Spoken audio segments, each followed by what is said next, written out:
coalition AK.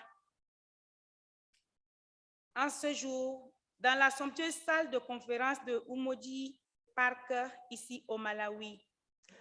Cette Assemblée générale ordinaire représente une grande opportunité pour nous de comprendre tous les enjeux et défis de notre coalition. Toutes les activités qui ont été réalisées durant cette période 2022 et les différents documents essentiels qui ont régi sa vie. Les décisions que nous prendrons au cours de cette rencontre contribueront certainement à renforcer davantage notre coalition. Chers collègues, chers partenaires, je voudrais, pour finir, adresser mes sincères remerciements au gouvernement du Malawi qui a bien voulu nous autoriser à travailler sur son territoire. Mes remerciements iront également à notre collègue hôte qui nous reçoit et a bien voulu aider à l'organisation de cette mission. En souhaitant plein succès à nos travaux, je déclare ouverte la 8e Assemblée générale ordinaire de AK. Je vous remercie.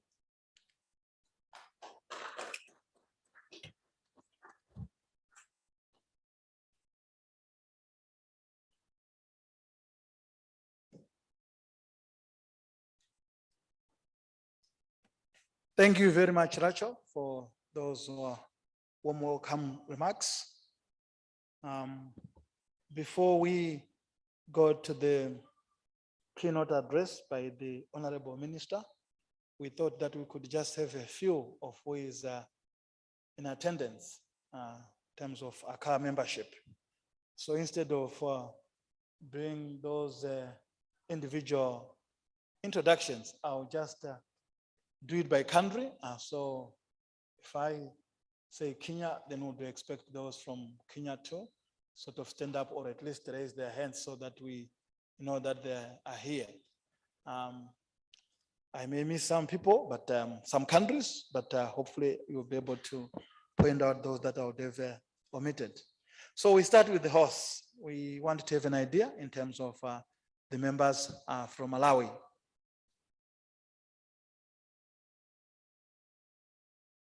Okay, you are. I know you are a host, but we still welcome you.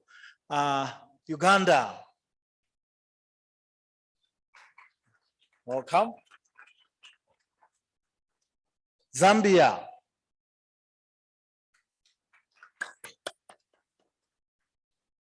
Kenya.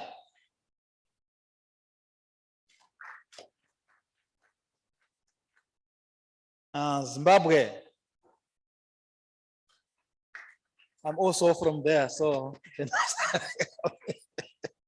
South Africa.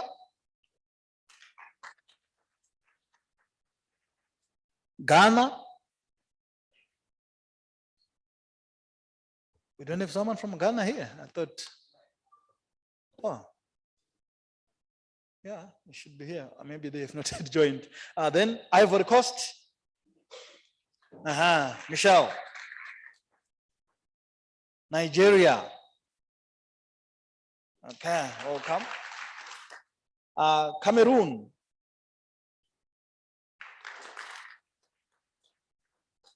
Liberia. DRC. Rwanda.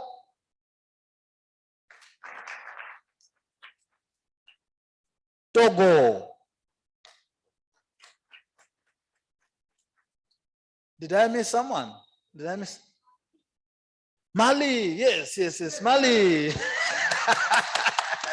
Last but not least, Mali. Yeah, so thank you very much. I think we now have an idea in terms of the countries that are represented here, and we can continue.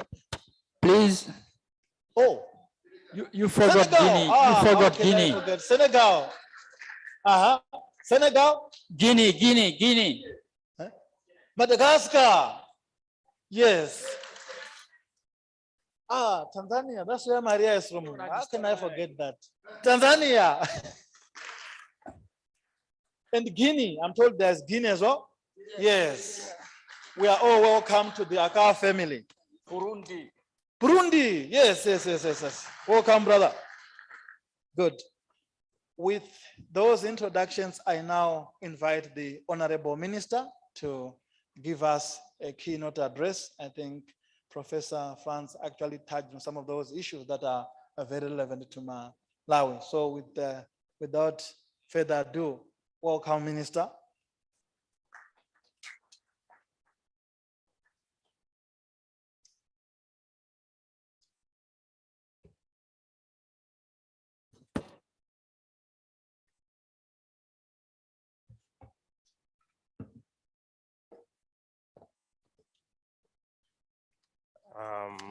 Standing here, I have a first observation that I've noticed that this hotel must correct. This podium looks like for children. We people who have got two eyes, it becomes so difficult to read from here. I think the podium should have been somewhere here. So I think this is one of the feedbacks maybe the conference should give to the hotel, that you give troubles to old people like me who actually struggle to see from afar. Standing here today feels like coming back home. I see a lot of faces of comrades and friends. We have come a long way together. When I came here, I saw Prof. I really felt like I've met human rights today, because it's a symbol of human rights within our region. And when I looked at Comrade Royd, I said, oh my God, I'm indeed home. And I looked at our judge, his lordship. I say, we miss you in the space. Just like maybe some of us might be missed, because we used to demand and make a lot of noise. Now people are making noise on us. How life can change, it's amazing. But anyway, we all serving the people who we are given the responsibility to serve. The Secretary for National Unity, the co-chair for the Africa Coalition for Corporate Accountability, the Director of Center for Human Rights, our Judge, Your Lordship, Mandala Mamblasa, international participants to the General Assembly, government officials here in present. I've seen the Human Rights Commission is represented by Mr. Makumbo.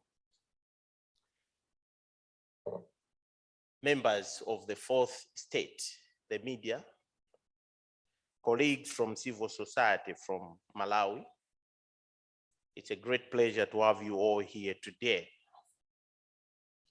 Good morning. I need to feel the energy. Good morning. Good morning. Yeah, good. I feel you. I feel you. It seems like people are still tired after traveling a long distance. But I would like to welcome you to Malawi. And I would like to tell you to feel at home. This is your home. This is your place. This is Africa. We are one and the same. Esteemed delegates, it is with great honor that I stand before you this morning to officially open the Coalition for Corporate Accountability 2022 General Assembly here in Lilongwe, the capital of Malawi. The theme for the General Assembly has been carefully considered, taking into consideration the effects of climate change on human rights. Ladies and gentlemen, you will agree with me that governments have traditionally approached climate change as an ecological problem, or more recently, as an economic one. So far, the social and human rights implications of climate change have been widely not recognized. Climate change is an existential threat, a threat to human existence, threatening a broad range of internationally accepted human rights, including, but not limited to, the right to life, the right to food, and the right to have the place to live and work. In addition, policies designed to address climate change also have the potential to impact on human rights. For this reason, it is imperative to look at how human rights-based approach can help to contribute to the development of effective and efficient climate change policies. Distinguished ladies and gentlemen, it is also very pleasing to note that the African Union, African Climate Change and Resilience Development Strategy Action Plan, that is 2022 to 2032, recognize that climate change undermines human security, besides also fueling conflicts in Africa under certain circumstances. While defining a direct causal link between climate change and conflict can be challenging and can be difficult, there are, however, certain pathways. Indeed, there is a direct causal link between climate change and conflicts. Climate change undermines human security and drives local conflicts and other types of violence by interacting with other intervening variables such as social, political, and economic marginalization, water scarcity and resource competition, food insecurity, low economic development, and weak institutions, population displacement, and migration, among others. Esteemed ladies and gentlemen, in an era of rapid globalization, the effect that technological advancement and industrialization have had and continue to have on the environment and human rights has become increasingly concerning. In recent years, the impact of climate change on communities and the environment has become more evident, requiring immediate climate justice and response measures that are anchored within national development goals and strategies. In this regard, my country, Malawi, is not unique to these impacts as it continues to grapple with the diverse effects of climate change, which has triggered and caused untold misery to the populace through the occurrences of frequent climate-related hazards such as severe floods, strong winds, protracted dry spells, and outbreak of pests and diseases. Ladies and gentlemen, needless to emphasize, these hazards have serious repercussions for human health and agricultural production in the country, thereby furthering the negative impact on our national development strategies. Malawi has lately experienced heat waves, extreme cold weather, drought, and flooding from tropical storm Anna and cyclone Gombe. These extreme weather conditions have in turn caused associated problems such as loss of life in some extreme cases, injuries, flooding, damage of houses, damage of schools, damage of healthy facilities, including damage of water and sanitation facilities, And last but not least, disruption of electricity supply. My brothers from here in Malawi can give a testimony to this, how this has affected our electricity supply. Further to that, close to 1 million of people were affected, with close to 200,000 of them being internally displaced by floods in 2022 alone. Moreover, on March 3rd, 2022, the country declared a cholera outbreak. These occurrences are not unique to Malawi, as the whole world has experienced the negative effects of climate change in this year and before. Among them include the heat waves across Europe, North America, Pakistan, India, and flooding in China. Bangladesh and Pakistan, and the devastating cyclones in Madagascar cannot go unmentioned. All these things have happened this year. Distinguished ladies and gentlemen, as with the rest of Africa, Malawi's development agenda is heavily linked to private sector actors as key drivers for development. Our vision, Malawi 2063, puts the private sector at the core of our development. As a country committed to the implementation of Agenda 2030 on sustainable development goals, we are aware that private sector represents one of the key players for expanding the tax base, especially in growth-oriented sectors such as agriculture, mining, industry, fisheries, and tourism, which are all very critical in ensuring availability of resources for the provision of social services that further contribute to the realization of sustainable development. But we are also cognizant of the fact that the private sector is a significant contributor to climate change, which is negatively impacting the realization of human rights in Malawi, on the continent, and beyond.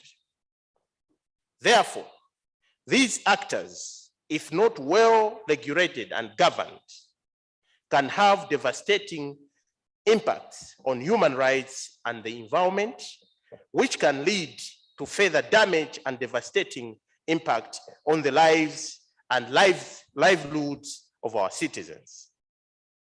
Ladies and gentlemen, as most of you are aware, Malawi's economy is heavily dependent on agriculture, employing nearly 80% of our population.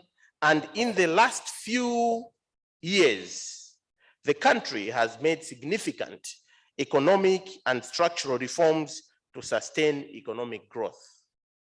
However, as a landlocked country, Malawi still remains vulnerable to external shocks, particularly those related to climate change, which trigger further impact on human rights and the environment. Climate change also places pressure on the natural resources on which people in the country are dependent for their socio-economic development opportunities. For example, agriculture is a sector that Malawians are greatly reliant on.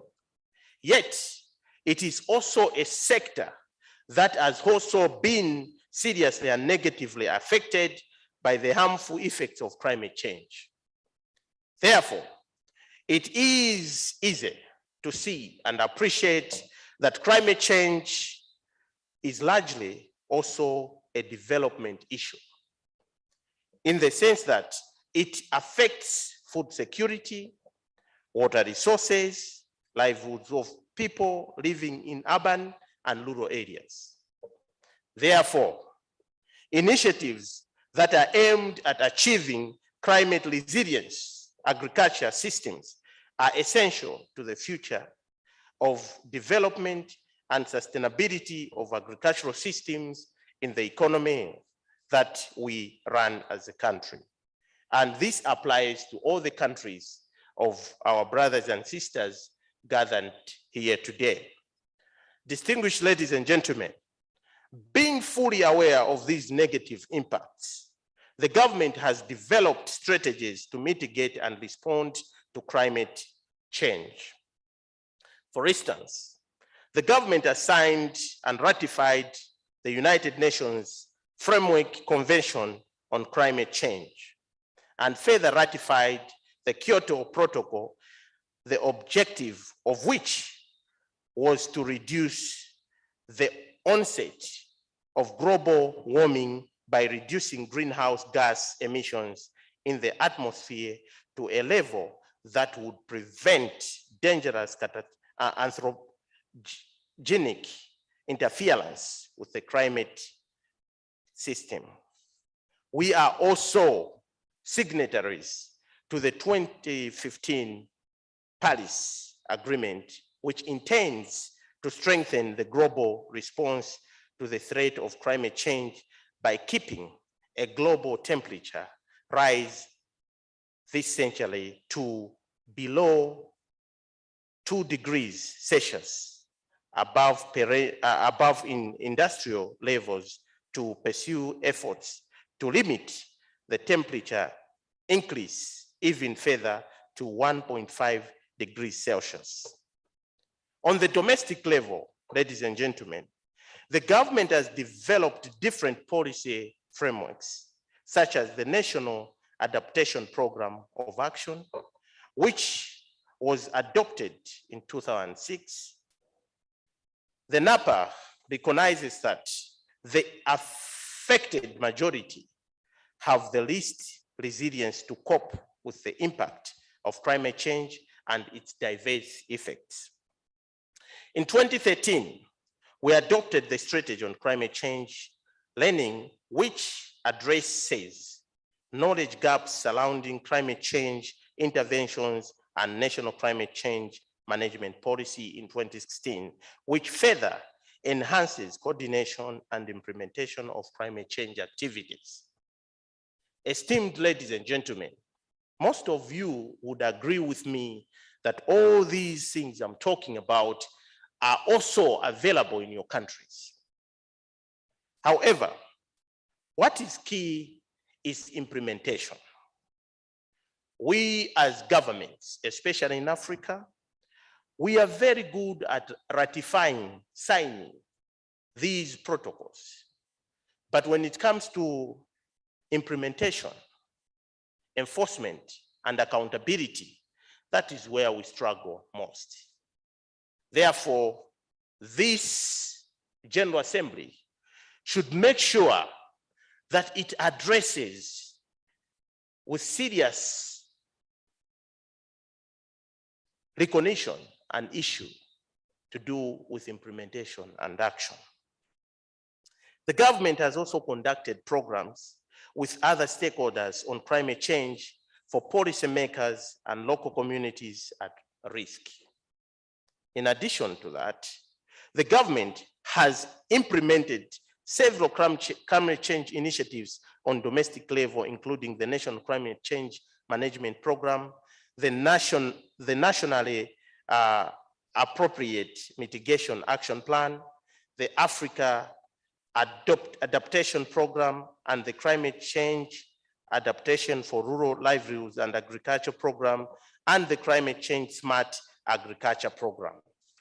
As I stated, I still maintain that these are good programs, but implementation and action is quite key. And as civic actors, as we meet, we need to clearly tease and discuss on how best we are going to engage our governments and make sure that the governments are implementing these beautiful documents. Sometimes it ends on being documents, but action becomes a problem. Distinguished ladies and gentlemen, I'm sorry, I'm kind of speaking as an activist, but I'm trying to balance myself because I'm a government official. So when I forget I'm going this side, you should forgive me. That's why I'm a Minister of Civic Education and National Unity. It's like in the middle of the civic actors and the government. I'm the bridge. So you excuse me. Distinguished ladies and gentlemen, Malawi has also established legislative framework and strategies to incorporate climate change management into socio-economic development concerns. Malawi has further established a climate change fund to ensure that management of climate change funds is facilitated in a transparent manner. Ladies and gentlemen, despite these positive developments, we are not blind to the challenge we face as a country, especially on issues of human and corporate induced climate change challenges. We are fully aware of the negative impact corporate activities can have on a society and the natural environment, and that we realize the dire need to regulate corporate entities for better adaptation, mitigation, and response to climate change. There is therefore a great need for enhanced ambition with regard to mitigation and safeguarding of human rights for international climate finance mechanisms.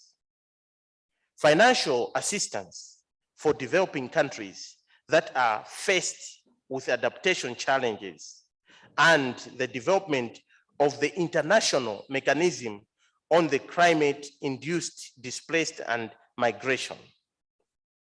As a country, we remain committed to build the climate resilience and sustainable low carbon emissions healthy systems through Conference of Parties, COP number 26, and reaffirm our commitment to invest in addressing environmental problems that impact human health, such as air pollution, contamination of water resources, and ecosystem damage. These issues are not unique to Malawi. The issues of corporate human rights violations is not a new phenomenon. Examples of such negative impacts in the past century, especially on the African continent, include the illegal trade in diamonds, environmental degradation, and racial discrimination in different parts of Africa.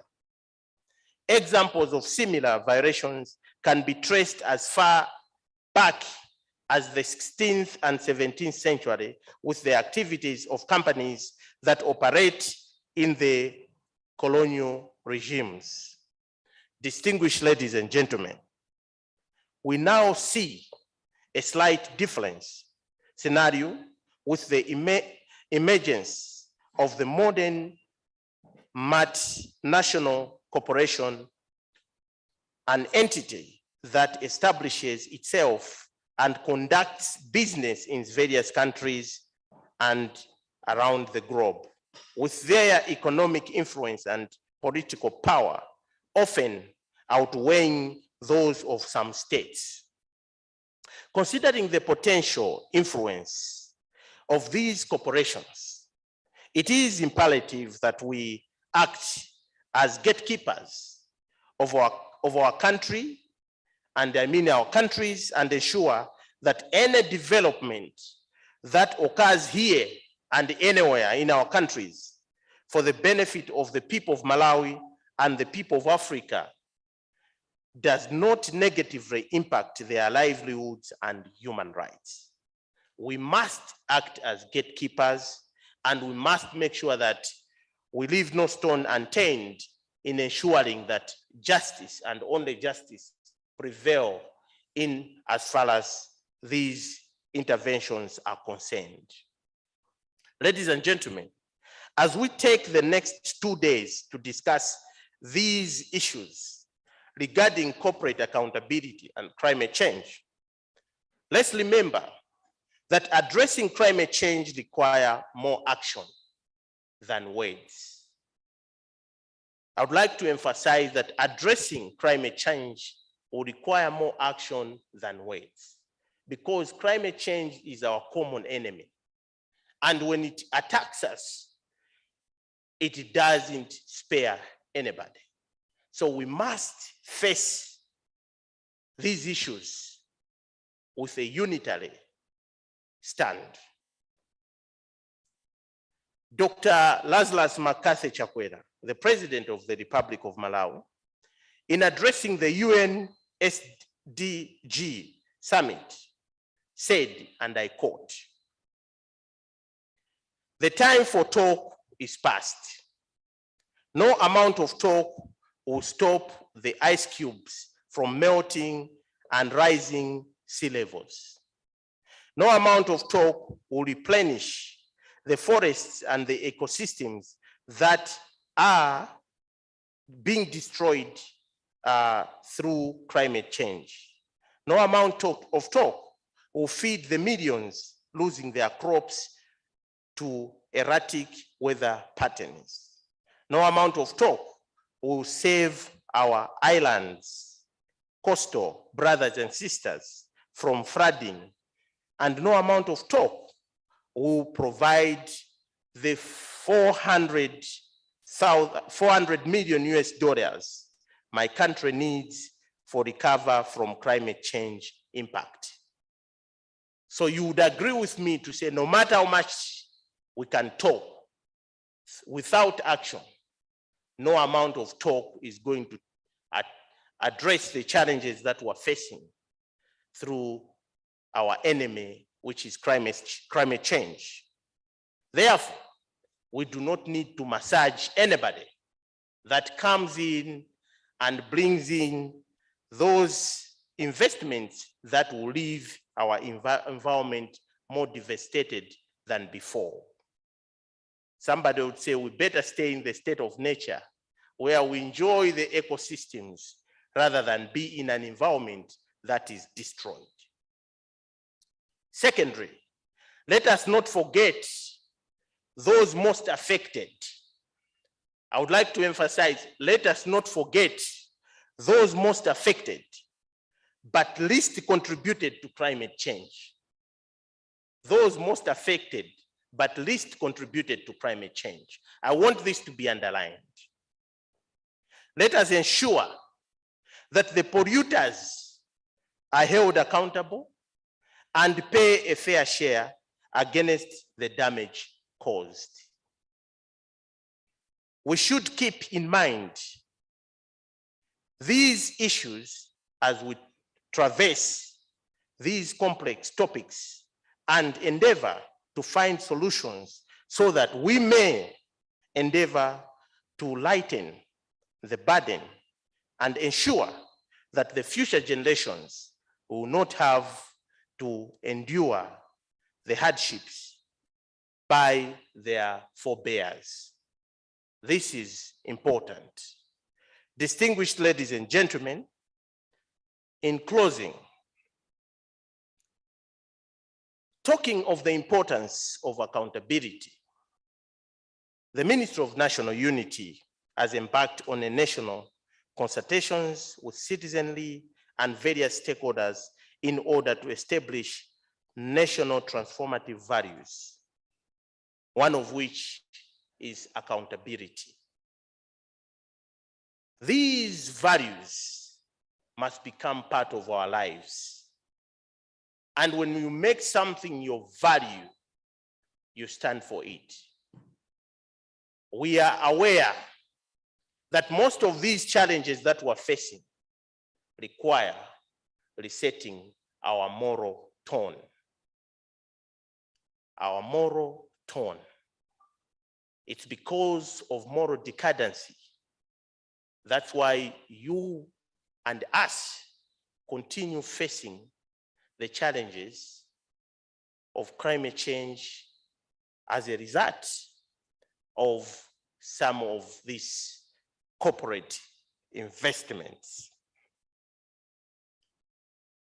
For a long time, both the public and the private sector institutions have created attractive business strategies, but implementation has left a lot to be desired, as I said. These plans keep laying idle and gathering dust on the office tables and shelves.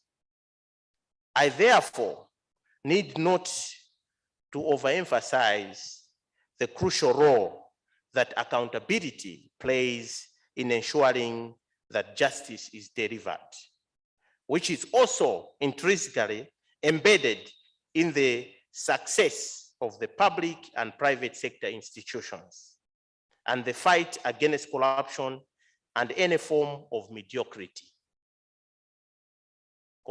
Corruption is a form of mediocrity. I was talking about values because we are betrayed by those that are given public offices to manage. The multinationals, the corporates, they'll come with some billions, they give them, they put in the pocket, they will let them go to the ground without even proper environmental impact assessments, just because they have eaten. So you can see the link between morals, values, and vices like corruption with the agenda that we're talking about here. So today, we need to confront seriously an issue of leadership. Today, we need to confront seriously matters of patriotism. If we have patriots as leaders, we are going to win the battle against climate change. Let me therefore convey my heartfelt gratitude to the State President, Dr. Lazarus McCarthy Chakwera, for his relentless pursuit of tangible results in development efforts and steering the public and private sector towards meaningful accountability. This is why the government has focused on public sector reforms, anti-corruption fight, and recently we had a national conference on anti-corruption, and we have also focused on mindset change. Mindset change has been identified as a key driver of our development.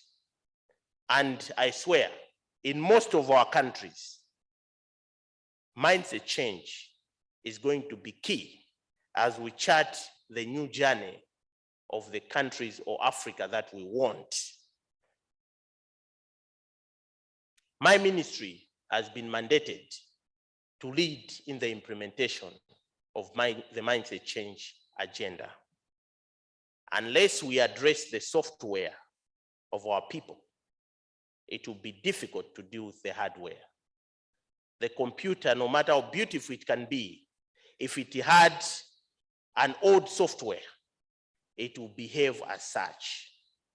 So we need to focus on mindset change for sustainable development, mindset change for declaring a winning battle against climate change. Esteemed delegates, with these remarks, which I cannot comfortably call few, ladies and gentlemen, I thank you all for your attention, and as a ministry and as a government, we will be waiting for the report and recommendations from this important conference, and we can assure you we will act on them because we value the partnership we have with the civic actors. May God bless you, and I wish you fruitful deliberations for the next 2 days. Thank you so much.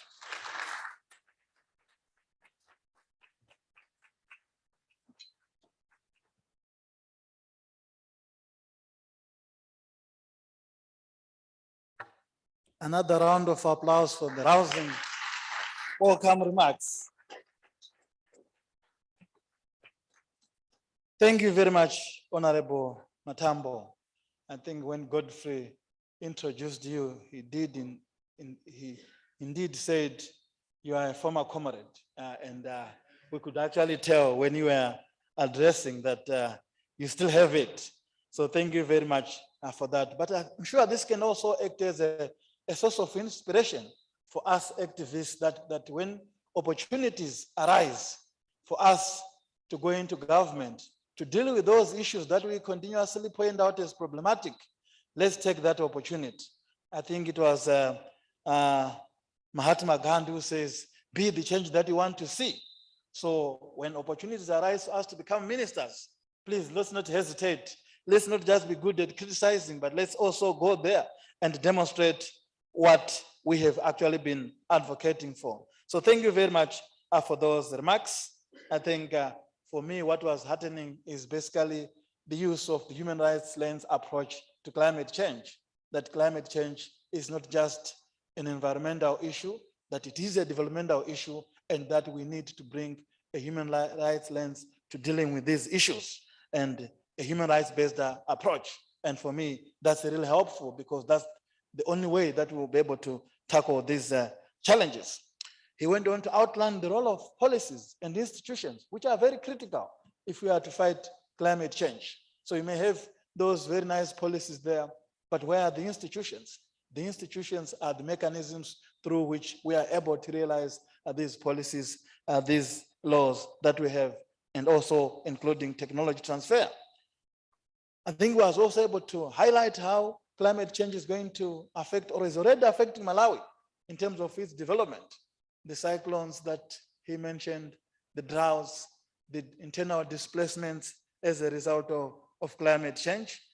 And indeed, also linking to those continental policies. I think as we mentioned when we started, the African continent is actually alive to the challenges that are there and the need to come up with the policies to address these challenges that include the African Union strategy on climate change, the Green Cover Action Plan, which are all aimed at making sure that we achieve the objectives of Agenda 2063 and also ensuring that we are able to fulfill the objectives of Sustainable Development Goal number 13. So I think for me, it really highlighted those important role that these things can play. And of course, the role of the private sector as well. It is a problem, but it is also part and parcel of the solution. And for me, what I liked is that the minister continuously emphasized the need for accountability. I mean, when you look at the African Coalition on Corporate Accountability, our major focus is on accountability. And the minister continuously emphasized that there's need to hold the private sector accountable for its acts of omission and commission. And I'm sure that's how we'll be able to deal with the issues of climate change. And he also highlighted the policies that Malawi has put in place to deal with climate change issues and the strategies that are there and the programs that they've put in place. And as he said, I think we also have these issues in our own countries. And of course, he also highlighted the challenges that are there. And most importantly for me, he indicated the need for us to act, that laws, policies on their own without enforcement, without implementation does not take us anywhere. So there's this rallying call for us to be action oriented. I think they say that an ounce of action is worth much more than a ton of theories. We may talk and talk, but if we don't act, we'll not be able to achieve anything. So colleagues in Malawi, we see that we have got an ally here in terms of addressing these issues in terms of corporate accountability. So we actually envy you because some of us also wish that we had ministers like him that really understand these issues and are ready to act. So I think you do have a great ally there that you should be able to build on. I know that you are really dying to ask the Honorable Minister some questions, but don't worry. We have a session that is coming, or a panel that is coming, where we are going to reflect further on these issues, and the Honorable Minister is going to be part of that panel. So I invite Godfrey, the Director of the Institute of Sustainable Development, to join that panel, Ms. Victoria De Mello, the UNDP representative, then Kenneth Rashid, coordinator for natural justice, then Judge Mandla, and those of the High Court of Malawi to be part and parcel of that panel to reflect on these issues. And as I said, the minister will also be part and parcel of that, so you also have an opportunity to seek areas for clarification that he made the reference to, or areas that were not clear. But before I hand over to Godfrey, let me say, when I was welcoming participants, I forgot to welcome another important participant. They may not be a member of ACA, but they're a very good friend of ACA. So we also welcome them. Jing Jing, you are very much welcome. You are a very good friend of ACA, so welcome. I didn't recognize China, but she's part and parcel of this conversation. So over to you, Godfrey. Thank you so much. Welcome to this panel discussion. The minister has given his speech. We are going to have a conversation.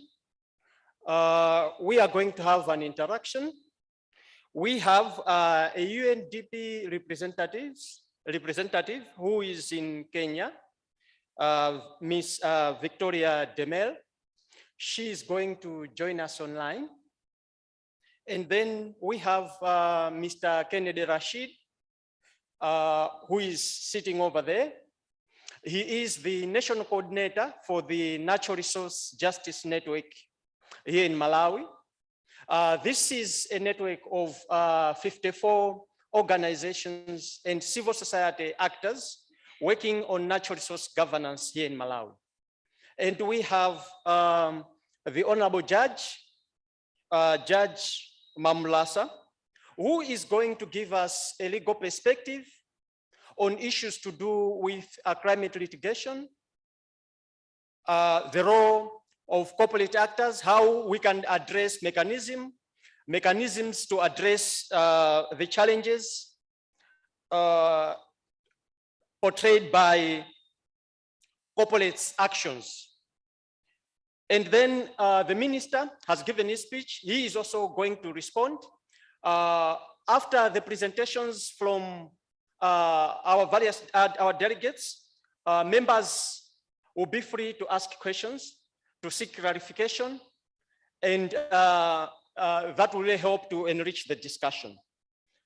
So for now, we are supposed to start with the UNDP representative. I'm not sure if she's available online.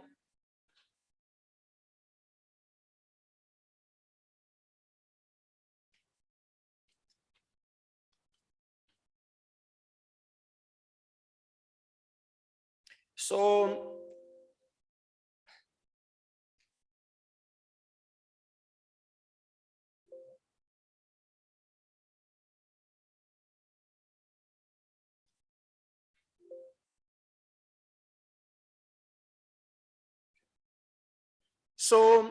from her address, Hello, good morning. we Can you need hear me her well? to address on how we can use UN guiding principles to protect, respect, and remedy to ensure climate justice.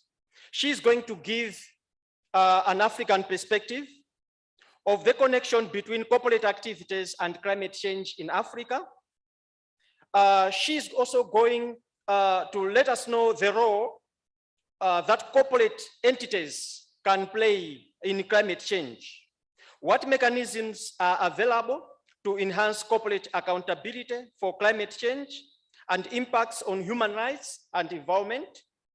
How can corporations contribute positively to a just energy transition on the continent?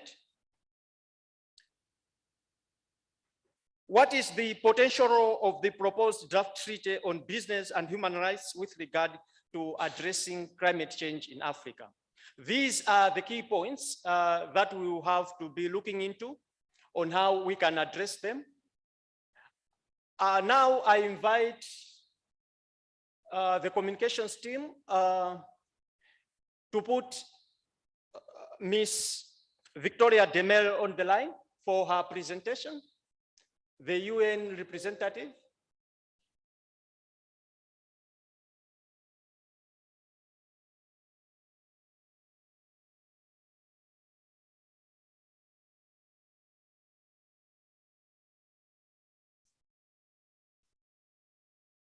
Since this is a hybrid session, she is joining us from Kenya.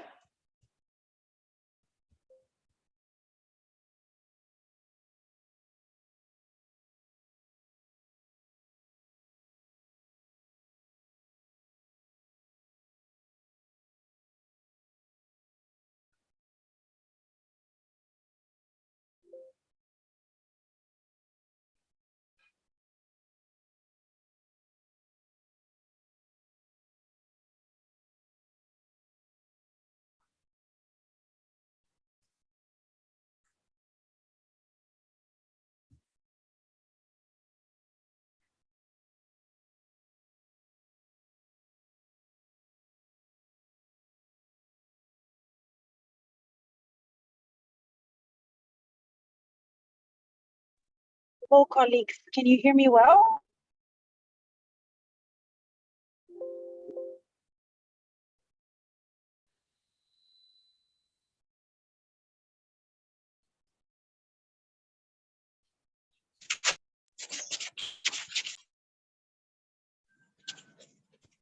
Hi, good morning, Victoria.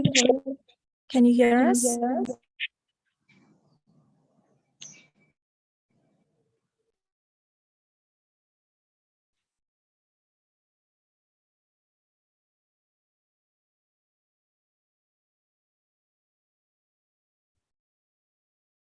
Maybe as you're trying to connect, can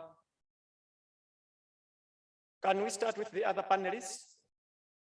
If it's taking time, in the interest of time. Would that be okay? Okay. Thank you so much.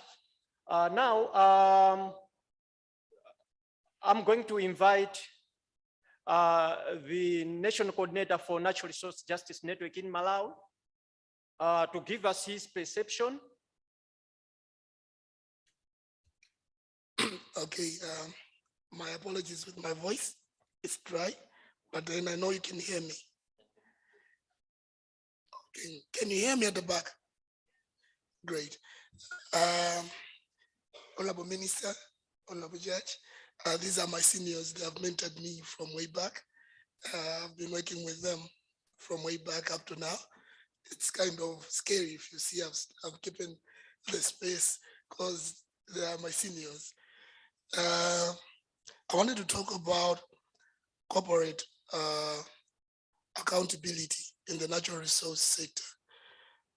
From my take, I look at corporate responsibility from the international level to the regional level, and then we go down at country level.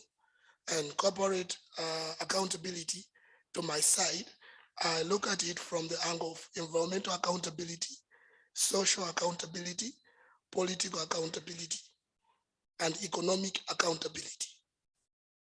Now I'm going to talk about some of these things. I was told that I should just speak for 5 minutes, so I will talk about some of these things.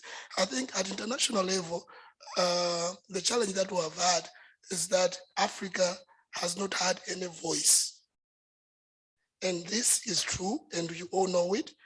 Africa at international level doesn't have any voice. All the agreements that we sign, that we enter into, they are not, most of the times they're not in the best interest of Africa, but rather for those that craft some of these international agreements. So at an international level, we are more of just participants, not owners of some of these agreements. That's what I've seen from most of the agreements that have been agreeing.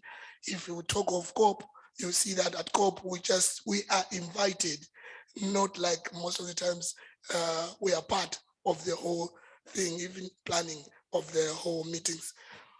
And at regional level, well, in SADC, I'll talk about SADC. I don't know other regions, but in SADC,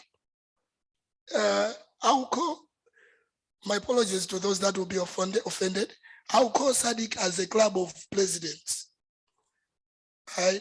Because most of the agreements that we have in SADC, they are not even implemented on the ground. They're just agreements which are signed. They don't have even monitoring mechanisms, even accountability mechanisms. but then these are called treaties.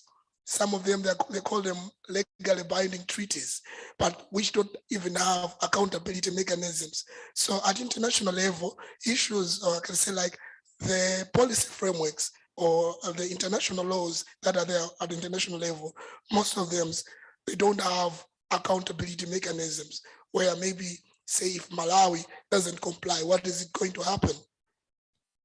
So most of the times, all these things, they are just there. They are just documents. They're not even followed. What we have been talking at, I can say international level, at continental level, about the Africa mining vision, which is just a vision. It's not even legally binding in Malawi. We are being told that we should develop a country mining vision, but then government cannot move because this thing is not even legally binding. It's just a policy document. While our friends in other continents, when you talk at international level, they have tried their best. They have put up mechanisms. Maybe I can talk of Europe, you talk of the North America. They usually have their own standards, which they follow, and which are most of the times they're legally binding. But then here in Africa, or even in SADC, we don't have these things. We just have papers, which we call them policy papers, which are not even implemented most of the times, but then they don't even have accountability or monitoring mechanisms. In Malawi, as the trend has been from the international level to local level, the context is the same. The issue is we have good papers in Malawi, very good, as the Honorable Minister said, very good papers. But then the challenge that we've had in Malawi is that we have weak institutions. We don't have the capacity even to implement some of the things that we draft, right? So you look at, for example, issues of climate change, you see that we have a full environmental authority, which is there.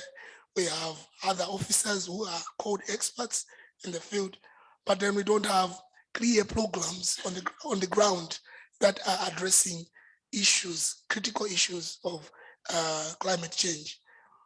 So when we're talking about corporate accountability, most of the times we only look at, of course, the economic aspect. The issue has been that we have failed to answer the question why we have climate change. We have climate change because people want money, people want economic benefits. So most of the times they are only investing, looking at money, forgetting the human aspect of the investments themselves. So when you look at Malawi or even the region or the international level, issues of accountability, they have not touched much on the environment, the environmental part, because we are called, as it is said, the developing part of the world, which others call us underdeveloped part of the world. So most of the times we are looking for money or the financial part instead of looking at the other aspects of it. So for us in Malawi, when we're looking at corporate accountability from the natural resources justice perspective, we look at it from those 4 angles. Environmental accountability, where we want companies, for example, in Malawi, we have mining companies, we have potential for miners, as it was said.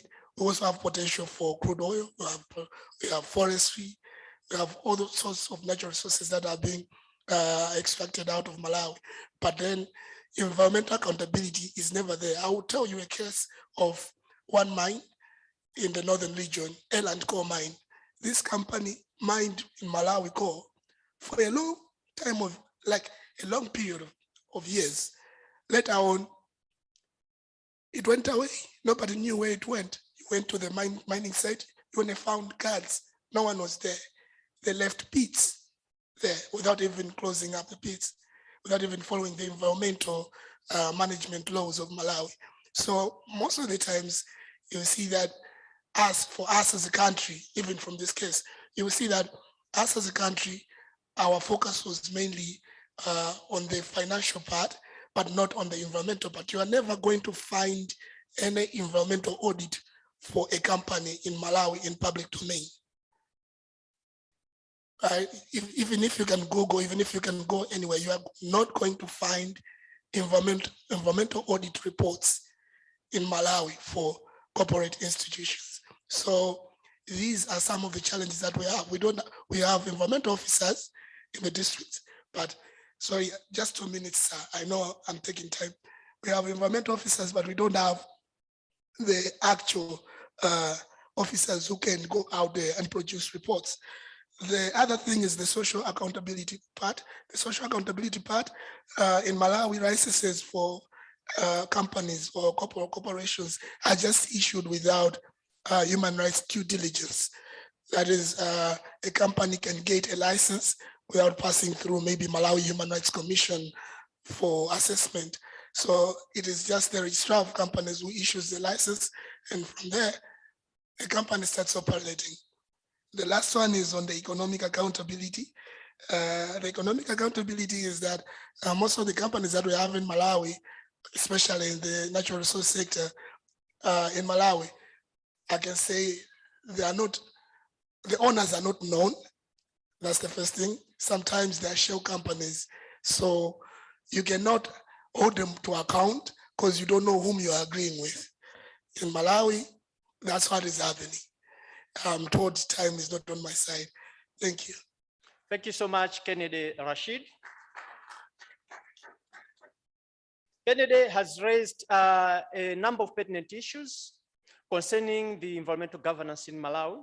Luckily, we have a representative, a board chair of the Malawi Environmental Protection Authority, who is at some point going to give a response. But now, I would like to invite the High Court Judge, His Worship Mamblasa, to address on key issues on how do we address corporate-induced climate change, how do we address climate litigation, Malawi legal framework as it relates to corporate actions and climate change.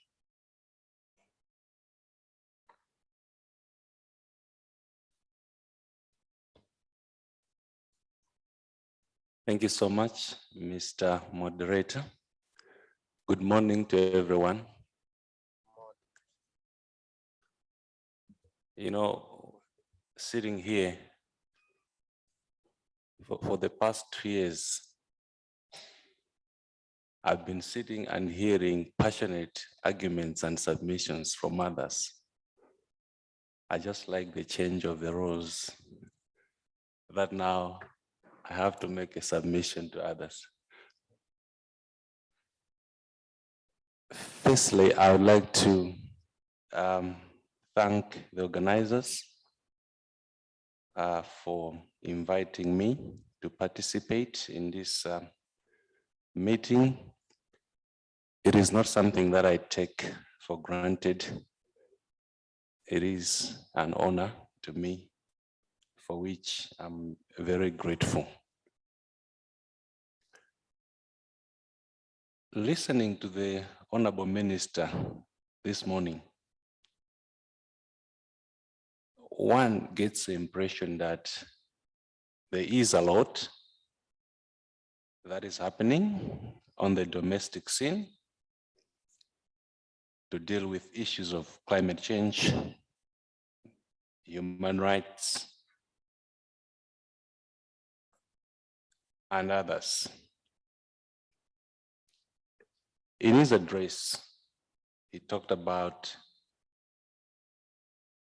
government engaging in training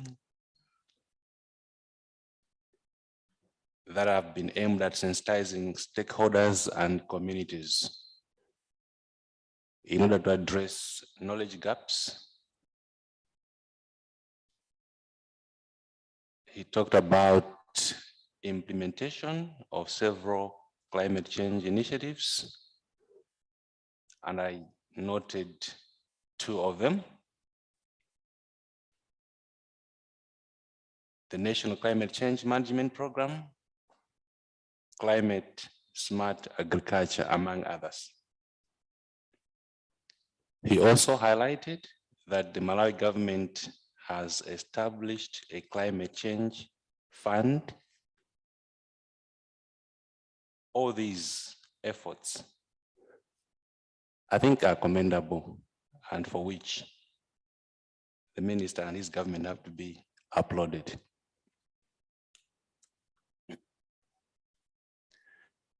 He also highlighted a number of policies and laws that are in place to deal with these emerging issues.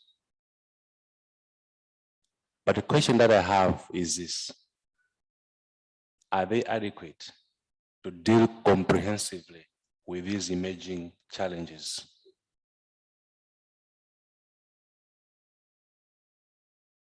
I know he talked about us not implementing, not, doing more. But I would like to suggest that perhaps maybe we may need to do an audit of sort or an assessment of the legal and policy environment to determine whether the instruments that we have are adequate to deal with these challenges.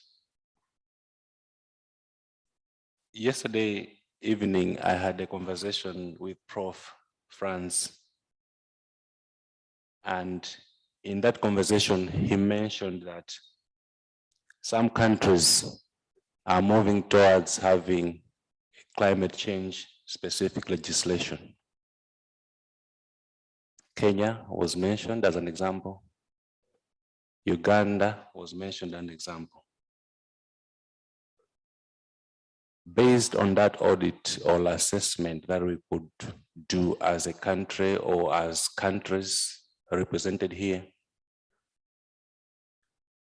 could that be the direction that we should take to have a climate change specific legislation? Or do we think that the existing pieces of legislation that we have are adequate to deal with these emerging issues?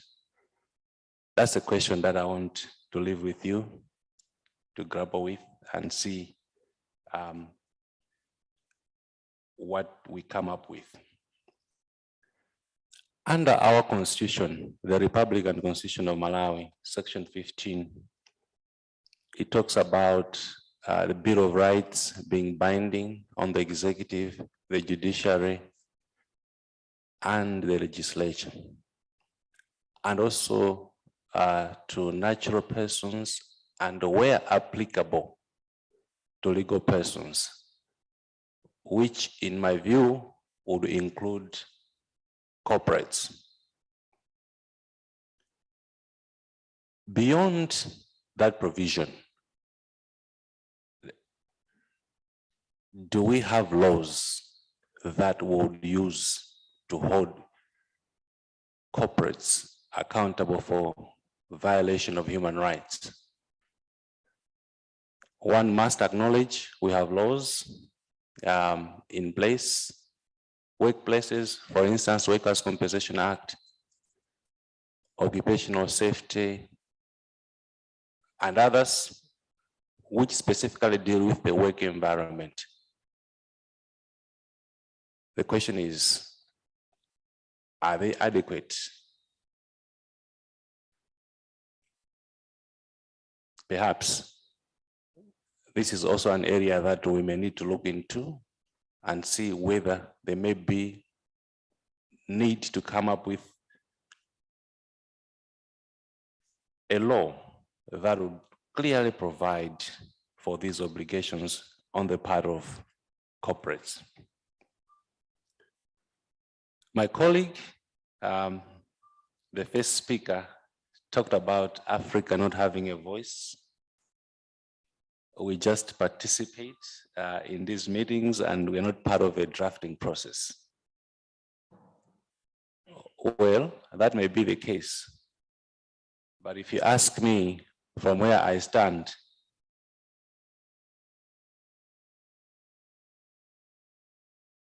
when you commit yourselves to these agreements, at a minimum, you are required to respect them.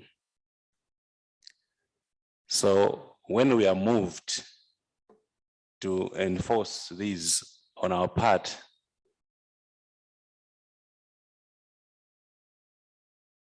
I think we will be under obligation to enforce them. Why do you sign if you think you are not good enough or you didn't participate? No one forces you. So I think we still have an obligation to respect our international obligations because we are not forced to sign them. The lawyers have something that they call pacta sunt servanda. I think it just goes to speak to what I'm talking about, that you need to respect in good faith commitments that you have made. Otherwise, you cannot be held to say that, well, I didn't participate when you put your signature to these documents. But the point is, I think we have a duty to respect our international obligations. Now, coming to our adjudicative role, it is said that a bad carpenter blames his tools. In spite of the challenges that we have, not having adequate laws, whatever, I think we can still do with what we have. It's incumbent upon you in the civic space to be creative while we are waiting for the ideal situation or the utopia, if I may put it that way. In the interim, we can't just fold our hands and do nothing about it. I think we can still push and use other creative ways like expansive interpretation of the existing laws to deal with these emerging challenges while we're advocating for new pieces of legislation. I think it's something that I think in the interim we can do. The last point I want to make is on rethinking messaging on these issues. You know, the other day I went to the village and I was talking to my uncle how cutting down of trees is affecting the environment and rainfall patterns in the country. And you know, he looked at me and said, if cutting down of trees affects how much rain we receive, how do you explain the fact that we have floods? More than enough rains. And I'm asking myself, there's something wrong with the way we are packaging our messaging on these issues. If the message is going to go to the common man, I think we need to find ways that will package the messages in a way that they'll understand, but also that does not, you know, contradict ourselves. It's a new issue. These are new issues, and I think it's incumbent upon all of us to find better ways of packaging our messages. I could see in his mind there is a contradiction here. You have enough rains or too much rains causing damage, and yet you are saying we won't have rains because we have been cutting down trees. So where are those rains coming from? If you see what I mean.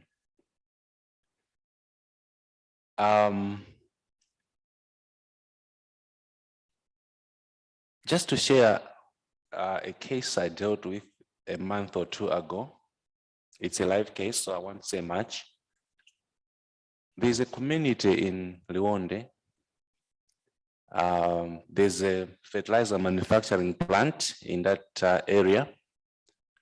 And the surrounding community has been complaining that there is pollution, and also the factory has been, you know, emitting some bad smelling, liquids, which is affecting them.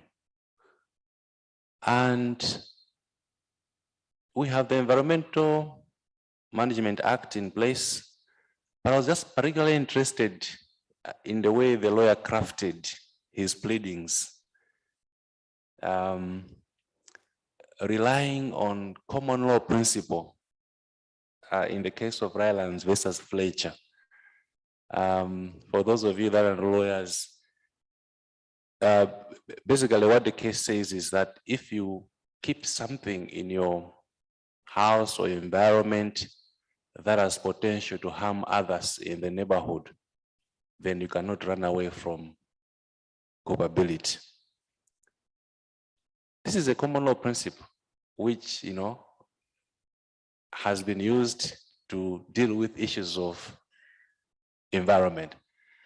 And this is the creativity that I was talking about, that I think we can still do with what we have. We can find ways of expanding the existing principles that we know to still address some of these challenges that we're facing while we're waiting to come up with the best laws or whatever good model laws. So I think it's a challenge that I'm throwing to all of you, all of us.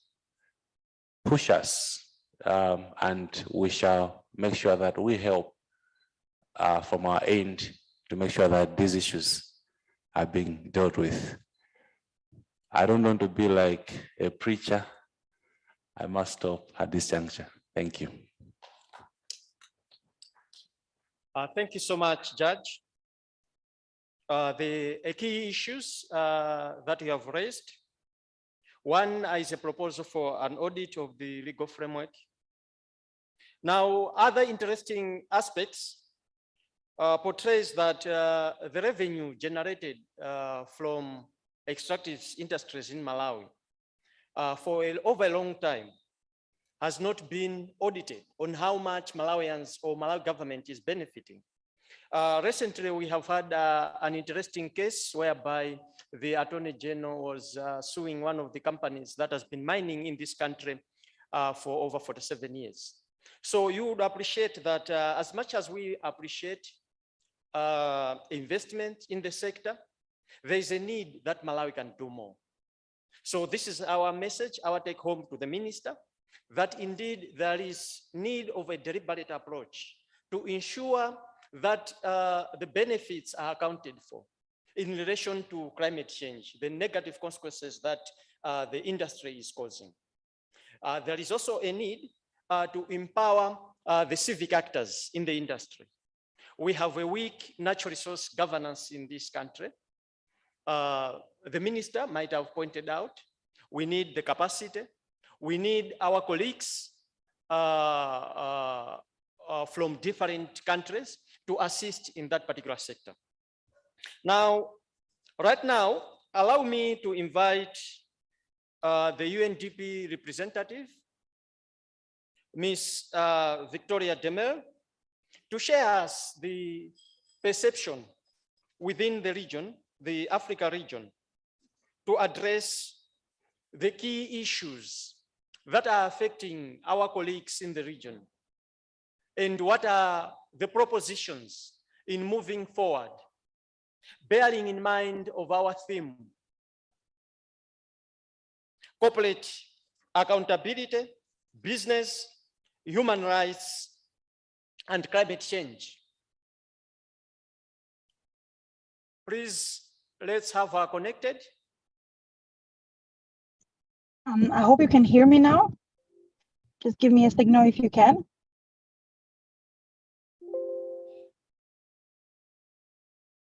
Yes, great.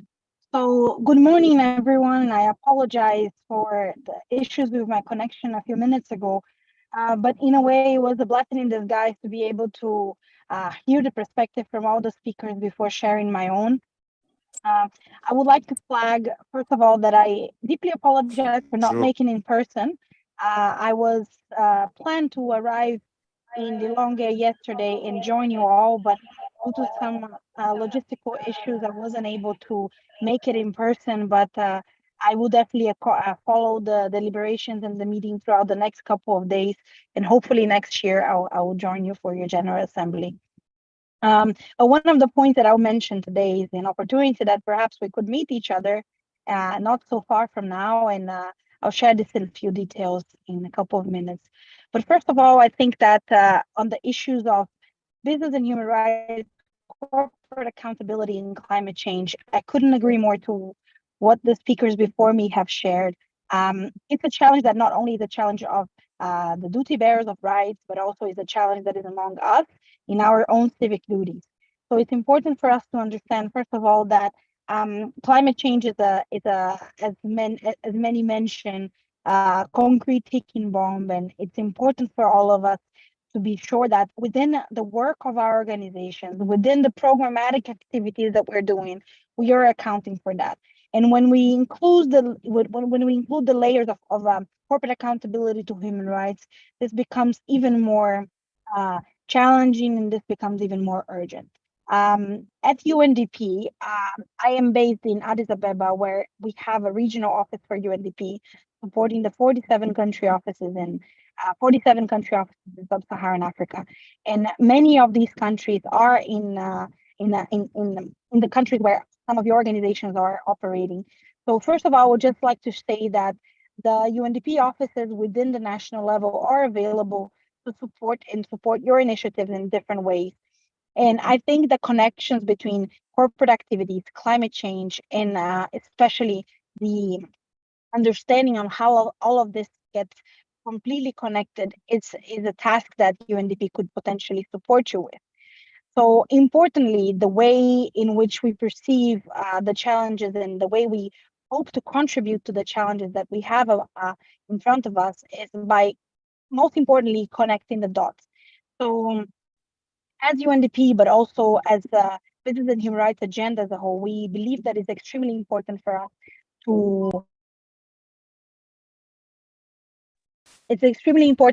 to connect the dots. And when I mean connecting the dots, I believe that this can also happen at the policy level.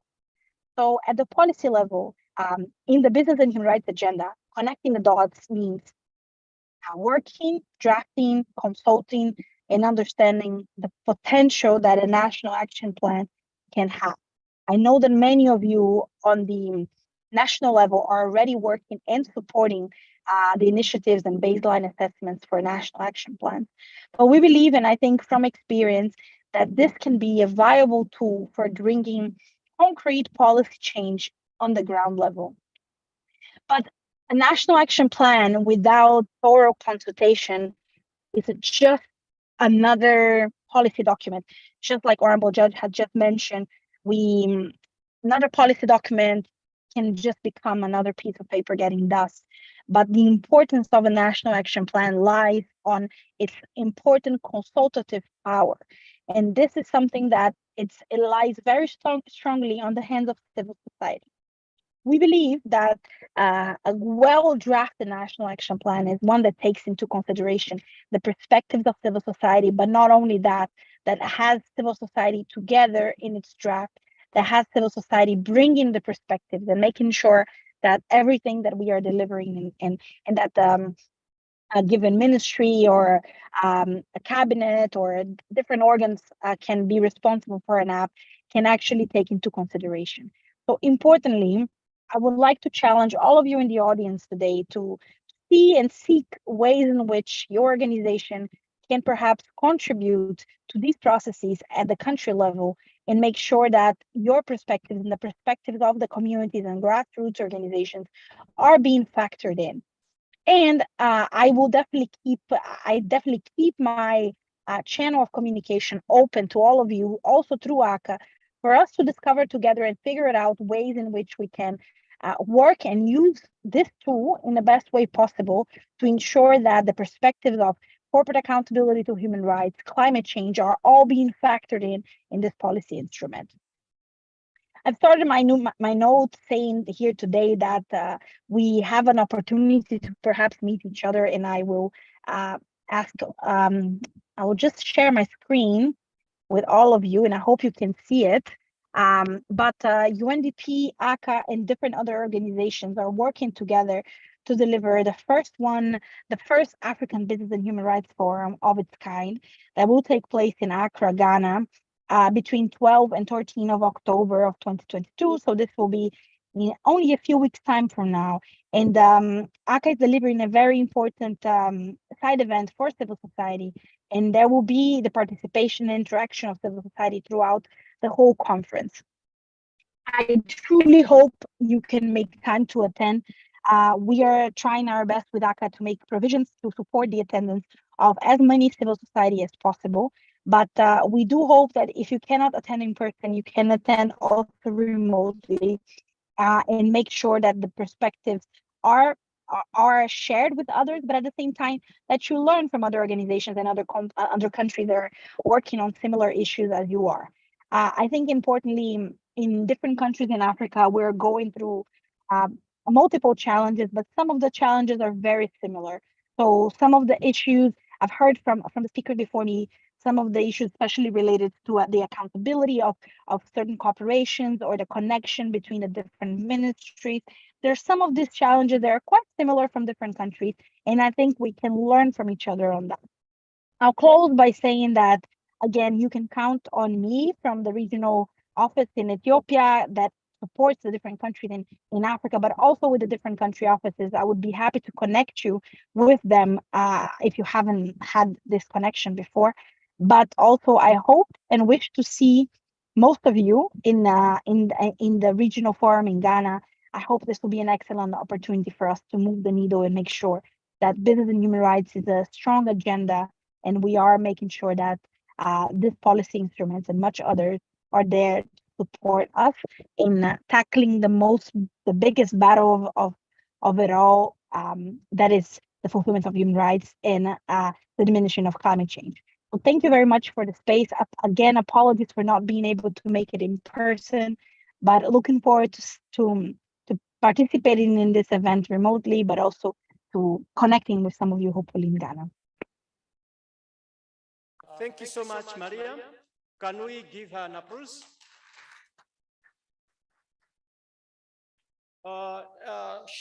Victoria has raised key pertinent issues that her office is available for communication.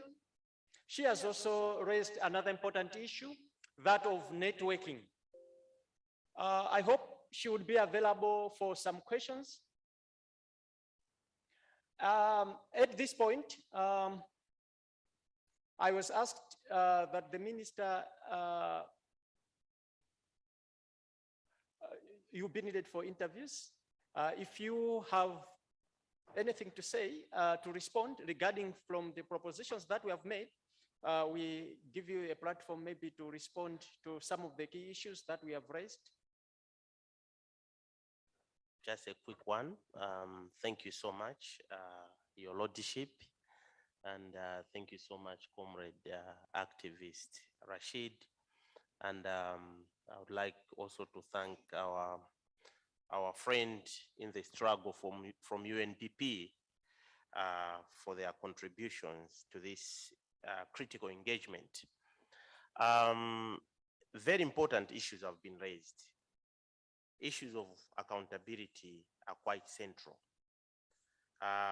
When we are in government, we have the authority that is delegated by the people that we govern. And in principle, we must be servant leaders. And when you are delegated, people have put trust in you that you are going to represent them to their best interest, domestically as well as internationally. Comrade Rashid talked about the food cooked in different pots, and we basically forced to eat that food, and we say this food was not cooked in our pot. I think that's a very important point, but I would like to submit that we need strong leadership at all levels. I'm happy how you talked about this issue. You started continentally, you started globally, continentally, then you came sub-regionally, then you came domestically. And I would agree with most of your submissions at different levels. But I, for one, believe that sometimes we struggle because we use one size fits all approach to our challenges and our problems. Something that has been cooked somewhere, when it is being domesticated, we need to make sure that it is contextualized. The whole concept of enculturation, that it has to speak to our values so that it is easier to implement it. One of the challenges of implementation has been, we just want to implement this things the way it is implemented in America. We want to implement it the same way in Tanzania, Zambia, or whatsoever.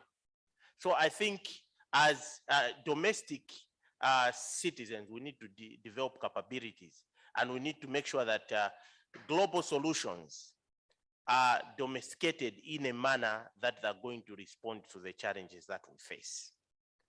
And in high-level spaces like global spaces, why we have these platforms like SADC, AU, etc., it's for us to push our corrective agenda in the global space.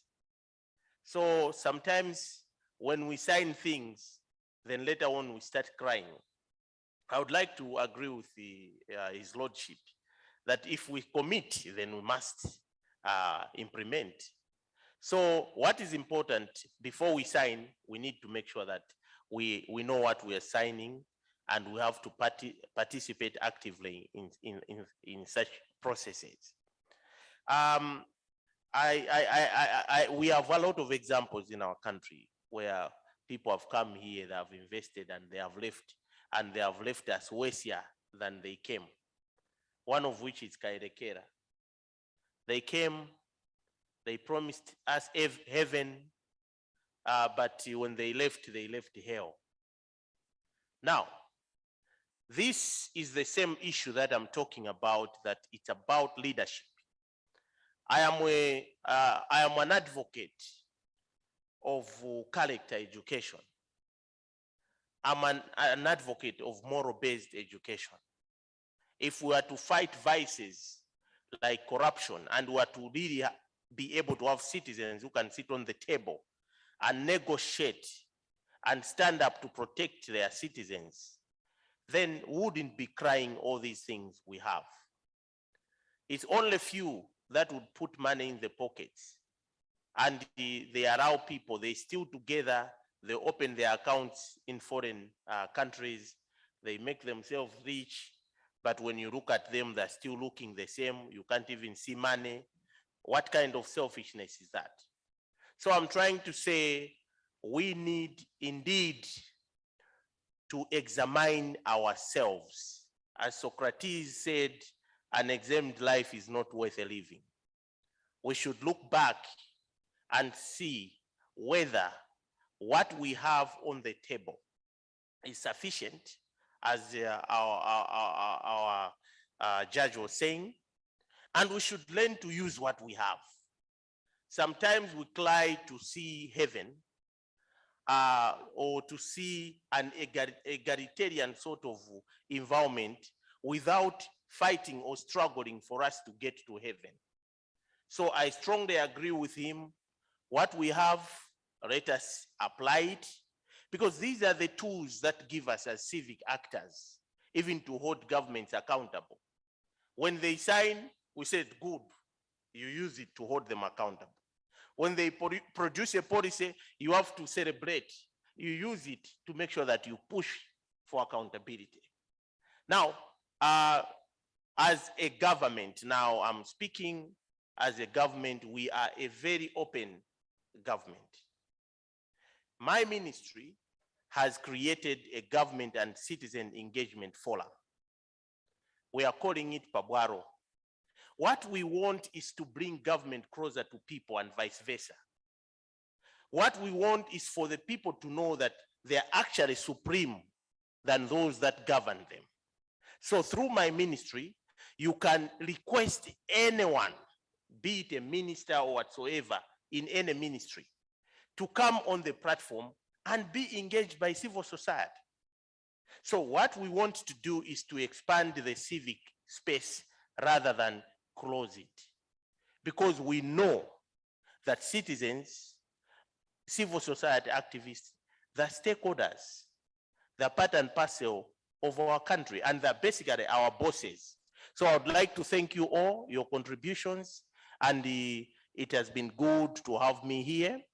I'm sorry I would not stay with you here, but I'll make sure that the reports of this meeting, I should have them, because much as this is not the area of my expertise, I know these challenges are affecting us all. I'll make sure that I send them to the minister responsible for natural resources and environment, so that he can take forward the recommendations from this meeting. I thank you all, and may God bless you. Thank you.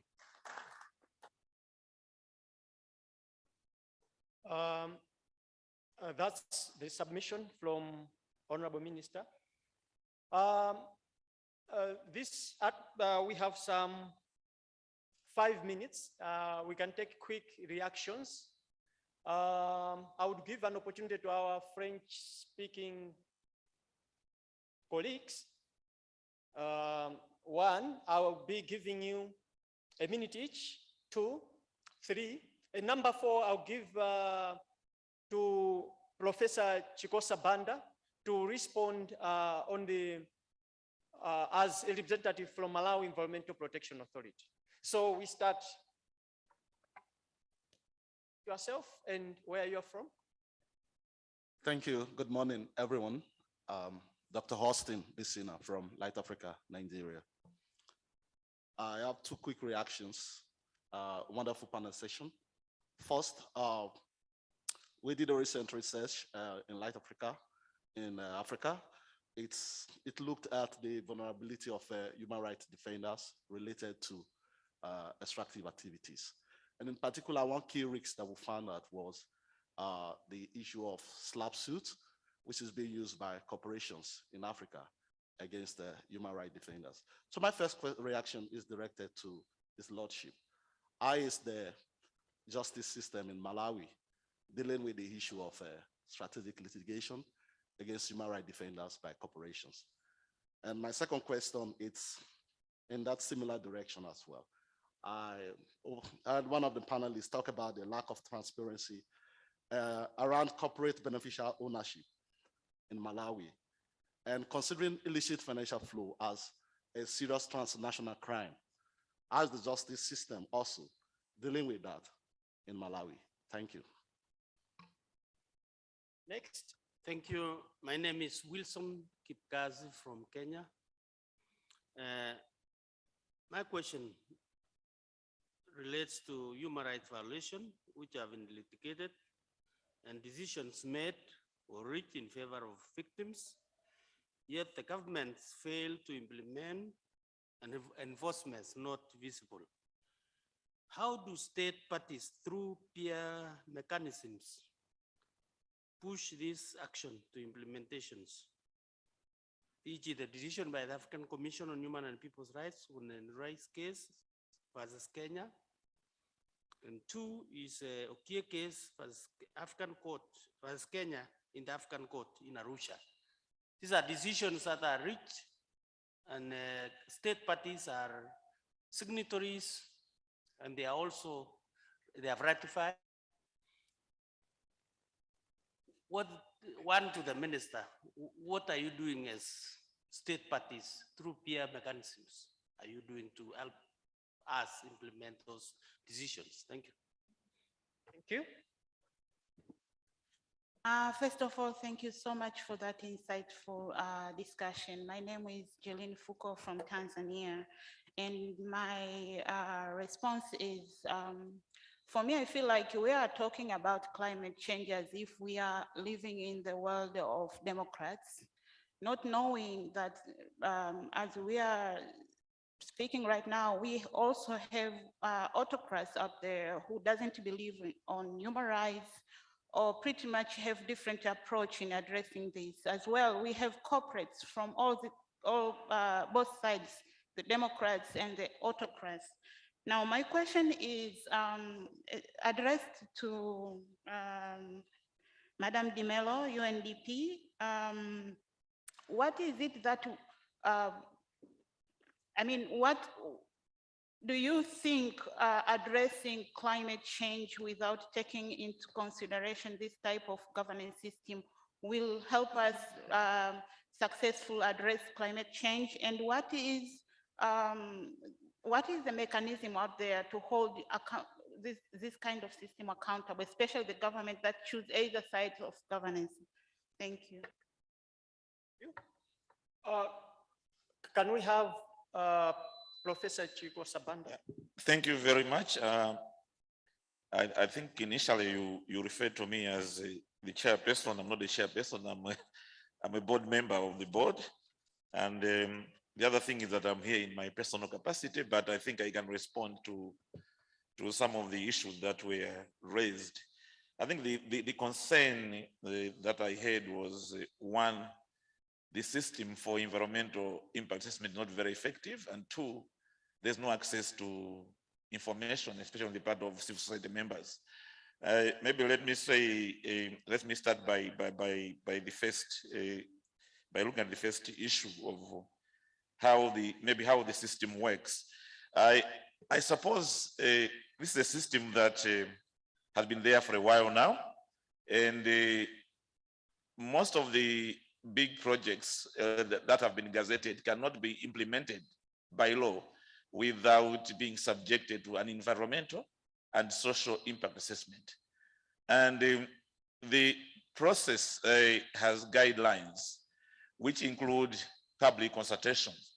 And the members of the public have access to the project brief itself, to the terms of reference, and to the draft and even final report.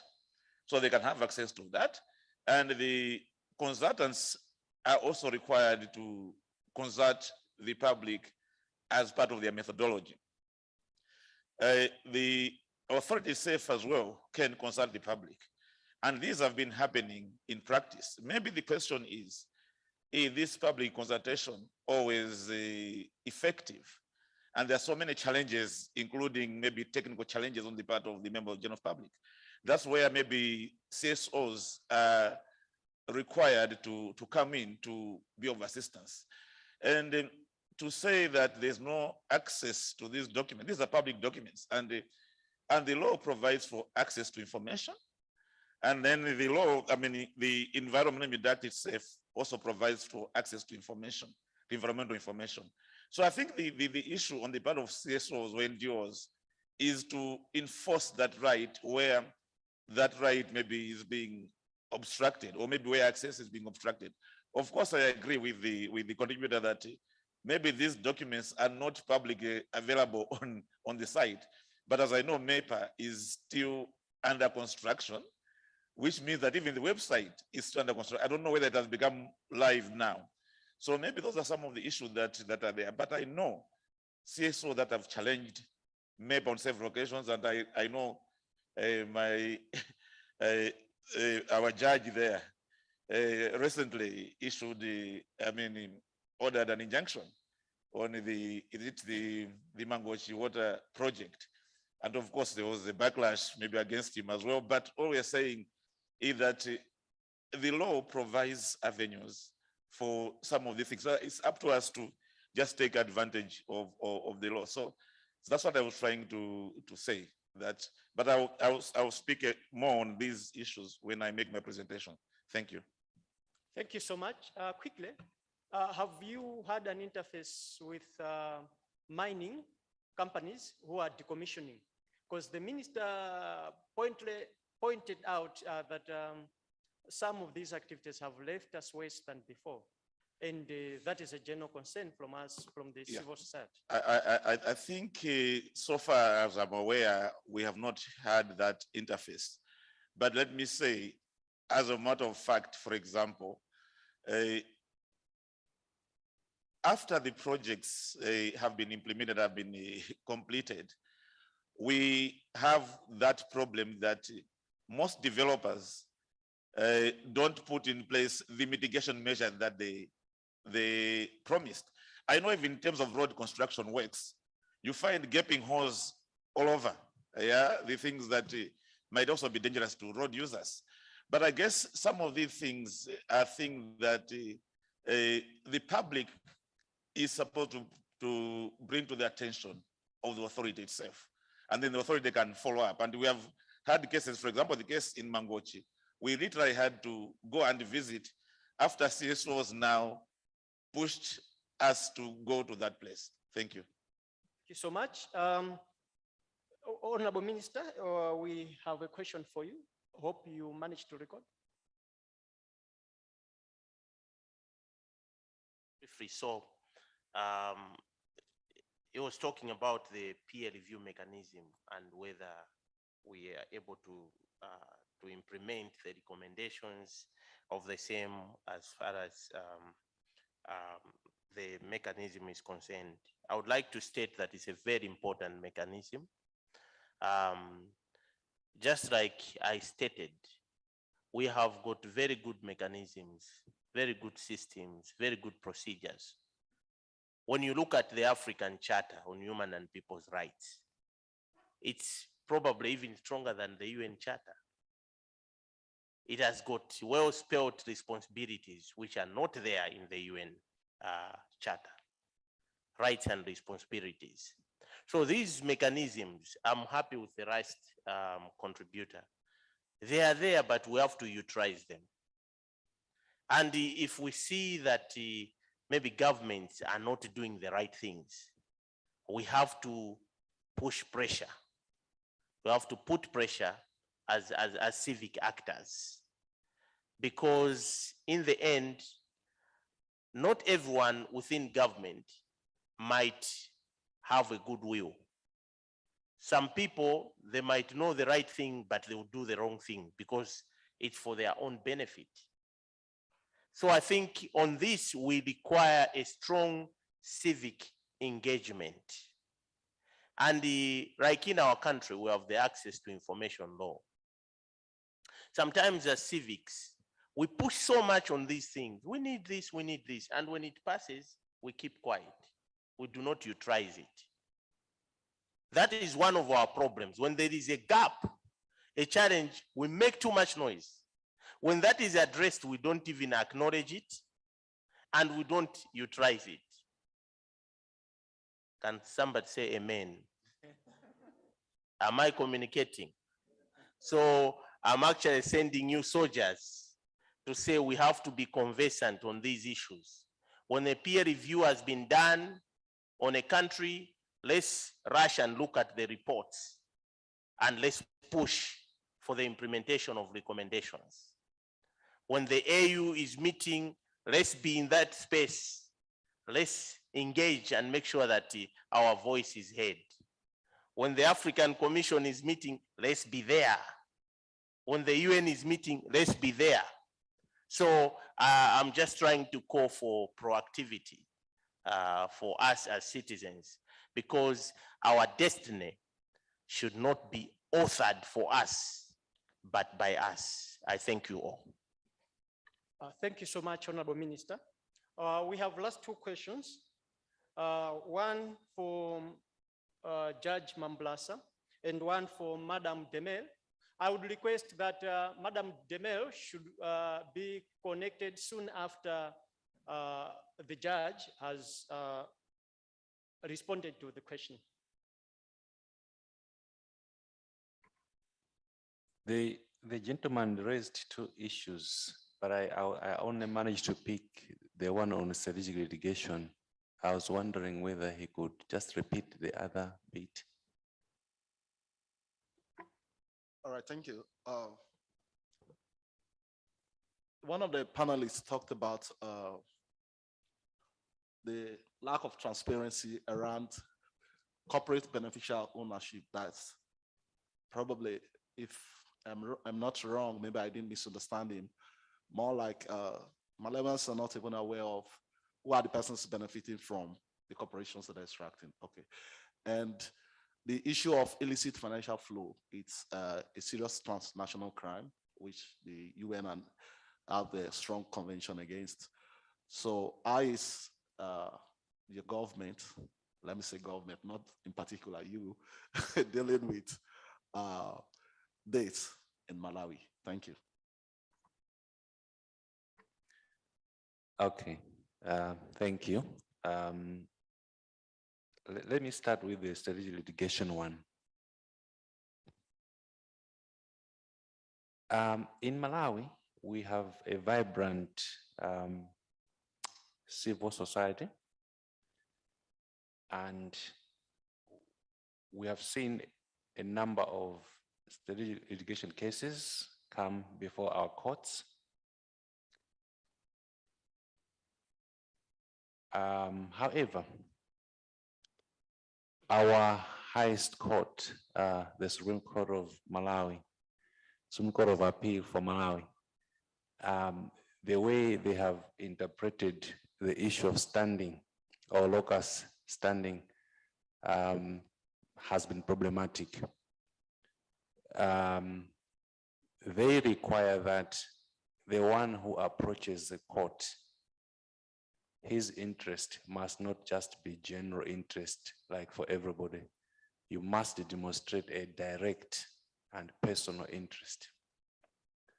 So because of that, it has been problematic for organizations, NGOs to take up cases that affect our communities. But they are also becoming creative. So you'd see that in some cases, members of the communities are now being made parties because they now know that if you don't have someone who is being directly affected by the action, the case will be thrown out. So over time, they are also developing strategies to make sure that we go around this. It reminds me of what Chinua Achebe said in his book, Things Fall Apart, that because men have learned to shoot, birds have also learned to fly without pitching. So yeah, I mean, they are dealing with it. But also,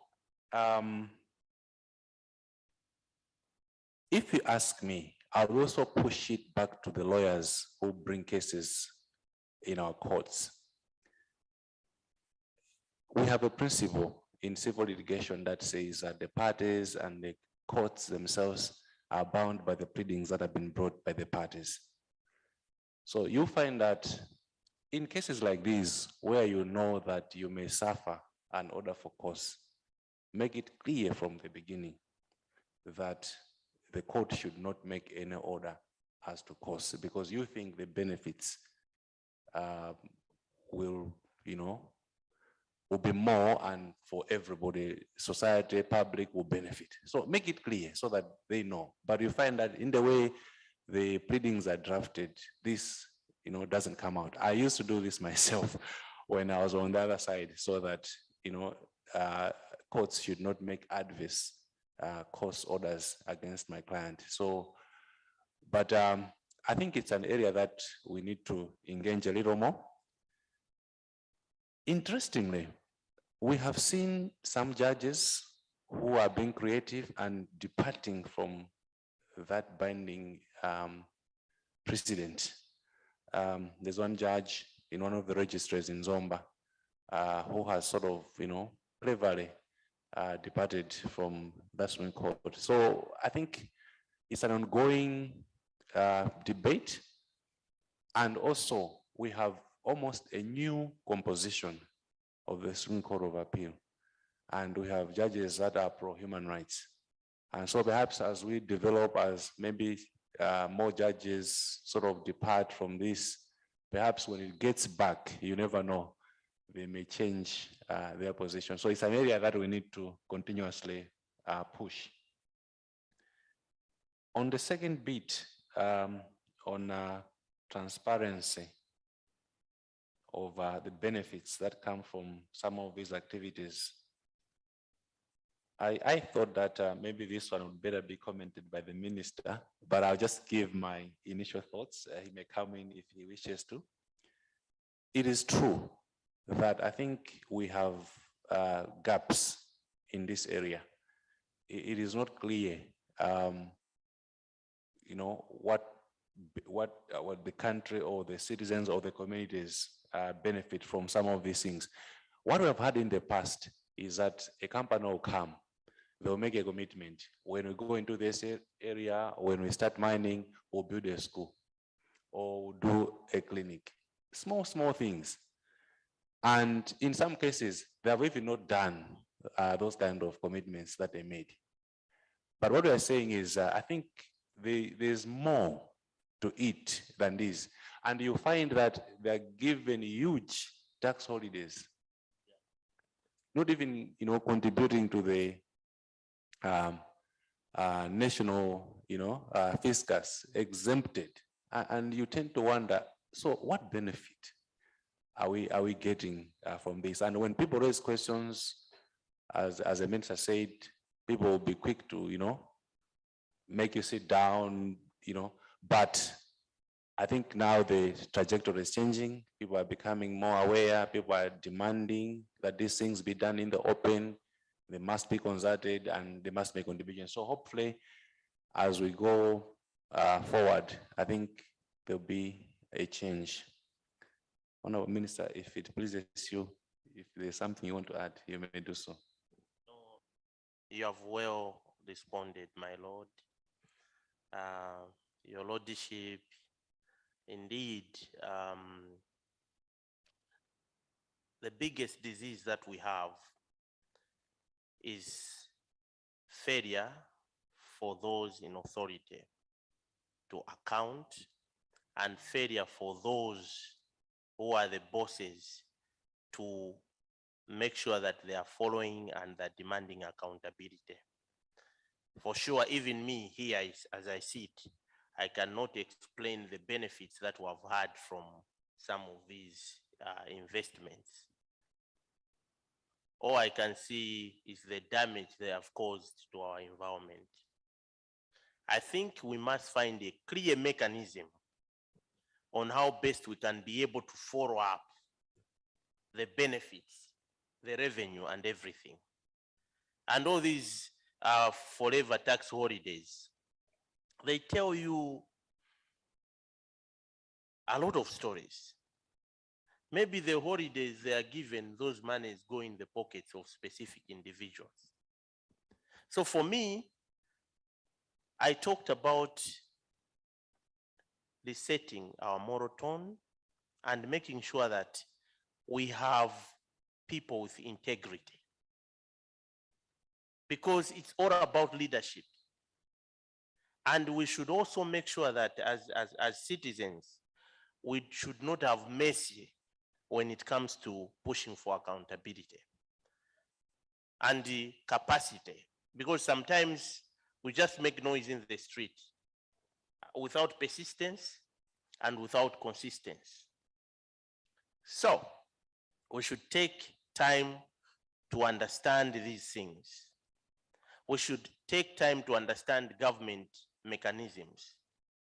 The parliament is a very critical platform that we can use even to have specific investigations in these issues. We should be calling for audits on specific programs of this nature and demand that we need a proper audit. So developing capacities even within government, do we have experts who can effectively negotiate for proper deals for the benefit of our people? It's also another issue. So I think it's a wider range of issues, and I think we have more experts in this room than maybe some of us would understand these issues.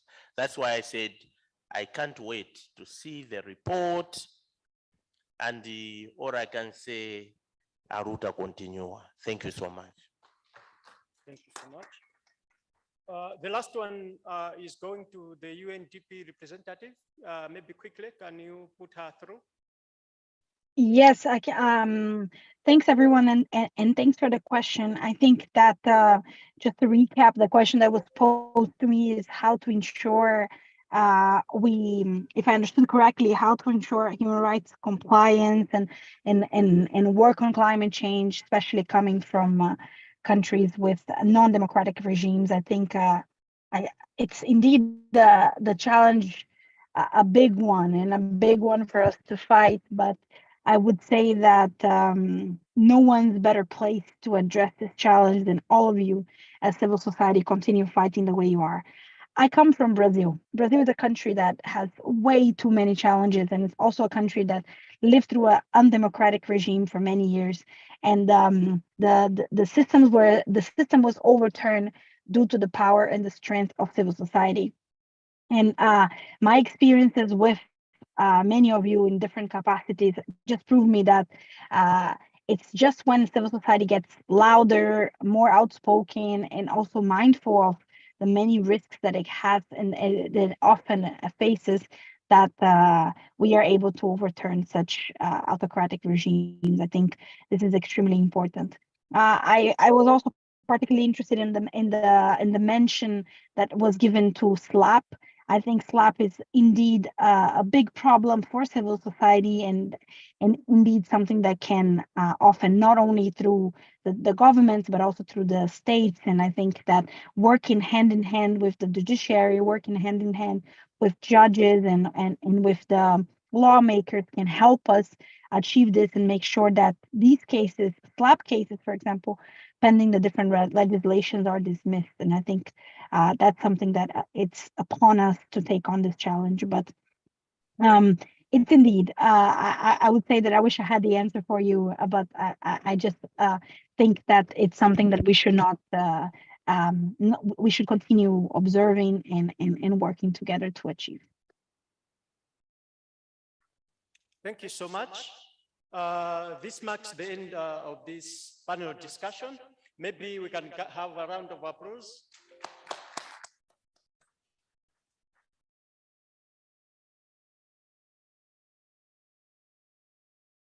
Thank you very much, Godfrey. And as he has indicated, we come to the end of this session. I will take a tea break, but there's going to be a group photo. I think the Secretariat will direct us where this is going to happen. And after that, we go for a tea break. And after the tea break, we reconvene. But by then, I would have gladly handed over my chairmanship. Unlike others that wants to hang on, doing that and shows my democratic credentials. I'm being informed by Arnold that the group photo is going to take place right there by those stairs there. So we can all just quickly move and follow Arnold to quickly have the group photo while the minister is still here. And after that, we go for tea. Thank you very much. We look forward to the next session.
Good afternoon. Hello, everyone.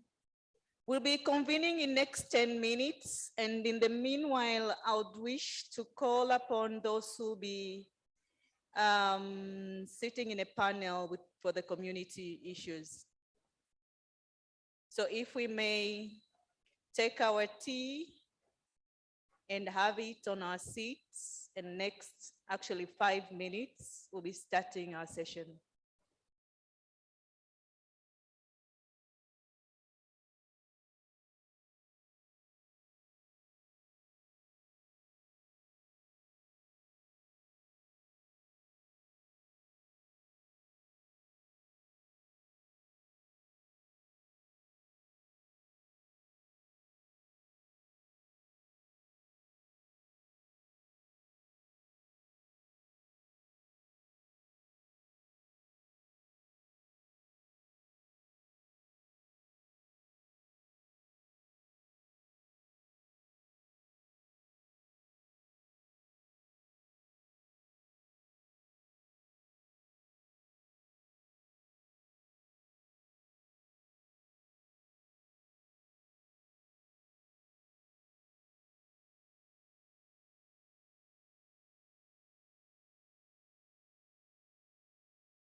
Okay.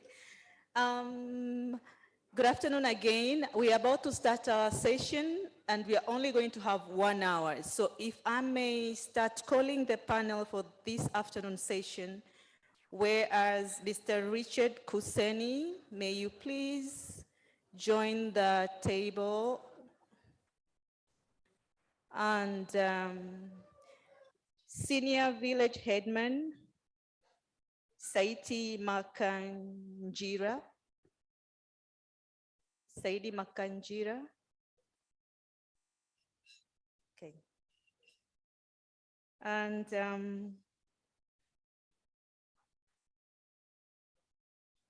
Mr. Makumbo Mitali from Malawi Human Rights Commission.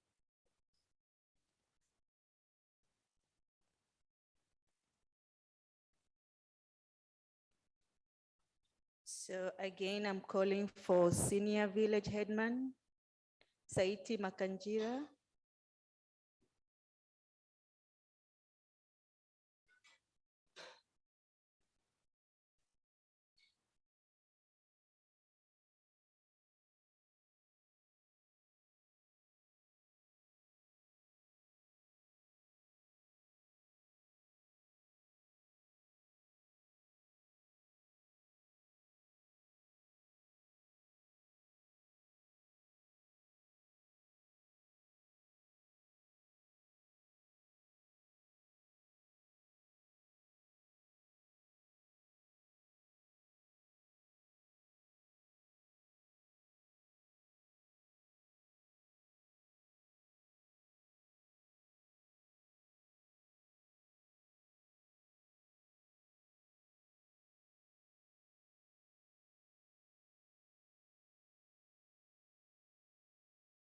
Good afternoon again. It has been a very insightful morning and very informative. Unfortunately and unfortunately, we only have 1 hour, and I understand this is the time that we are going to hear from our experiences from our colleagues working at the grassroots, but those who also are working with the communities in the grassroots. So the panel that we are having this afternoon, and before I may say this, I want to believe all of us, we have the program. In the program, we have slightly changes, and Ms. Habiba Othman is here, represented by Mr. Makumbo Mithali from the Malawi Human Rights Commission. But also we have Richard Kuseni, Project Officer from ISD. Mr. Richard? Yeah. And then we have Oswald Siginara Malingunda from Action Group, Malingunda Action Group. Okay. And then we have Mr. Makumbo Mithali from Malawi Human Rights Commission. Our colleague, Mr. Kenneth Rashid, will not be joining the panel, but he'll be contributing from the floor. And also another panelist, Mr. Senior Village Headman Saliti Makanjila, has not been able to make it with us this afternoon. So without further ado, I wish to invite the panel with the order that will be agreed. Sorry.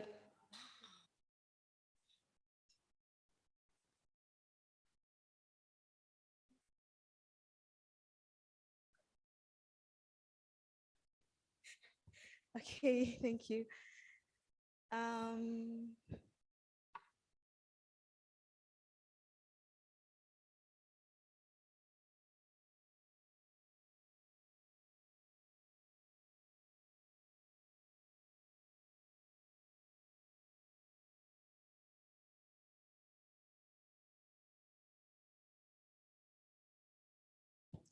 Each panelist will have 7 minutes,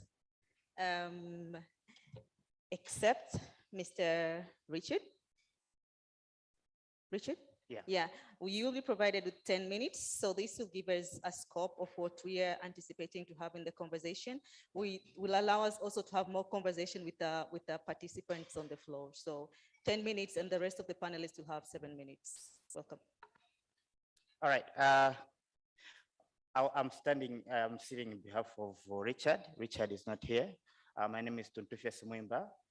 I'm a project officer, stroke legal officer of ISD. Let me mention that the topic here is mostly on extractive, but we're looking at the human rights component of it. That's the reason why we have the Malawi Human Rights Commission here. As a matter of introduction, we all are coming from different countries, and we are practicing mining at some level. It has since shifted in terms of policy approach from agriculture to be supplemented with mining initiatives. And this is what is happening in Malawi. And in response to that, CSOs have also put forward an upper gear in terms of looking at the situation in mines. And what we have learned is the situation in mines in Malawi is not as conducive as it should be in terms of human rights adherence. Some of the things that I will share here are for the purposes of flagging out, but I think we can further engage and look at them from another perspective and perhaps learn from other countries what you are doing. In our assessment, we found out that in the experience that we are working in, one of them is a complete violation of access to information, because in our understanding, self-extractive situations or extractive governance is being held in a lot of secrecy. And until this point, I think there's only one mining agreement that has been shared to the public in Malawi. The rest is we are given one excuse to the other. In that way, the communities are not sure what's happening. And secondly, what we have seen is during the exploration phase, we call it exploration, and they're taking samples. You find that sometimes even for somebody who hasn't, that much knowledge in extractive. You find that the sample size that they're collecting is quite absurd. And sometimes it takes a bit longer years without talking to the communities and hearing what they have to say, or they should understand that this sample size is for what activity. We have also seen that sometimes there is no compensation when it comes to the land in which is being taken for the sake of mining. And if you might have learned from international news, Malawi is now one of the biggest, or it will become it has discovered the biggest discovery in terms of rutile, is it rutile, in the world. And you find that at the community that they are doing this, people are not completely aware. Even the nation is not aware. So moving on, we have seen that some of them have gone to move from exploration to mining phase. And this is where a lot of human rights violation is being taken. The use of protective gears. I have with me in 2 mines that we have sampled, Hala coal mine and Risikwa coal mine, where people are not wearing protective gears in terms of mining coal. And the adverse effect of this is that the coal is associated with pulmonary diseases. And we're not seeing that the mine owners are adhering to what is supposed to be adhered.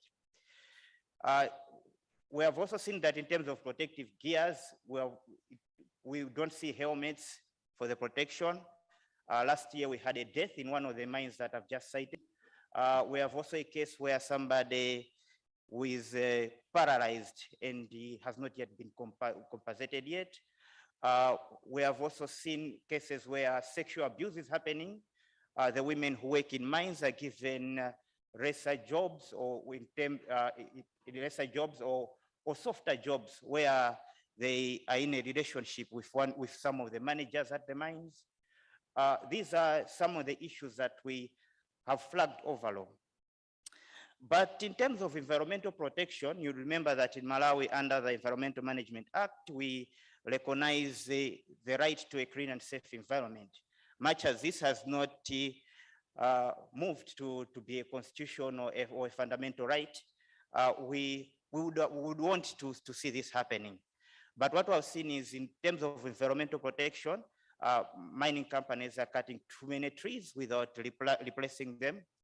We are also seeing situation where, in terms of decommissioning, where they have dug a hole, they leave it as it is. Actually, we have a situation in Kalonga where 2 people fell in a hole that was left by a mine that was decommissioned.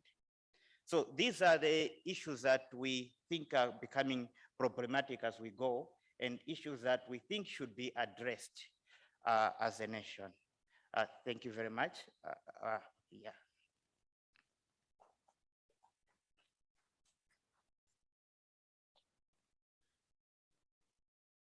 Thank you for doing justice to time. You still had 7 minutes to proceed, but thank you. You're welcome, sir, to come and share your comments. 7 minutes, but you're free to speak. Yes, the next speaker is a community member, so he will speak in Chichewa. I hope we have translators who can take it up. The speaker comes from Malingunde, which is a site in Lilongwe, where they are mining, by a company called Sovereign Metals is mining. So I'll speak to him in Chichewa. Kodi mavuto amene mukumana nawo ku mamaini kapena ku mgodi, mavuto ake ndi yani? Mavuto amene timakumana nawo makamaka okudza ndi migodi. Zikuonekera kuti timavuta kumvetsa chifukwa chakuti akamabwera akampani makamaka kampani ya Sovereign Metals Limited imene yakhala ikutenga miyala ya graphite kuchokera ku Malingunde. Ndiye amakhala kumalonjeza zinthu zoti mwina sizingatheke. Kuchokera mu 2017 kufikira 2022, 2018 anatenga miyala matanzi 100 tons.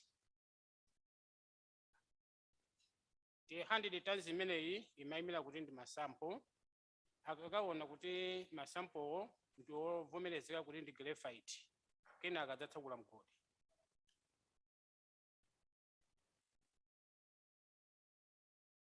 Pambuyo pa zimenezo pamene anapita ku Canada kukayesa anadzapanga proof kuti miyalayo ndi yolondola, graphite alipo okwanira.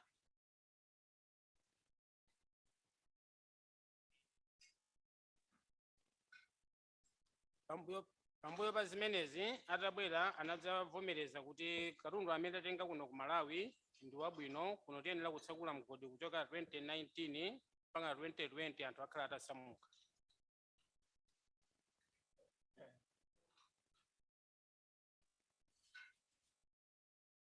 Kuchokera pa 2019 ipo palibe chimene chikuchitika.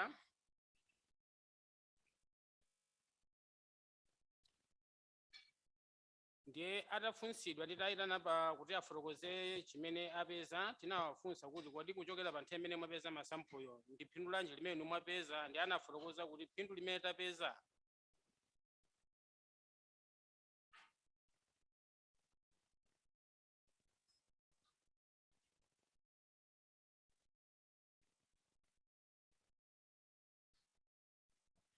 ndiye titafunsa kuti munapeza phindu lanji akane kuti apeza 1.3 trillion. Ndiye koma atafunsa atolankhani adawawuza kuti ifeyo ndiye kuti tapeza 1.23 trillion, kuboma tatumiza 45 billion, koma kumene ife timapezako timakatengako miyalayi tawamangira holo ya 60,000.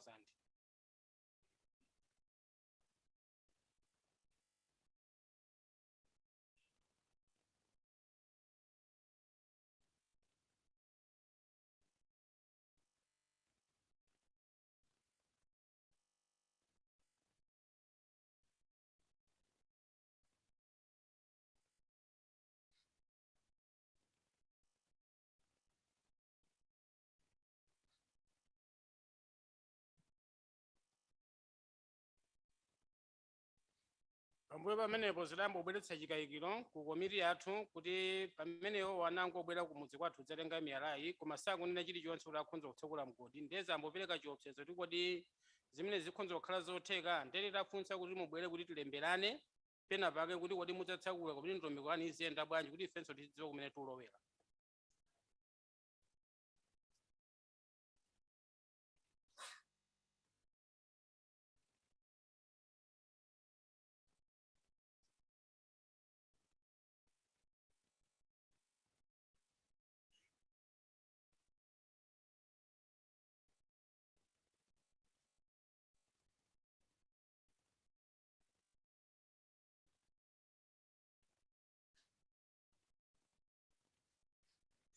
Kuchokera pamenepo ndiye zambo tikayikitsa chifukwa chakuti pamene titayitana adafotokoza kuti tulephere kudzatsekula mgodi chifukwa chakuti aboma asanatipatse license. Ndiye sitidziwa kuti kodi aboma titafunsa akhonza yankha chani za nkhaniyo.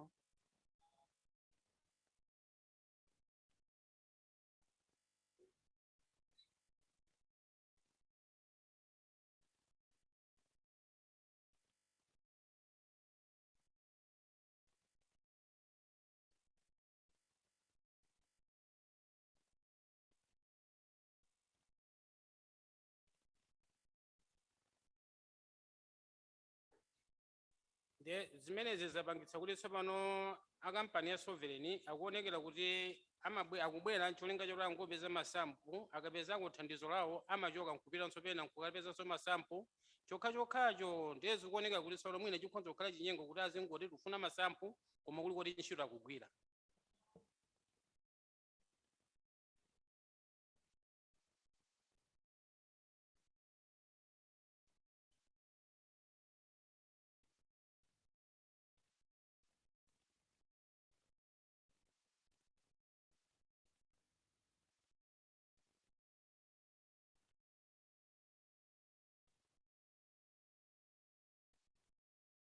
Ndiye maganizo anali akuti tinafuna tsopano aboma atiyitanire a sovereign metals limited ndife tikambitsirane kuti afotokoze zoona zenizeni.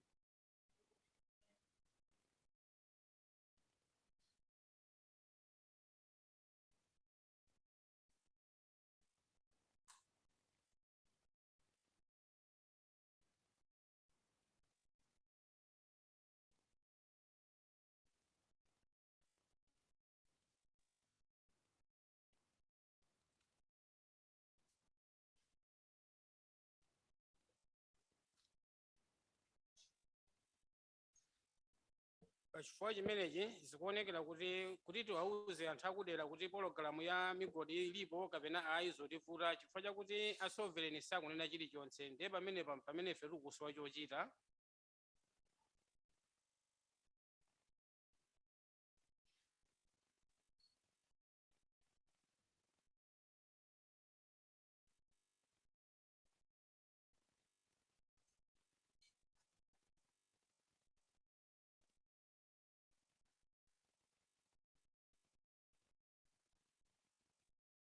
Umu ndi mmene zilili nkhani ya migodi kumalingunde asovereign metals ndi mmene akuchitira kufika na pano ndiye kuti patha zaka 6 palibe chimene chachitika koma kwa iwowo akuonekera kuti thandizo lilipo panopa tikumva kuti mwina ali kukasungu akuchitanso zomwezi.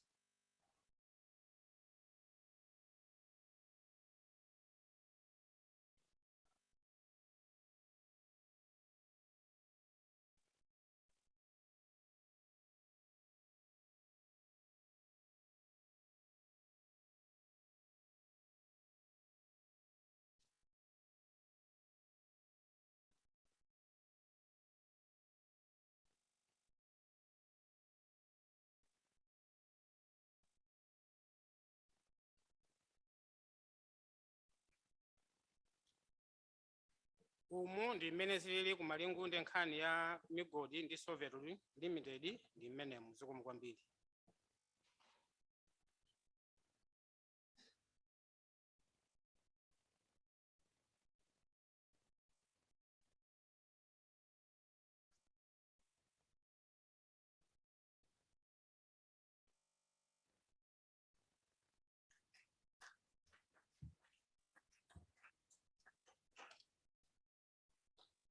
Thank you, Mr. Osot, for giving us living experiences of what is happening in your community. Obviously, this will deep dive in further conversations when we are opening the plenary. So at the moment, I would wish to invite Mr. Makumbo Mitali, Director of Economic Social Rights, Malawi Commission. You're welcome. 7 minutes. Before that, I don't know if he was able to get the interpretation. Okay. Okay, thank you so much. So I'm from Malawi Human Rights Commission. Malawi Human Rights Commission, as one of the national human rights institutions, is basically mandated with the investigations power, particularly on human rights violations, as well as also conducting awareness, research, monitoring on various human rights related issues. And in terms of our establishment, we are created by Section 129 of the Malawi Constitution, and we are guided by the Human Rights Commission Act in our operations.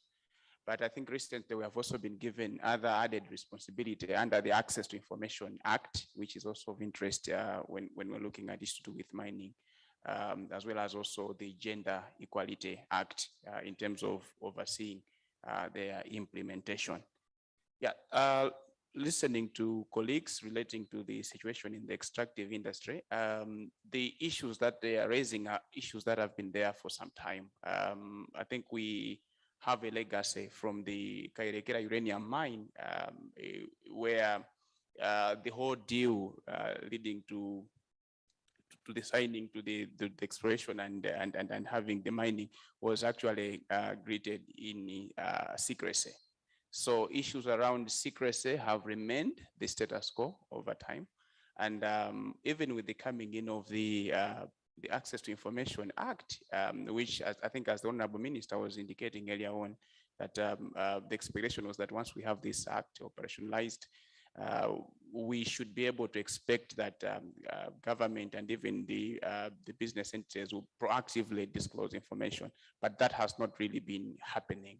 And even on the part of the citizens, it apparently it's clear that most of them do not know in terms of the procedures, how they can be able to access the required information. That also boils down to this specific role. I mean, the readiness of Malawi Human Rights Commission in terms of rolling out the Access to Information Act, because what is very critical, besides having the human resource, is also the issue around the finance being able to carry out awareness-related activities as provided in the Act. And I think I have to admit that as a Malawi Human Rights Commission, we have not done much in terms of awareness raising. Because the expectation is that the awareness should be able to trickle down to the community. So that also includes having those awareness with the civil society organizations.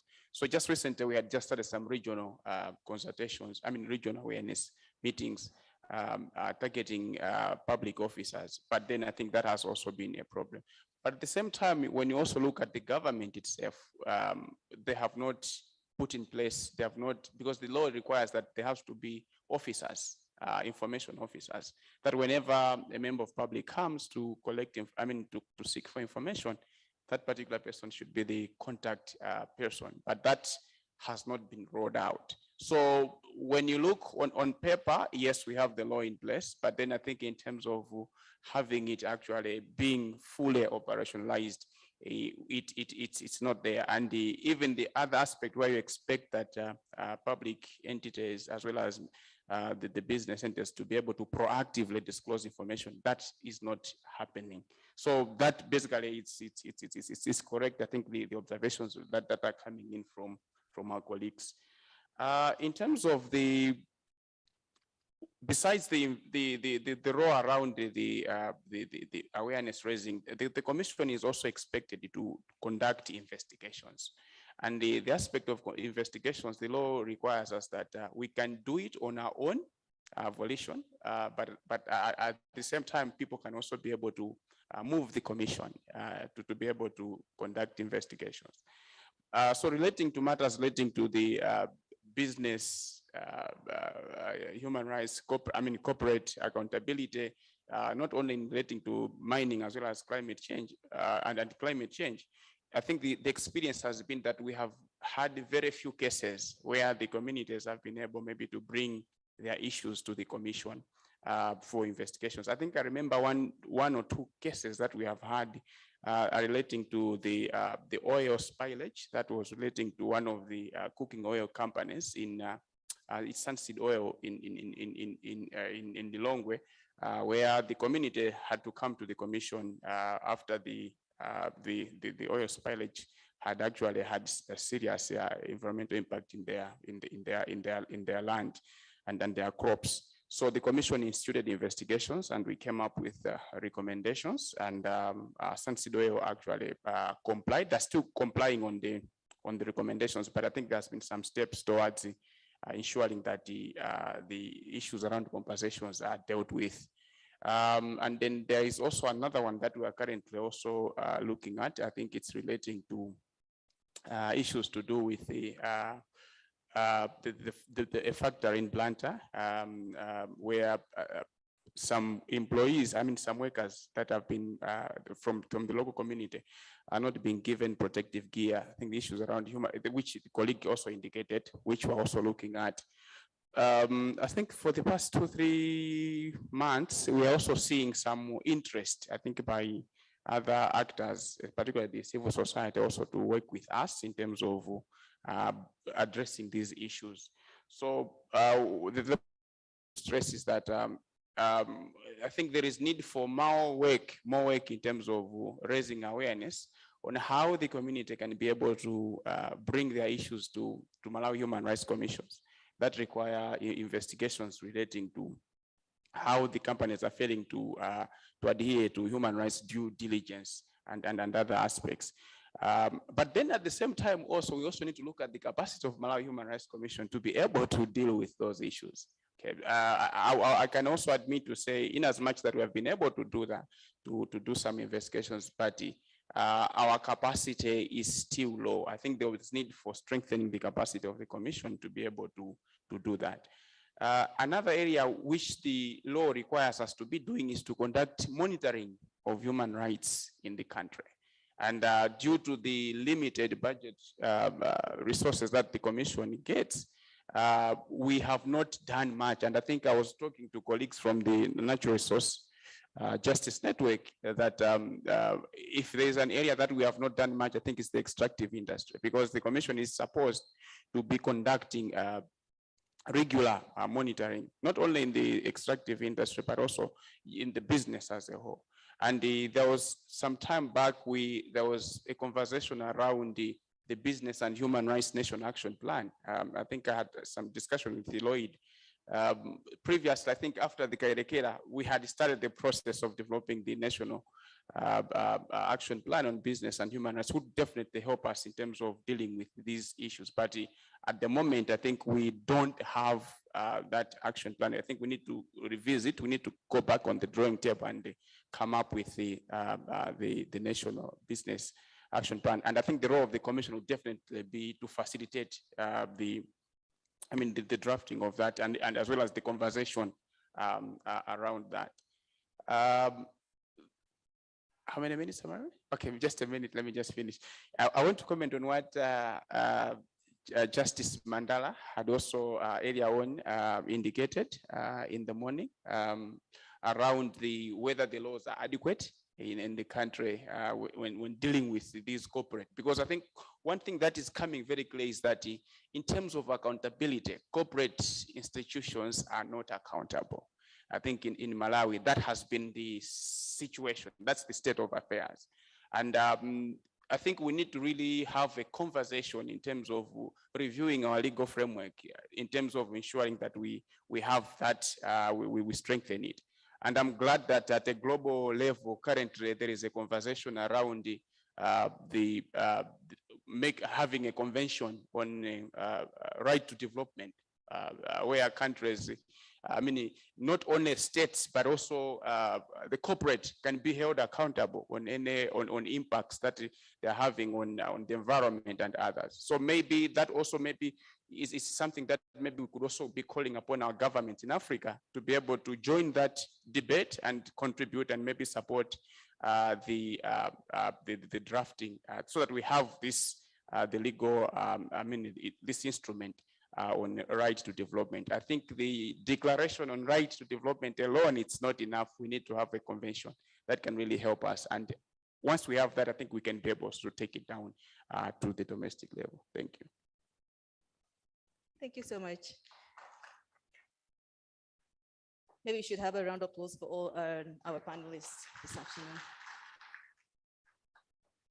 So lunch is standing on our way, fortunately, or unfortunately, and I would wish to open the floor, but then I'll really request those who be given opportunity to be brief to the point so that we can also allow the panelists to respond to some of the issues. So I'll take 3 hands. My sister, my brother, my brother. So start there. Okay. Thank you.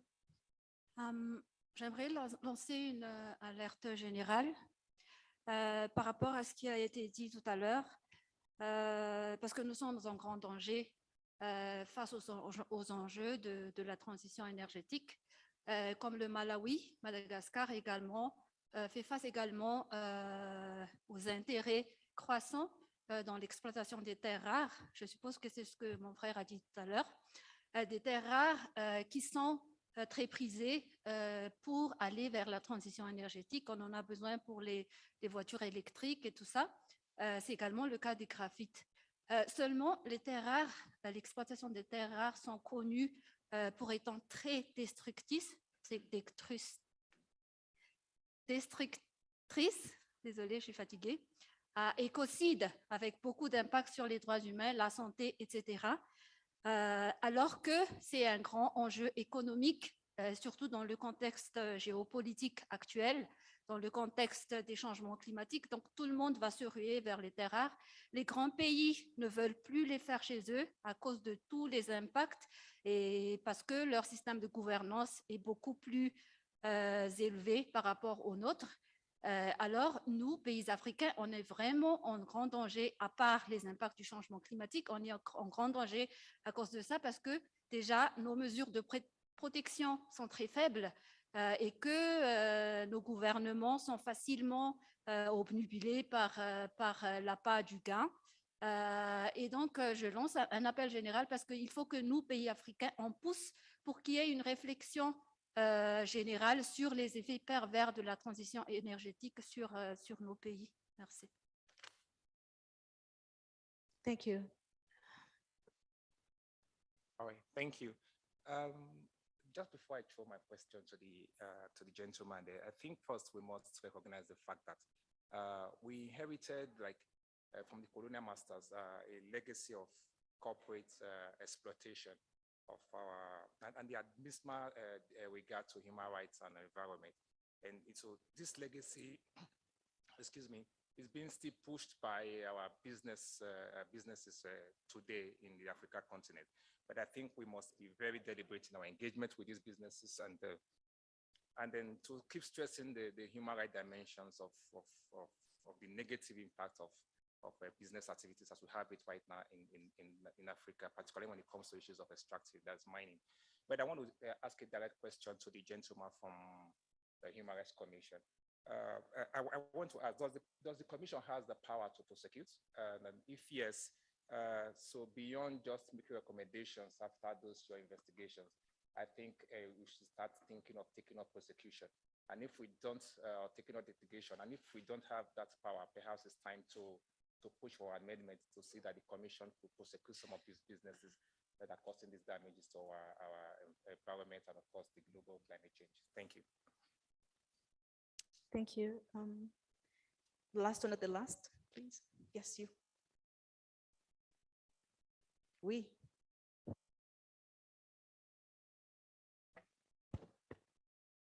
Bonjour l'assistance. C'est moi ou c'est lui? C'est moi ou c'est où? C'est bien moi? Ok, merci. Désolé, hein, je vais parler juste avant toi. Ok, je voulais juste faire un petit commentaire. Ce n'est pas une question que je vais poser. Je voulais partager avec vous un peu quelques expériences que nous avons au niveau de l'Afrique de l'Ouest. Et pour parler de cela, je voulais dire que nous avons 2 niveaux d'intervention pour la défense des droits des communautés face aux impacts des industries extractives. C'est vrai que très souvent, lorsque nous nous retrouvons, nous avons eu cette habitude, bien sûr, de décrire les impacts, de décrire les impacts surtout néfastes de ces entreprises, mais on ne finira pas de les décrire parce que tout le temps, ça sera pareil. Et ça ne changera pas d'un endroit à un autre. Que vous soyez de l'Afrique de l'Ouest, de l'Afrique centrale, de l'Afrique australe, ce sera le même décor et le même dessin. Mais qu'est-ce qu'il nous faut faire? En fait, 2 niveaux d'intervention existent pour essayer de défendre ces droits de ces communautés-là qui sont victimes. On a une assistance qu'on pourrait apporter aux communautés, qui est l'assistance juridique, et on a aussi cette assistance qui peut être une assistance judiciaire. Je veux essayer de parler brièvement, puisqu'on n'a pas assez de temps, de cette assistance juridique. L'assistance juridique, en fait, peut nous ramener à nous prononcer sur l'accès à l'information, et cet accès à l'information peut être un accès à travers la connaissance des lois.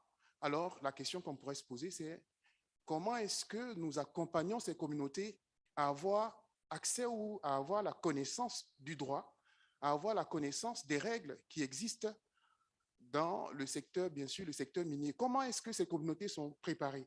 C'est aussi la connaissance des procédures.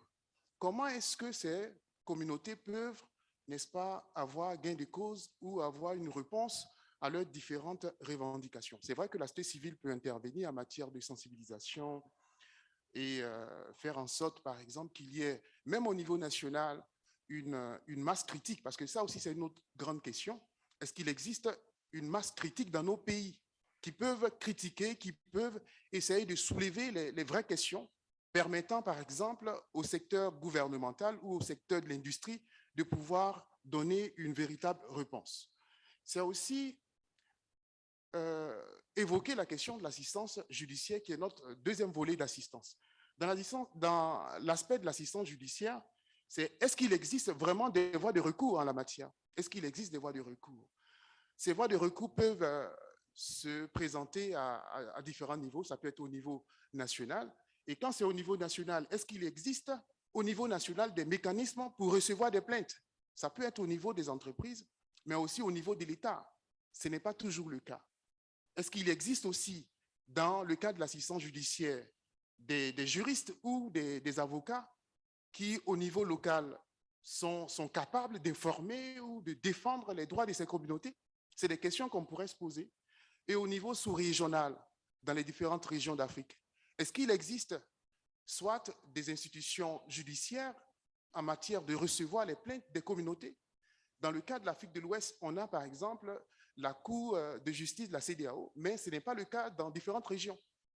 Par exemple, si je prends le cas de l'Afrique centrale, il n'existe pas de juridiction au niveau sous-régional qui pourrait adresser des questions de plainte, surtout en matière d'impact des entreprises minières sur les communautés ou même sur l'environnement.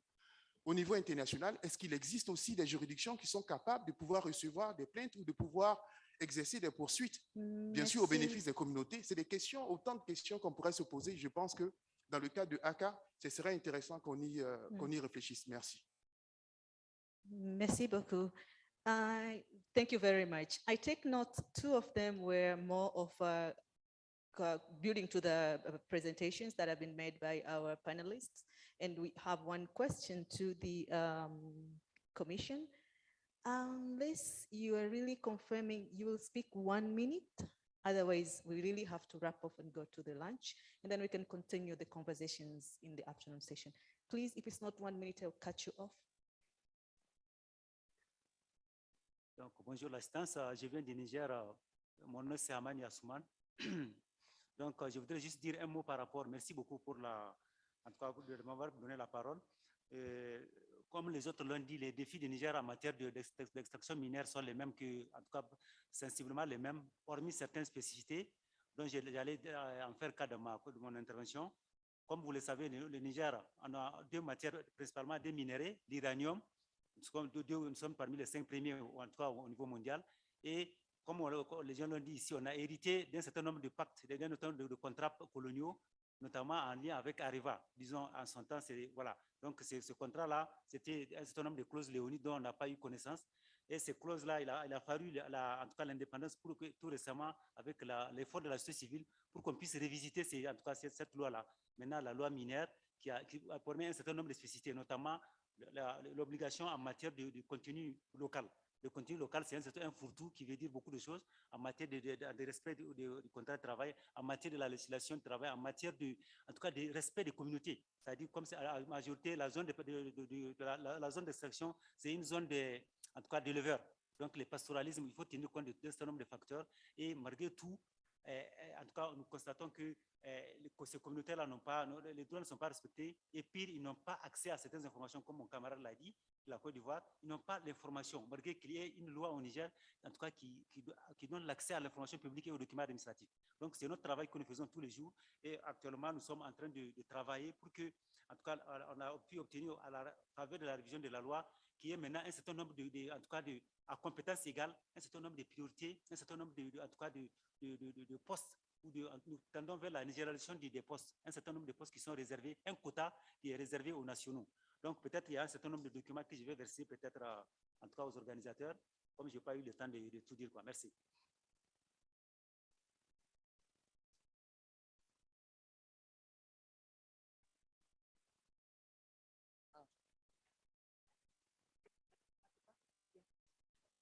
And yeah, thank you.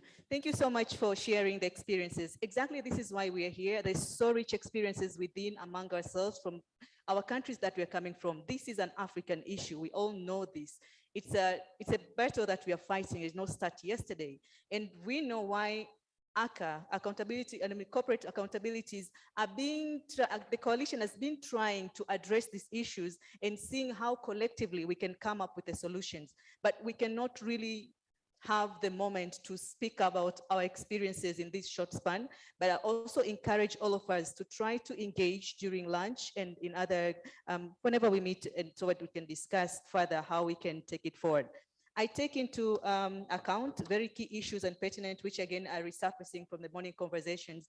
Our guest of honor alluded it, and it was very strong, the role of civil societies. And this is where we are coming in. And again, my brother from the back, again, spoke of the same issues.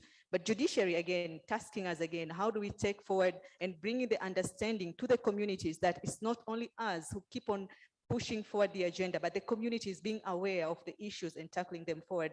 And here we have our brother who's bringing in living experiences of the challenges they're facing. But the nexus of climate change and business and human rights, you can see it clearly. If then explorations are done and nothing is happening in those boreholes, what will happen to the livelihood of those people residing in those areas? These are the issues now we need to start interrogating, but putting our governments into tasks. We've been reminded we have so many beautiful documents, but they are not implemented. They're not implemented by our governments. So how can we continue the conversations in these 2 days and trying to come out with solutions?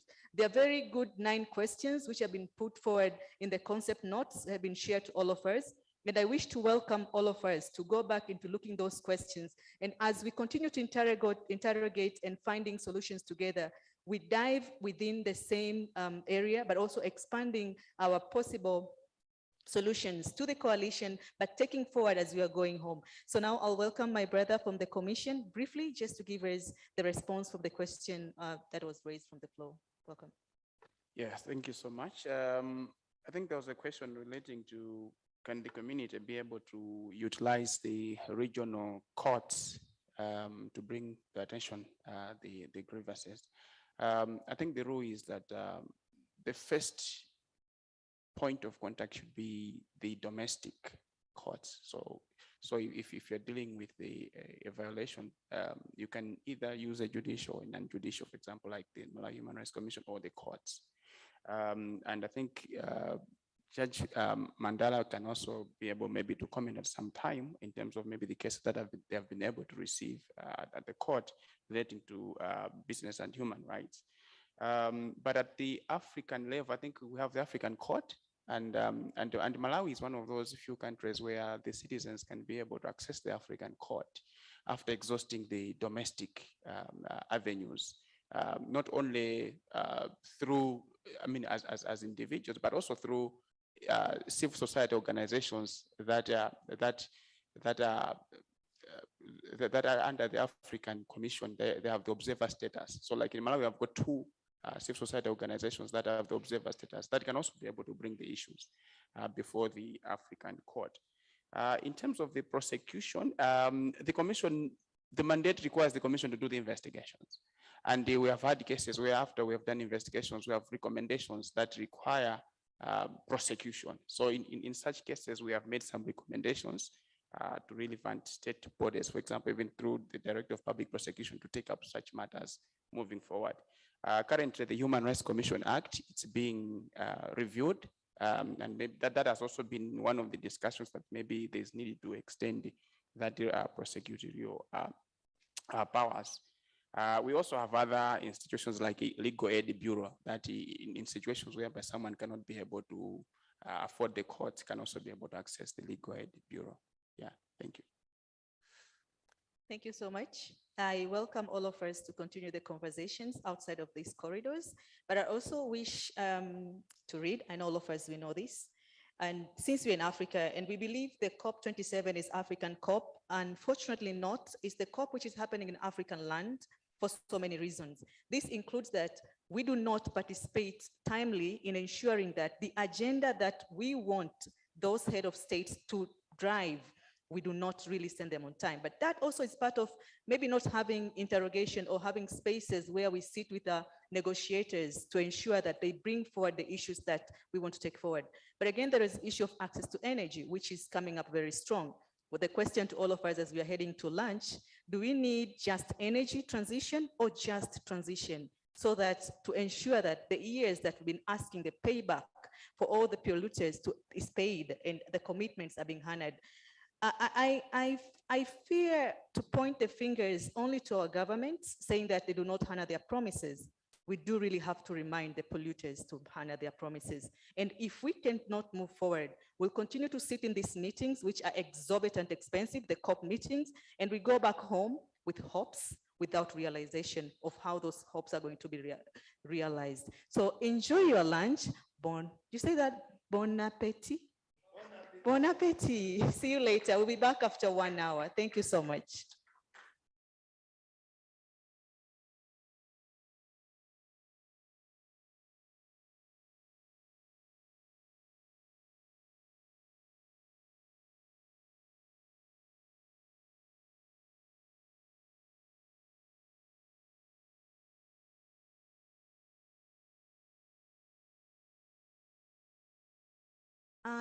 I think Secretariat will guide us where is the lunch.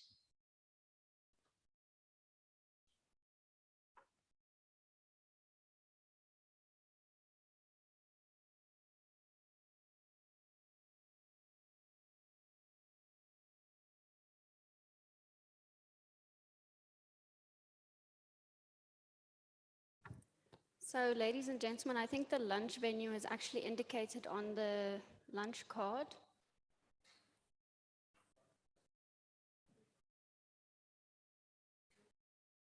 It says luncheon in Jobvu. I think it's the venue. It's one of the venues in this building. I think it's the one right next to us.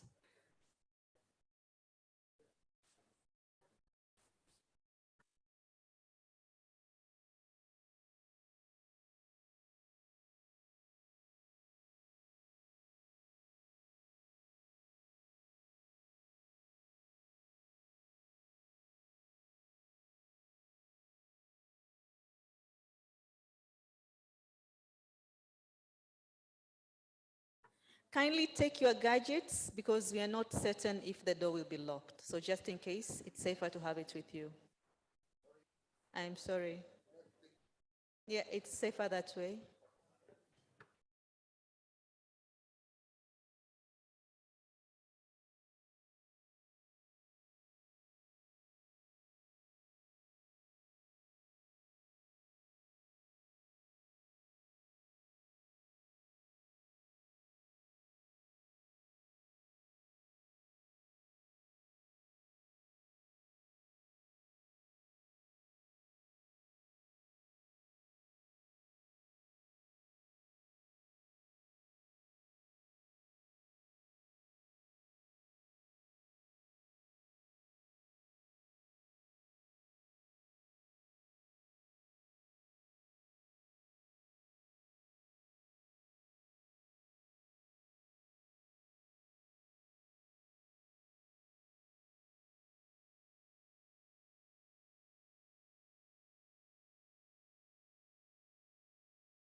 Good afternoon. Good afternoon. Good afternoon. Good afternoon. Good afternoon. I'm trying to get attention of the brothers who are still standing at the back. We'll be reconvening in next 10 minutes. Please, if we can start heading to our seats. Thank you.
Hello. How was your lunch? Just good? Oh, good, amazing. So welcome back to our afternoon session.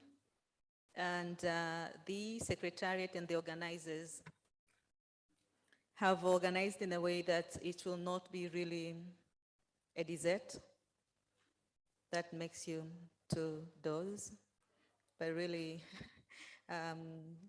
bring catalyst to your mind. So it's a sweet dessert in an alternative way. So this afternoon, we will go back to part of the program that we couldn't do in the morning. And this is announcement of ACCA, CTA, Climate Litigation and Climate Investments Case Grant.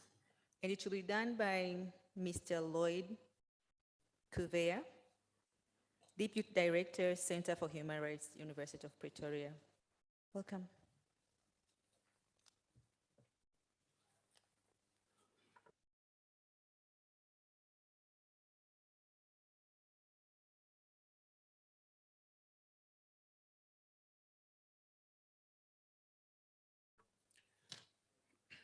Very good afternoon to you all.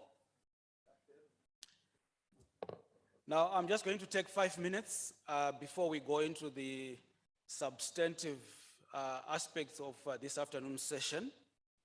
And I have a very simple task and to announce something which was going to be music to our ears for those who are going to win whatever is on the table and being offered.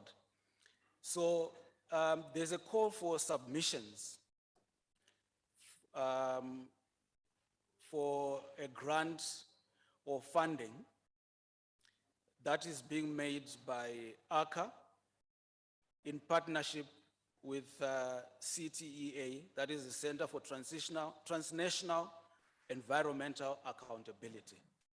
Okay?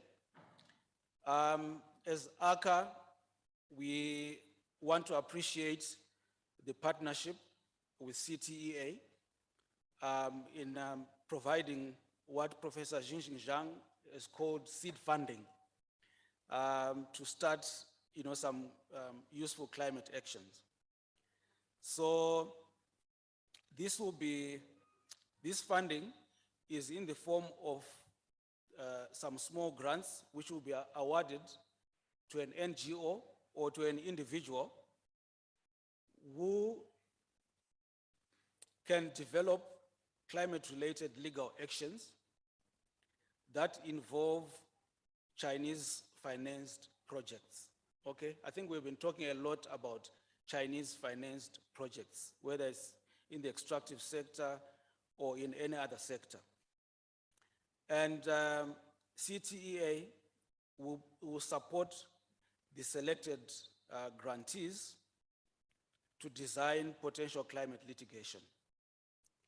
And it can be in any of the following projects that the Chinese companies are usually interested in, that is coal, oil, gas, or any other mining project.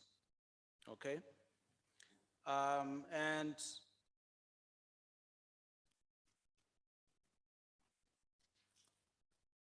now, for the sake of transparency, this call is going to be posted on the website, ACCA website, today.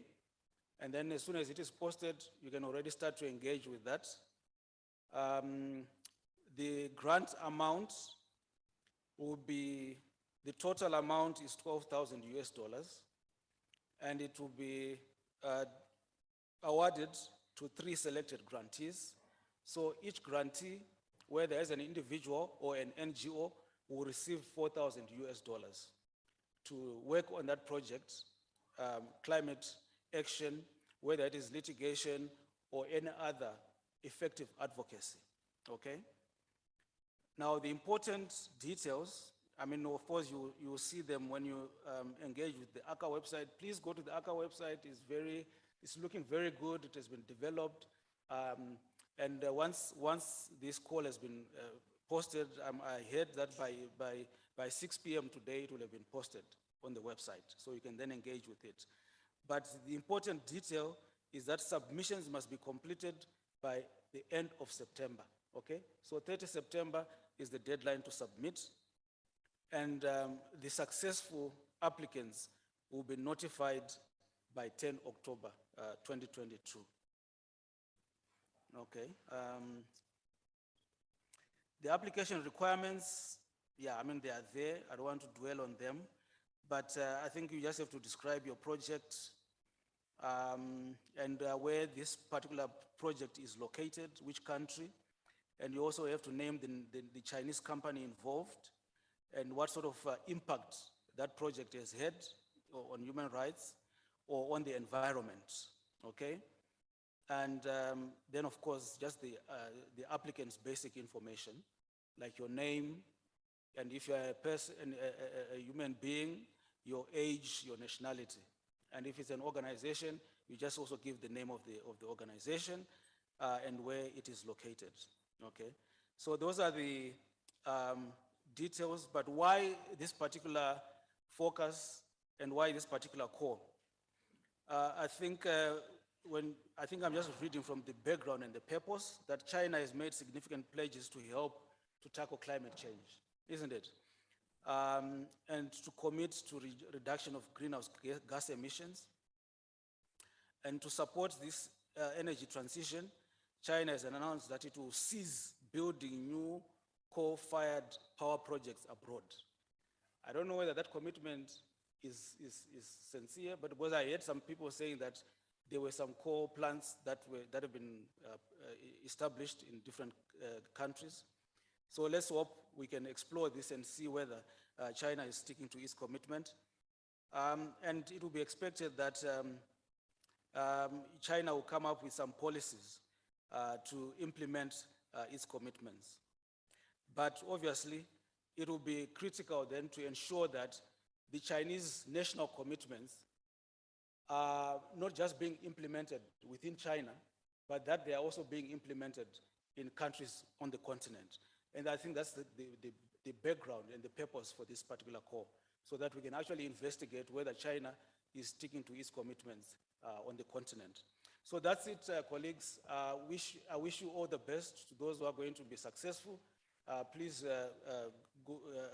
go to the ACA website, maybe from tomorrow morning, and start your application process, and wish you all the best. Just want to say to Professor Xinxing and your team, thank you so much. I think Professor Xinxing is going to be introduced. She's the Executive Director of CTEA.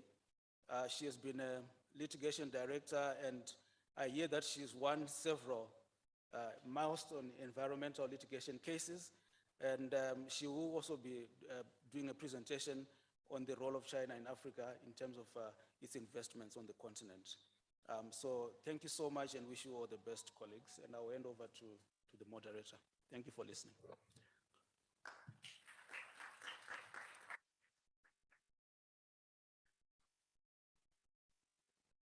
Another round of applause for this song to our ears.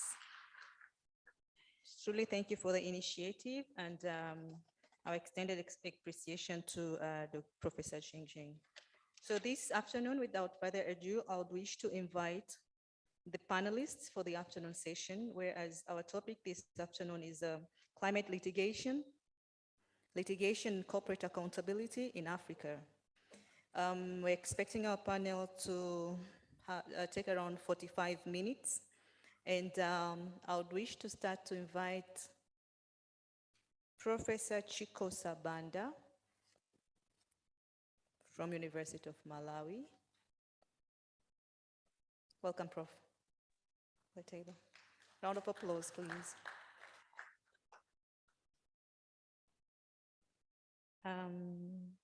Barrister Chima Williams, Executive Director, Environmental Rights Action, Friends of the Earth, Nigeria. Welcome. And he is a winner of 2022 Goldman Environmental Prize for Africa. Thank you for a great job. And also Professor Jingjing Zhang. I hope I got it right.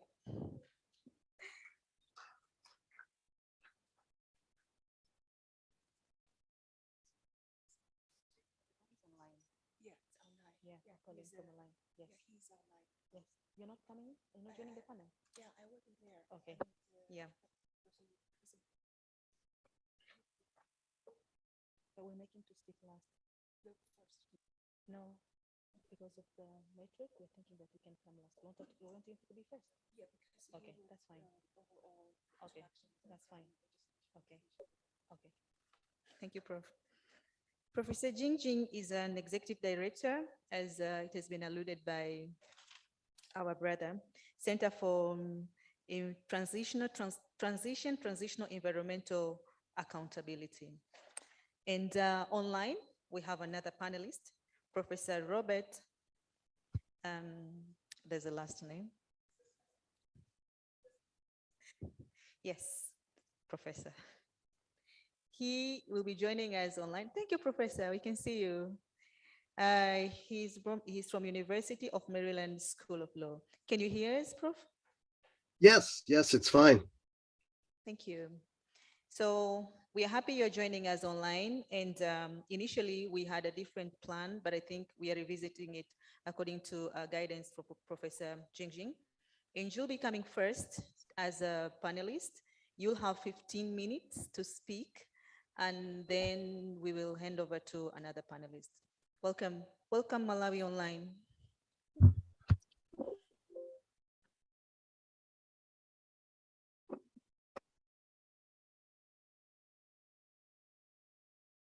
Jingjing, should I start?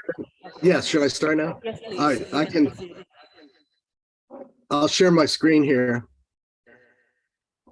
I'm going to be speaking about climate litigation and how it has evolved over the years.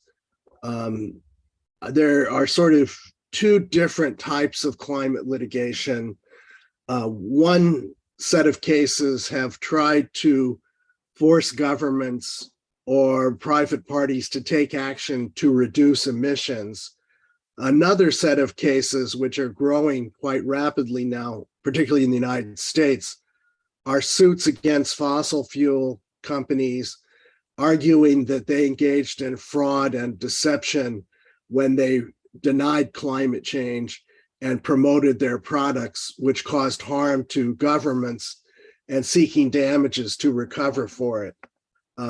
In the United States, climate litigation actually started in 2004 when a number of states sued companies that had large coal-fired power plants, arguing that they contributed to climate change and that the federal courts, using the federal common law of nuisance, should require reductions in their emissions.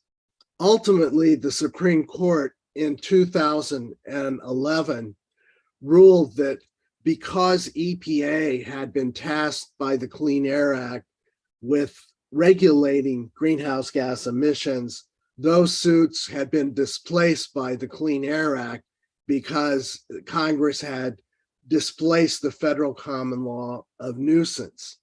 And Justice Ginsburg, who wrote that decision for a unanimous court, said that EPA is the expert agency and knows a lot more than judges about how to regulate emissions of greenhouse gases. The court, however, made it very clear it was not preempting the state common law of nuisance. Now, another set of cases where one very unique case was brought on behalf of children, future generations who argued that they sued directly the US federal government, arguing that it had violated their constitutional right, which had not been recognized before, to a healthy environment now and in the future. Ultimately, that case was dismissed on the grounds that their request to have judges dictate what federal climate policy should be and how to regulate greenhouse gas emissions exceeded the power of the federal courts, that should effectively be left to EPA and Congress. And therefore, without even ruling on whether they had a constitutional right to a healthy environment, the court said you don't have standing because the claim you're making is not redressable by a federal court. Then a large group of cases have recently been brought by states, counties, and cities directly against oil companies under state common law, arguing that they, much like the tobacco companies decades ago, lied to consumers when they marketed their products, that they concealed what they knew about the impact of climate change, and that as a result, this is costing cities and states money as they lose coastline and have to adapt to rising sea levels and extreme weather events. And these cases have not gone to trial yet because the oil companies have tried every possible procedural trick to delay the litigation. First, they removed the cases to federal court, saying that these really raised federal and not state questions, but they've lost in almost every one of those cases where the federal courts are saying that the cases do belong in state court because they involve state tort claims. The Supreme Court actually decided one of the procedural issues 2 years ago when it ruled that in appealing orders to send those cases back to state courts, that courts could consider any possible grounds. But the actual grounds the oil companies are making are really far-fetched. They're arguing that because they sell oil to the federal government or to the Defense Department, that means that it's really a federal case, but it's not at all. It's really a state case. And so they're losing on that claim. And so you may well see in the future that there will be trials actually happening concerning what the oil companies knew about climate change and their efforts to deceive the public. It's possible that this could ultimately lead to a massive settlement like happened with the tobacco cases, where the tobacco companies agreed to pay $200 billion to the states for the harm that their deadly products had done to consumers, costing the states money in healthcare costs. Now, climate litigation has been surging outside of the United States. 4 years ago, the United Nations Environment Program did the first report on the status of climate change litigation around the world. At the time, they said that as of March 2017, 84 cases had been filed in 24 countries. And this is the geographic distribution of some of these cases. There's a wide variety of claims that are being made: nuisance claims, failure to warn, violating the rights of shareholders or environmental rights. And just recently, last July of 2021, UNET updated this report and found that the number of cases had grown dramatically, that there were now 1,550 cases in 38 countries that have been brought. Many of these cases rely on the notion that government action or inaction has violated fundamental rights enshrined in national constitutions or in international law. Some have argued that companies have not been honest and transparent about the risks of climate change, and therefore they should be liable. Other cases have sought to stop government agencies from issuing permits for new fossil fuel projects because it will contribute to climate change. This chart shows the variety of different kinds of suits Some are based on public trust doctrines. Others argue that permits have been issued illegally because the impact of climate change has not been adequately taken into account. Some are based on human rights, constitutional rights. And the other new development you're seeing is a lot of cases now are being brought directly against corporations and individuals for contributing to climate change. The UNEP report said these are the 5 types of climate cases. Some involve consumer and investor fraud claims. Those are the cases that are in state court in the United States and in other parts of the world. Some are seeking to recover for extreme weather events, arguing that by contributing to climate change, emitters of greenhouse gases have made those events more likely and more severe in their consequences. Scientists are getting very good now at what's called attribution science, being able to tell how much climate change aggravated severe weather events, which may make it easier to recover for some of these actions. I'll give you some examples of some of the cases that have been brought. Norway has a very green constitution that explicitly gives the public a right to a healthy environment. Environmentalists in Norway argued that this meant that there should be no more offshore oil drilling leases issued by the Norwegian government, but the Supreme Court of Norway said just because you have a right to a healthy environment does not mean that we have to halt all oil leasing. Aim of many of these lawsuits is to stop the building of pipelines or the infrastructure for fossil fuel development because it will lock us in to using fossil fuels for a considerable time. A very interesting case that was filed 7 years ago that's still going on is this Peruvian farmer, Saul Luciano Yuya, who sued a large German electric utility, arguing that their emissions of greenhouse gases had contributed to the melting of glaciers that he depended upon for irrigating his crops. It was initially dismissed in the lower courts, but courts of appeal then revived the case. And some of the judges even visited Peru to look at his fields and the glacier that is rapidly disappearing, signaling that he may have a prospect of some recovery, but it shows the global nature of this litigation. He sued the RWE electric utility, and some of these cases, even if you don't win a judgment, may put pressure on the companies to adopt greener policies. This utility, for example, has agreed ultimately to phase out its use of coal. 2 other very important cases that date from about the same era were the Urgenda case in the Netherlands and the Lagari case in Pakistan.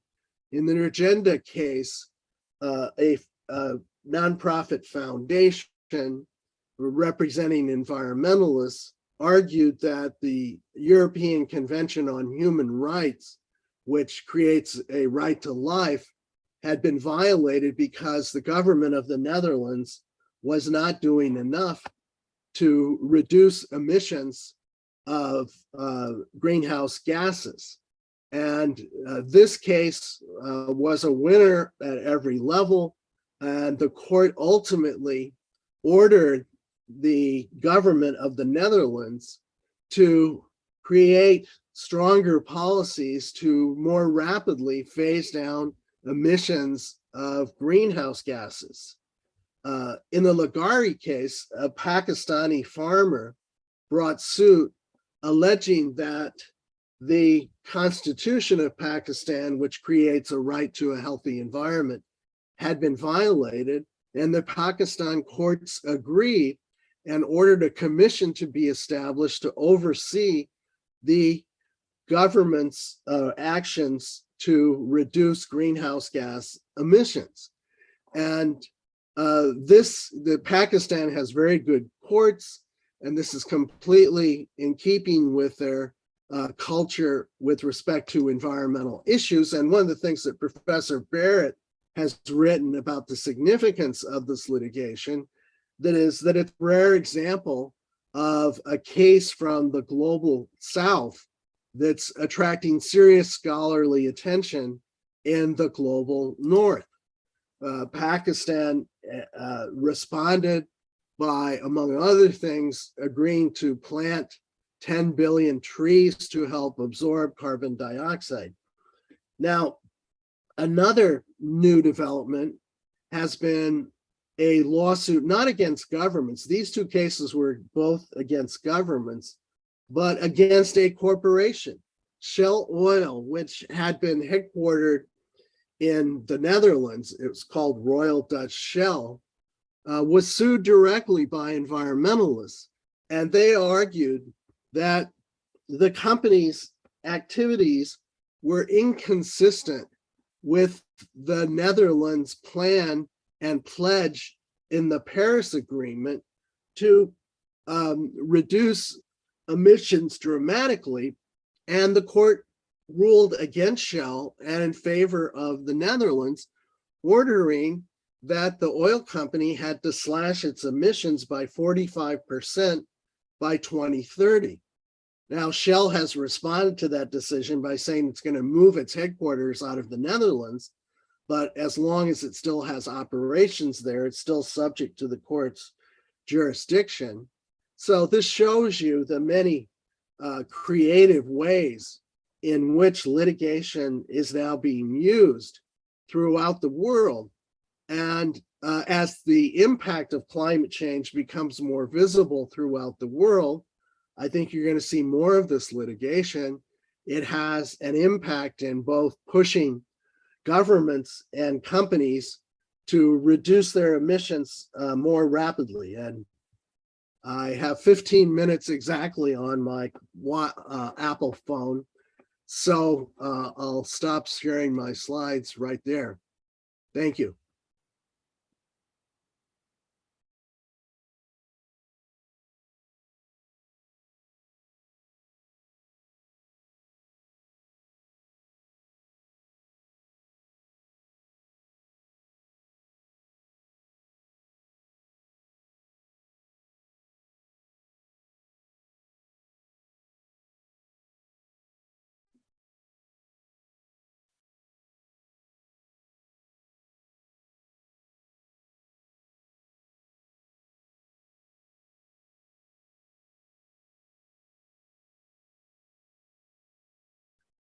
Professor, oh yeah. Professor, I hope you continue to stay online with us. Yes, I will. Okay, thank you. So now I wish to welcome Professor Chikosa Banda to share his insights for 15 minutes. Welcome, Prof. Okay, thank you very much. Initially, I was requested to speak on climate policies and laws in Malawi. But since this morning, we have been talking about those issues. So I'll change my presentation a bit and concentrate mostly on the laws and how they can, or how they potentially support a climate change litigation. And then what maybe some of the limitations we have observed in Malawi are. As the minister said this morning, we are a country that is very vulnerable to climate change, and we have been faced with major flooding events, droughts, strong winds, and tropical cyclones.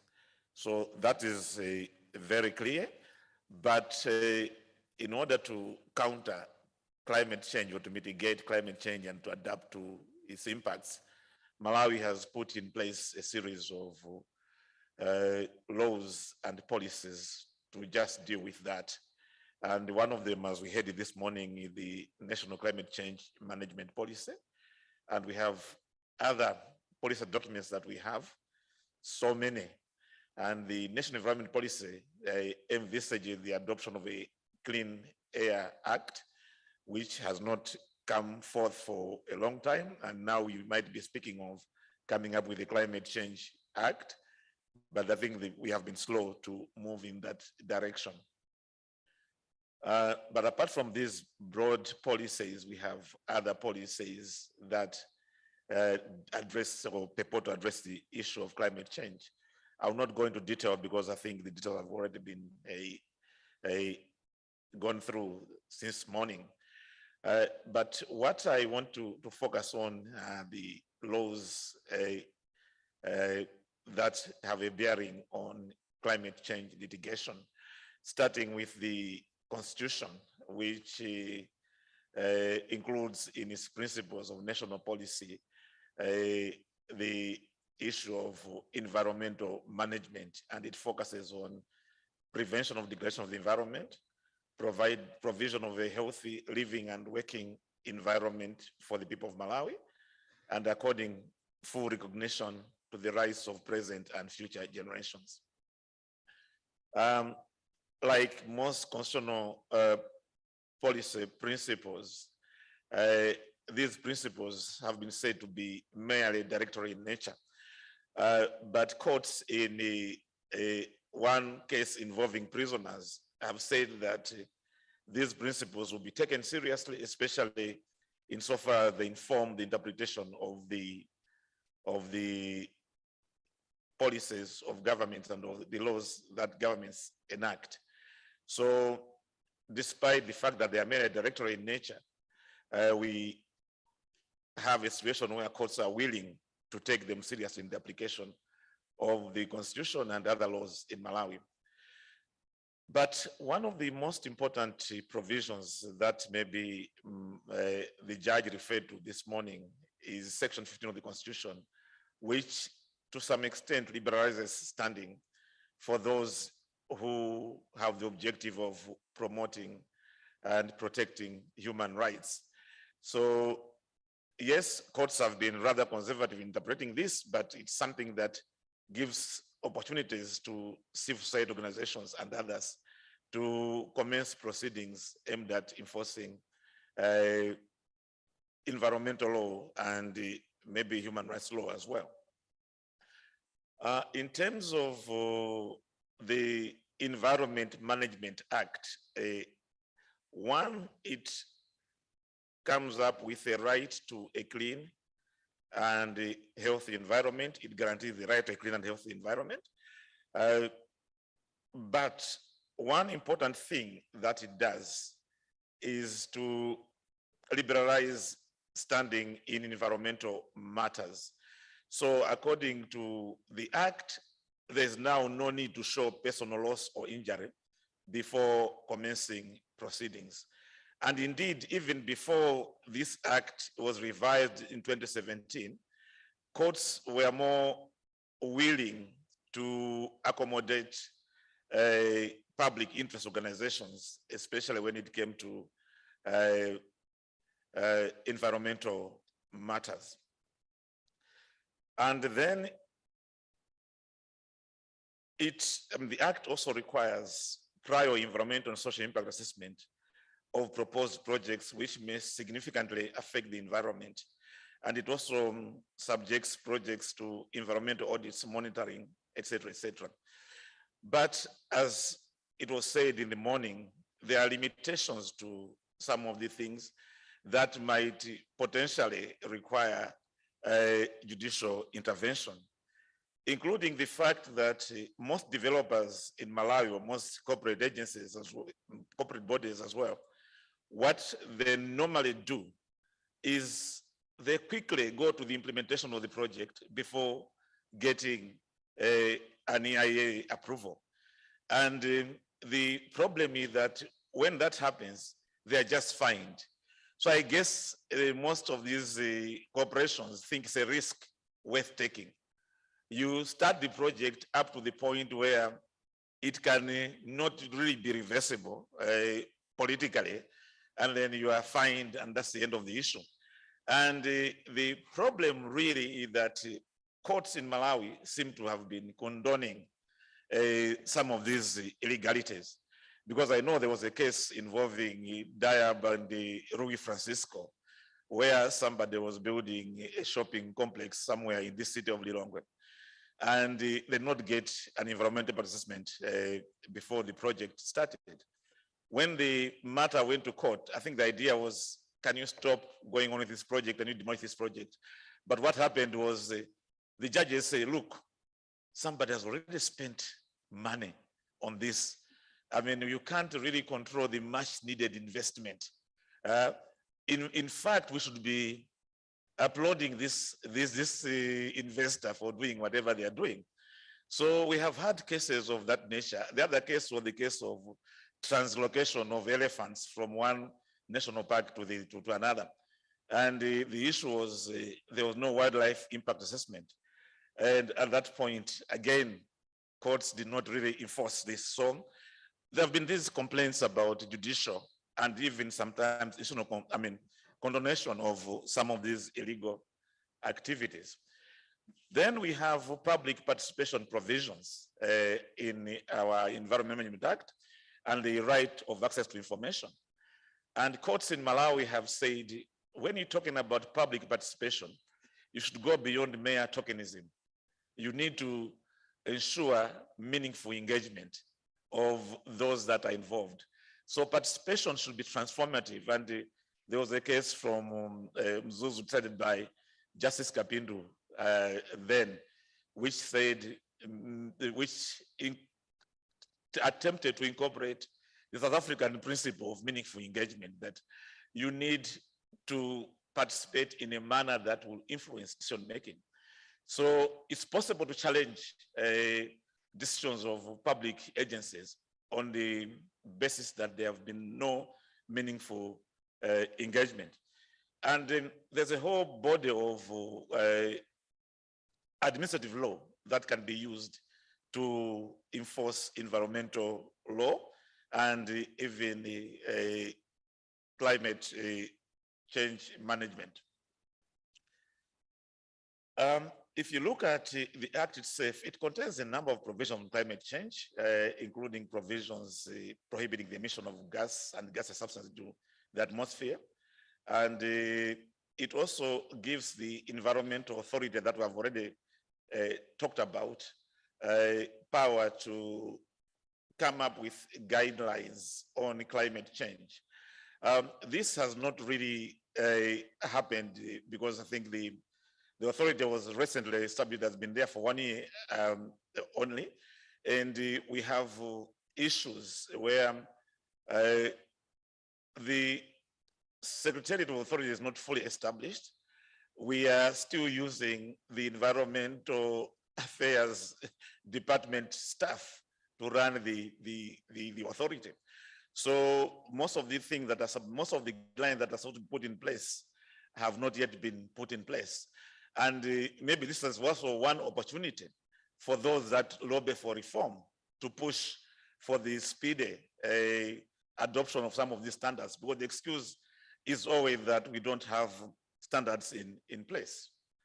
And then at this point, because I don't have much time, I just want to outline some of the major challenges to environmental management in this country, and including maybe challenges that might require litigation.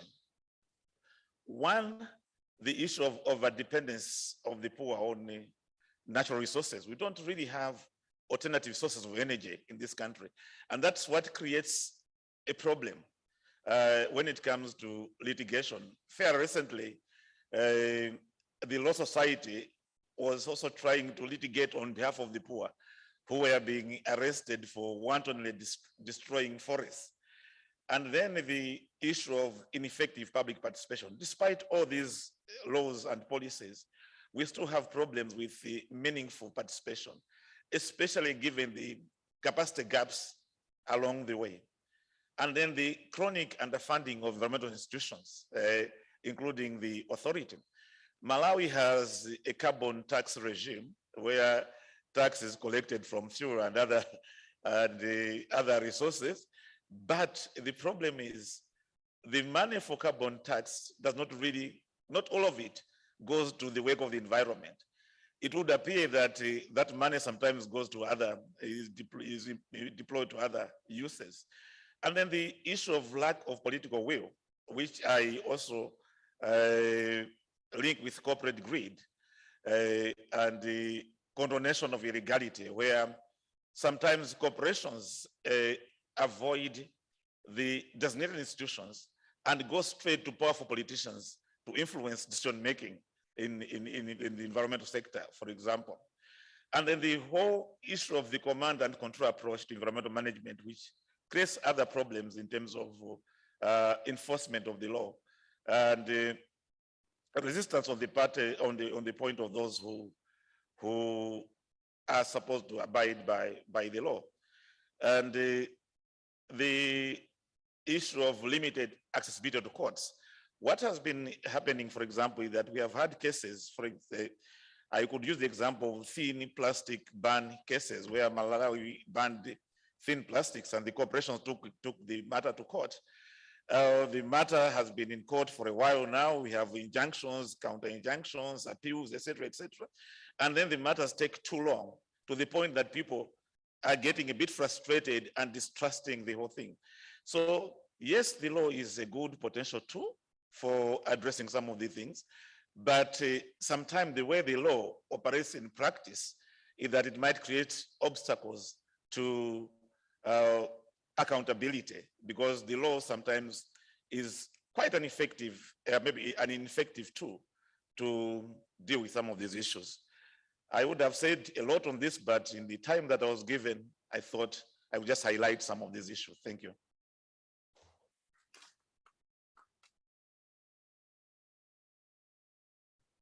Kindly, round of applause, please. Thank you. Thank you, Professor. You still had 2 minutes.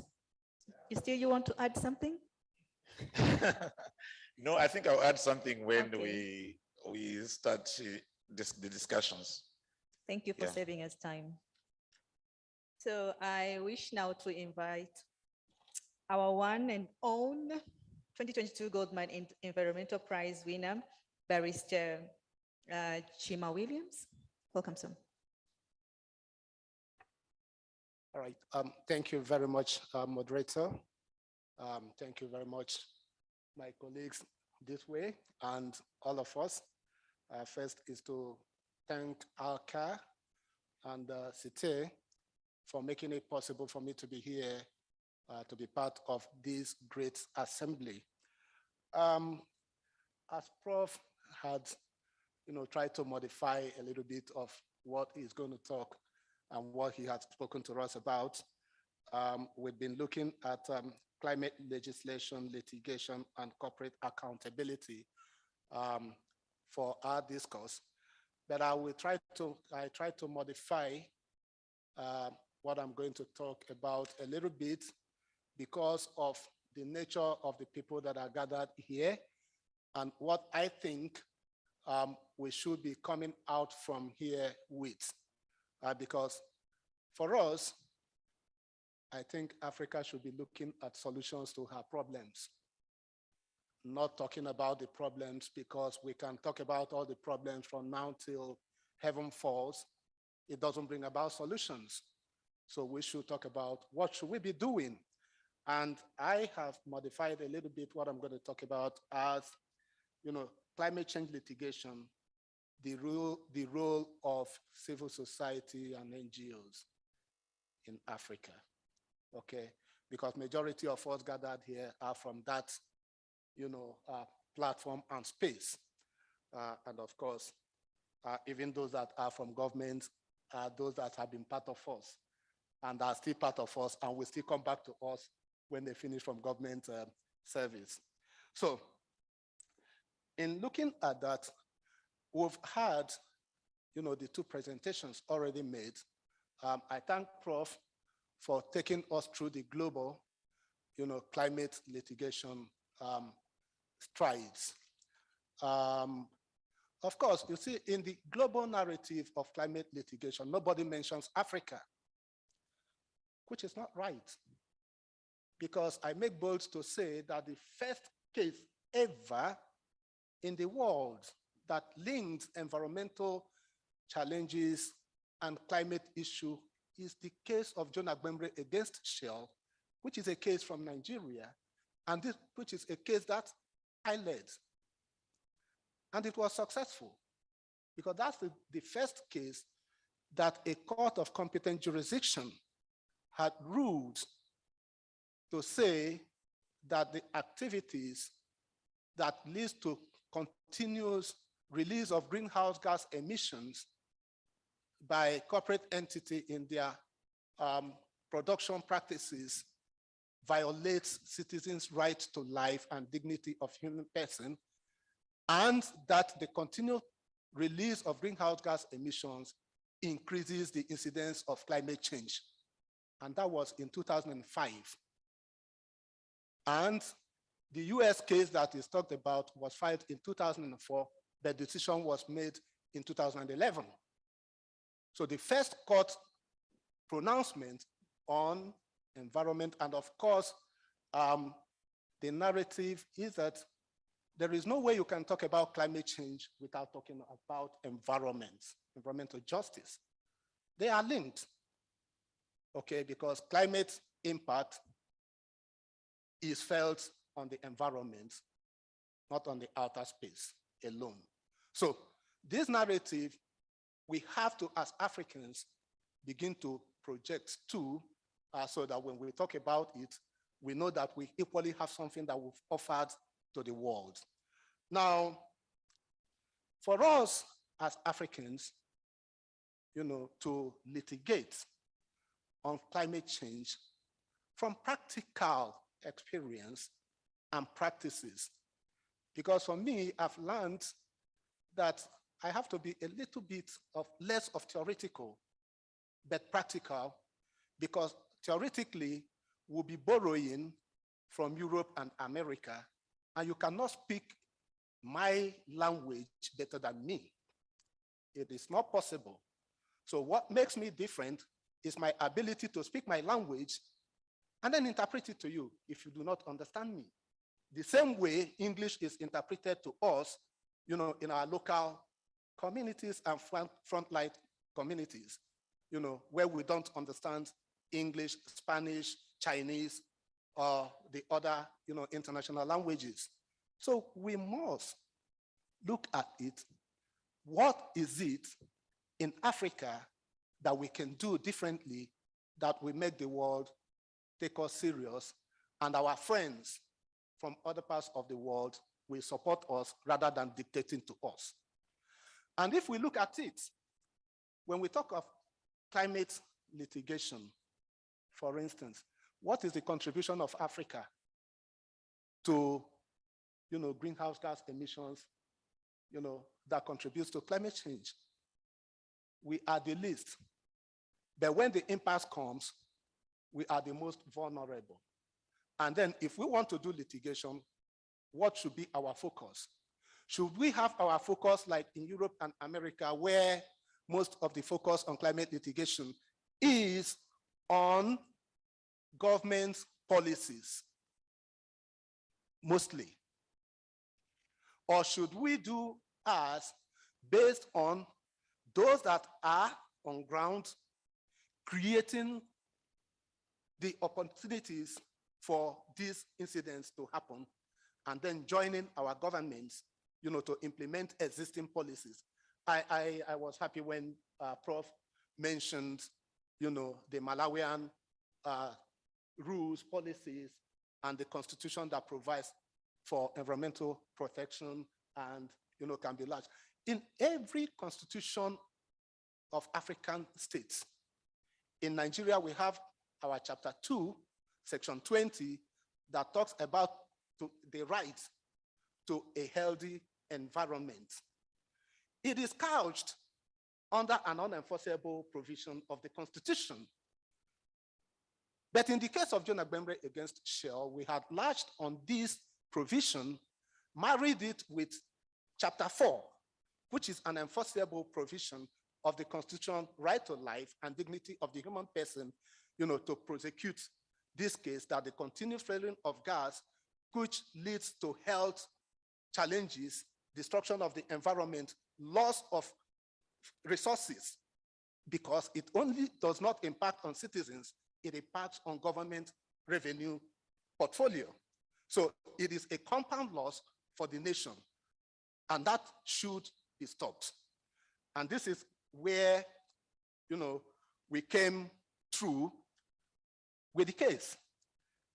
And our proposition is now, because this is an ACA platform. ACA is an African-wide platform, and where we can consider what should we be doing and how should we do it and what should we be looking out for. When Prof was making his presentation, he mentioned issue of attribution science, because for us as lawyers, we know that a lawyer cannot know everything and a lawyer cannot do everything. You need all the expertise from the other sectors, to work together to bring a successful case, because cases in court are based on evidence.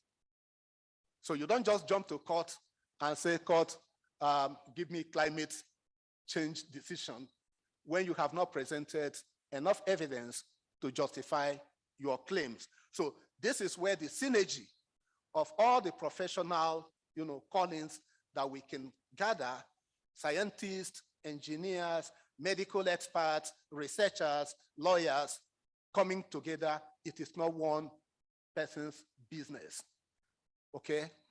Because for me, I say it, if you must face multinationals, you must be multinational in your own dimension and approach.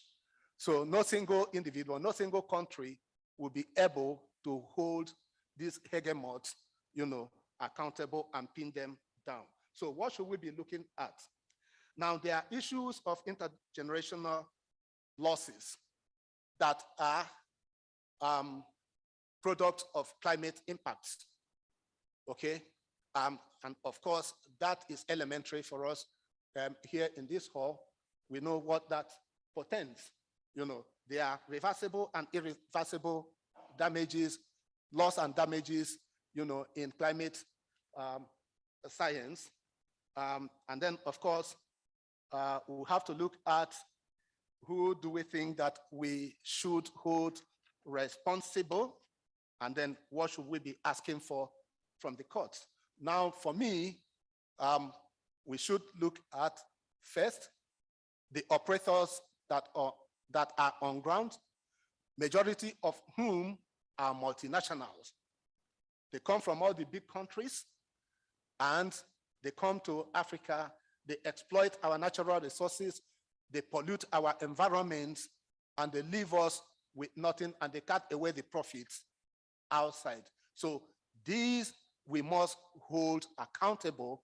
Now, what we ask against them to cut their emissions, okay? To cut their emissions by reducing the emissions that they promote or project in course of their operations.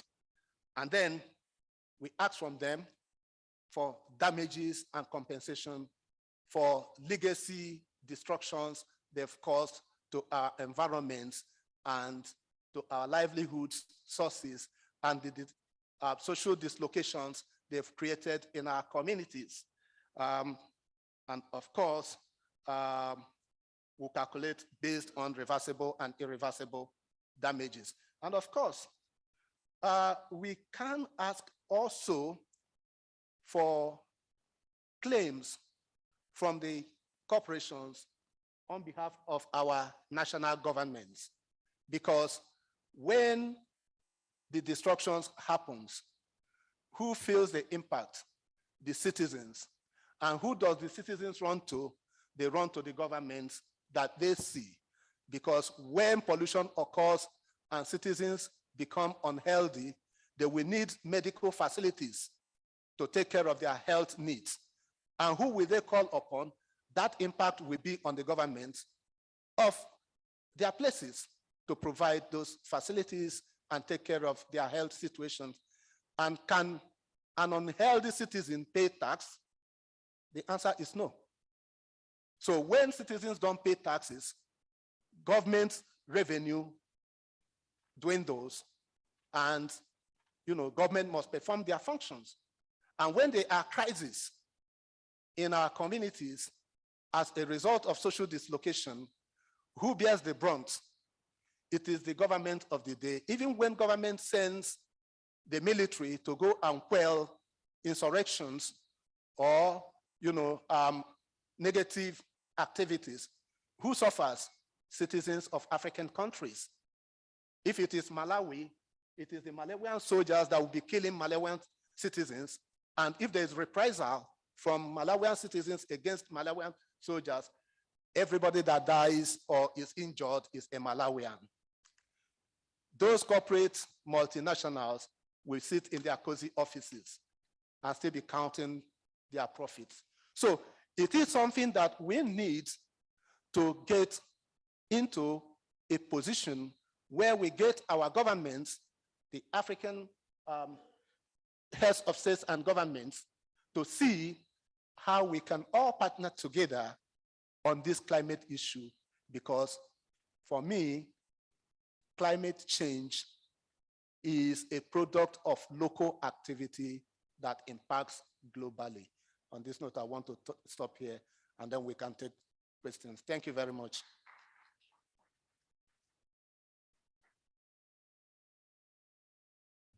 Thank you so much, Barrister Williams. Another round of applause, please. I take note of a very pertinent issue on loss and damage, and really how we as an African organizations really need to look on those issues and broaden the scope. Now, given that there's a conversation going around if loss and damage should be inclusive of Article 6 of UNCCC, or it should be coming standing alone as an issue of adaptation and not being inclusive in all other financing mechanisms which are in place. Because when we speak about loss and damage for African continent, totally, we are talking about so much issues, which I think when we open a plenary, we'll be hearing from our participants. So now, Professor, it's your turn. Professor Jingjing Shan, you're welcome. Thank you. Please allow me 1 minute to share my screen. I need some technical support, and who can help me find my slides. But before we solve the problem of the technical issue, I want to say I'm very happy to come ACA General Assembly again. And some of you may remember I was in the 2019, the ACA GA in Abidjan, and I invited, took 7 people delegation from China and to introduce Chinese, the policies and the laws regarding China's overseas investment and China's Belt Road Initiative. And so happy to see some old familiar faces, and even though I may not remember your names, but your faces are very familiar with me, and I would like reconnect with you and discuss potential collaboration in the future. And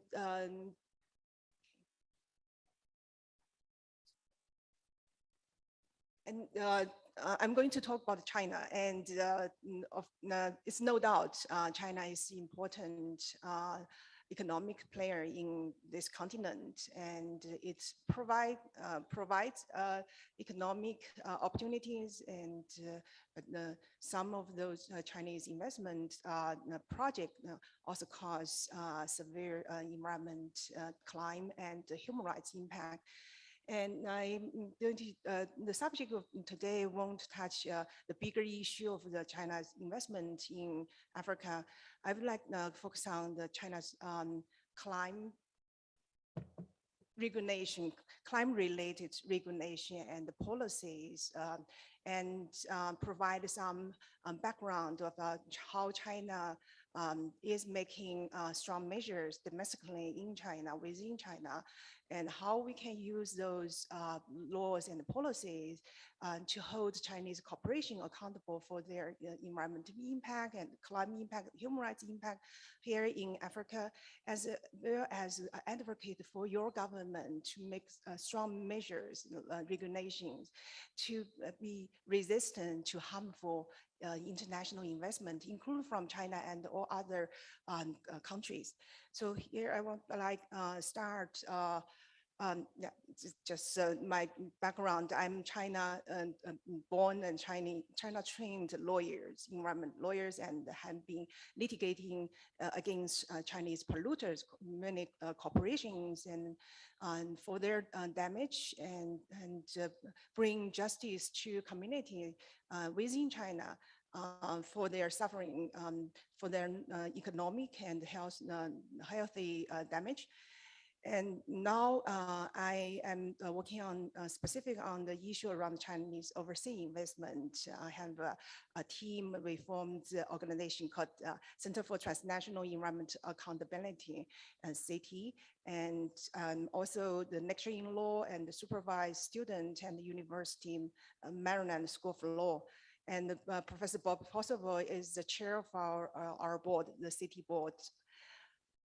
So I'm going to start introduce this term and maybe sound alien at Shuangtan, and it's Chinese, and but I really want to introduce because it's very commonly used in China on the Chinese policies and include the economic policy as well as the environment policies. And it can very commonly, this term can be commonly found on the Chinese website or any kind of Chinese state-owned media website or social media. It's called the Shuangtan. And if you translate literally, it means carbon peak and carbon neutrality targets. And Shuang means double, and Tan is the carbon. So the Shuangtan means China's carbon peaking and carbon neutrality targets. And the reason we have this term very recently in the past couple of years, because Chinese leadership, Chinese President Xi Jinping has made 2 pledges in the past couple of years. The first pledge was made during UN General Assembly in September 2020. And President Xi Jinping pledged that China aimed to have a CO2 emission peaked before 2030 and achieve carbon neutrality before 2060. And then 1 year later, President Xi Jinping pledged and UN again in September last year, 2021. And he said China won't invest new overseas coal burning plants. And that is very specific and quite a strong word in his pledge. After he made these 2 pledges internationally, China has made various climate-related policies and regulations. First, I would see the first one is called the working guidance for carbon dioxide peaking and carbon neutrality in implementing of new development theory, which co-issued by Communist Party Central Committee and State Council. You may feel weird because China Communist Party is one political party, but it is a ruling party and only party in China. And sometimes we can consider the party and the government, they are identical. The personnel are almost identical, but they are separate. They should be separate. But this document co-issued by party as well as Chinese central government, state council. And this is the way to show how important this document is. And the most important political documents issued in Chinese Communist Party's ruling history has been always this way, co-issued by Communist Party and the government. And in this document, it needs various goals. The first is by 2025, China will create the framework for green and low carbon and circular economy, and improve the energy efficiency of the key industry. And follow that expression, the document express energy consumption should be reduced, and all those goals has been very clearly listed in this document. And the second biggest goal is by 2030, CO2 carbon dioxide emission peaking and stabilized and then decline. By 2060, we should reach carbon neutrality within China. So that is plan, and you have very clearly indicated in this most important policy document, which issued announced in 2021. And then follow that document, State Council made an action plan for the carbon dioxide peaking by 2030. It is action plan made by the government. And then there's a regulation made by the China's Security Regulation Commission. And this measure is on the disclosure of the public listed corporation on Shanghai and Shenzhen market. In this regulation, it clearly indicates the trend Chinese government require public listed, public treated corporation disclose carbon information. So it's a very new requirement, and it's a trend. I think it's a global trend, require corporation to disclose thoroughly and frankly disclose its information, the corporate information on the climate, on its climate impact. And then we have this very new regulation called the Pilot Environment Impact Assessment of Carbon Emission for the construction project, which is a requirement of climate impact assessment. I knew in African continent, some country has made a similar requirement in their environment impact assessment legal system. For example, South Africa, to my knowledge, South Africa has already made such a requirement a couple of years ago. It's also very, it's a new trend globally, required not only the traditional environment impact assessment, the climate impact assessment has been added. This is a very new move in China, and I predict this requirement will be added to our environment impact assessment law in the next round of the revision of the law. And then we have measures of the corporate environment information disclosure, which made by the Ministry of Environment, Ecology and the Environment. It's the same, so you find this corporate information, climate information disclosure requirement has been added in the couple of the regulation made by Central Chinese government. And then the last one is our 5-year plan for the modern energy system. China always made 5-year plans, and we have various plans, the national development 5-year plan and energy and climate action plan, all marked in the 5 years.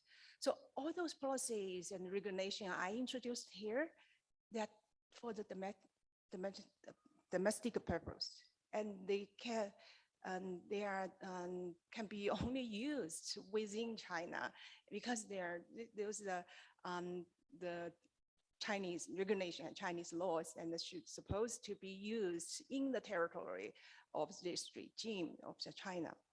And so can we use those good policies and good regulations to hold the Chinese overseas investment accountable for climate impact? This is a question for me and for the lawyers like Chima and here NGO, our civil society organization partners here to consider, to think, and to pursue.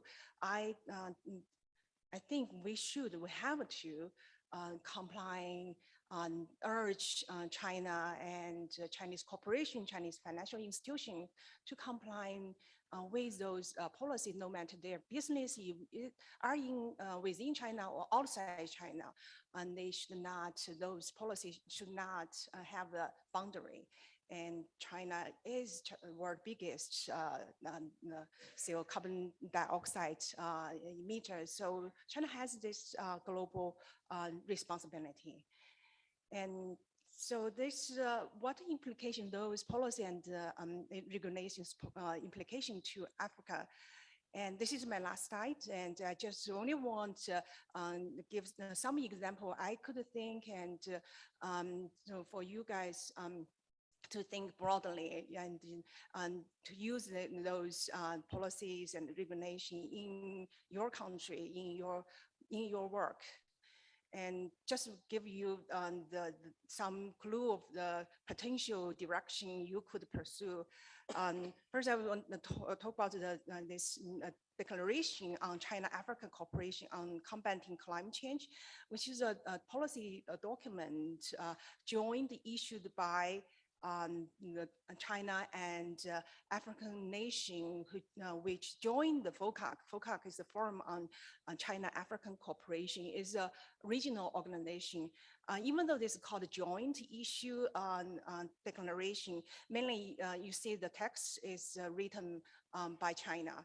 And China promised in this declaration is that China won't invest new investment in the coal burning plants in Africa. So there's a very clear message in this declaration. And China promised transfer technology and provide the training opportunity to Africa. And Africa and China should share the information of the financial institutions, climate investment and climate data.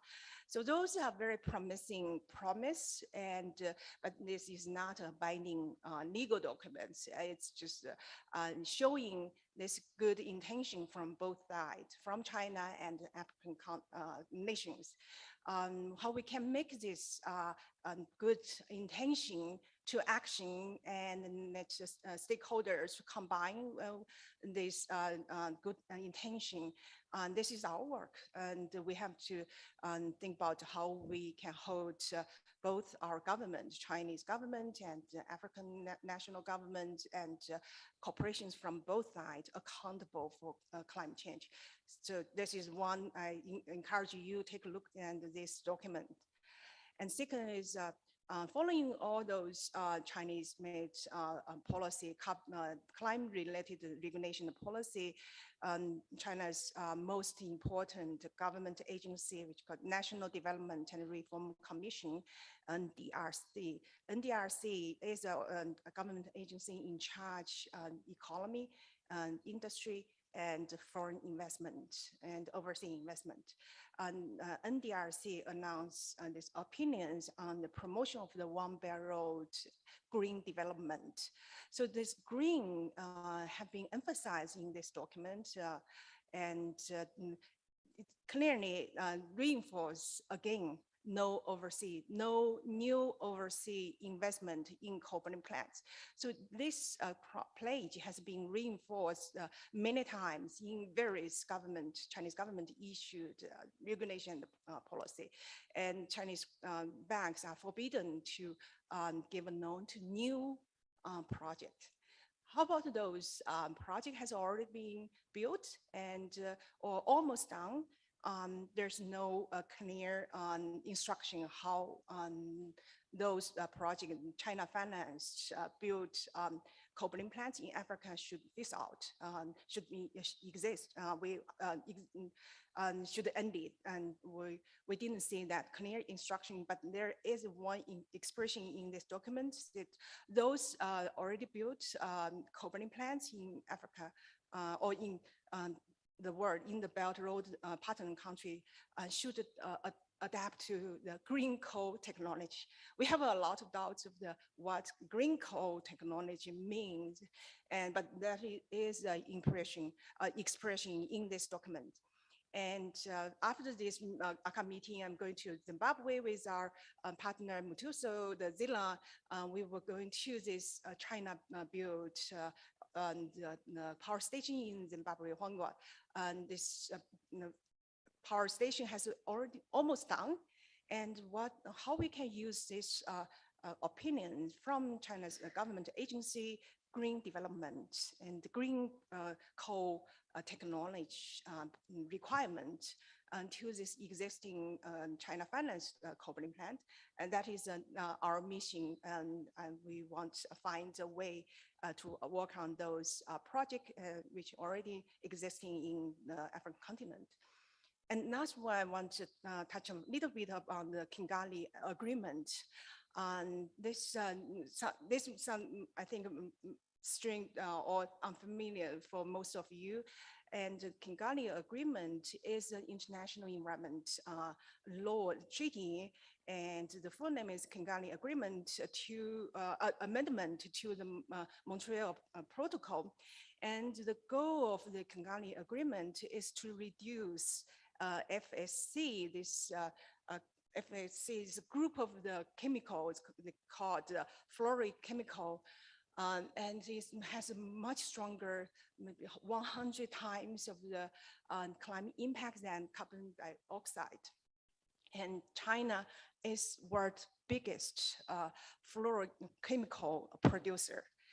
And Kigali Agreement went in effect in January 2019. China joined last year, and which marked the 122nd country, the member country joined this agreement.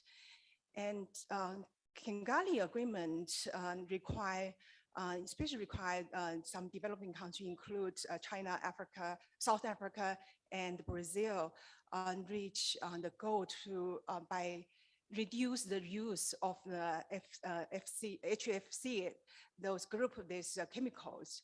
And this is an opportunity for our African government to negotiate, to make strong measures to ensure China commit, implement this agreement.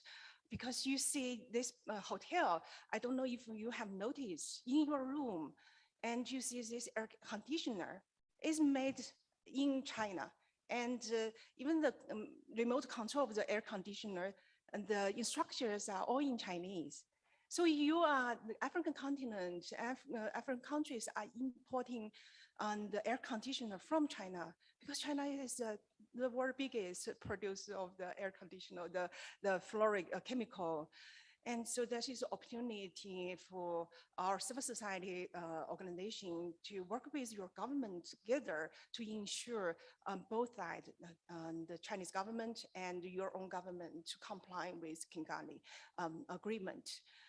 So that is some opportunity I introduced. There should be more, and it depends on how we explore those Chinese policy and the laws which could be potentially used for Africa. So I will end here.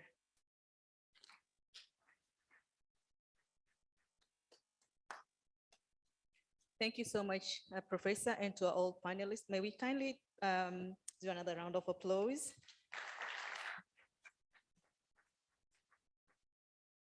Yeah, so as we might need to remind ourselves, the theme of this year GA was interrogating the intersection between business activities, corporate accountability, and climate change in Africa. And we have heard vastly from our four panelists this afternoon. I'm trying to get some summary from what has been said. From a global to a national level, experiences and opportunities that civil society organization and NGO do have to curb these climate issues, but also intersecting it with the human rights activities. So Professor gave an example on there is seemingly to be somewhere wisdom needs to be applied to ensure that policies really reflect and respond on the issues of climate change, but that is not enough. It has been also alluded on the issues that are really coming up strong, even the UNEP report, that including fraud claims, extreme weather, and also whether this court order might be bring or raise new issues in respect to climate change. However, there is lack of transparency and there is increasing violation of human rights, but also threats to life and rights to health has been alluded in most of those presentations. And there is also an issue which came up very strongly, the issue of legal framework. They do exist, but are they functioning? That is a question which has been posed by our panelists. And also there is an issue of natural disasters which are happening, the case of Malawi, which they've been giving as examples of legal framework, both in the term of strategies on climate change and how the government is trying to redress those issues. But again, there's the issue of financing and resources. This is coming across all African region. And if, how can we also bring that as a part of our conversations? And the other issue which I pick from the conversation also is the issue of, we all agree that we are fighting the common enemy. And again, we do not, there is a legal avenue which we need to come together and see how we can bring those issues so that we can be able to take forward the agenda as an African continent. Professor also, Barista also alluded the need of responding to African problems with the African narrative, because we know our languages, we know our issues, we are the one residing in these places, and we know the challenges that we are facing. So it is high time to see how we package our messaging, but how also we change the narrative so that the, you call them polluters, the polluters can respond, not only responding, but honoring their promises. And I think I pick among the words that he said, what Africa can do and what cannot do, so that we can be able to speak about climate change, but not just climate change, intersecting it with the human rights, business and human rights issues. There was an issue of working in partnership. Again, this surfaced from the morning conversations. We cannot continue to work in silo, and the partnership is a broader, aspect. And this is, I think, the evidence which Lloyd just expressed this afternoon, the litigation, which will be coordinated by the Center of Human Rights, but it is in partnership with the Professor Jingjing organization. That is part of the partnership we are looking into, and many more that we can be able to address our issues. But there's issue of tackling national corporations and what can be our strategies. Is what we are doing enough, or we need to re-strategize our means and our methods? But there is the issue of awareness to the communities that we are representing. Are they really properly informed so that they can make informed decision? As we know, ACA, one of, not one, the main priority that we are looking into is to ensuring that corporates respond to the principles of business and human rights, and fair, prior, informed consent is the key issue that needs to be taken forward. So are we aware, and are we standing on the ground that to ensure the communities are full part of the processes? These are some of the conversations that have been arising from the discussion. So I will not continue to read my notes. I wish to confirm, Professor Robert, you're still with us online? Yes, I am. And now I want to open the plenary. We'll have 30 minutes, and we'll have, yeah, okay. We'll have first,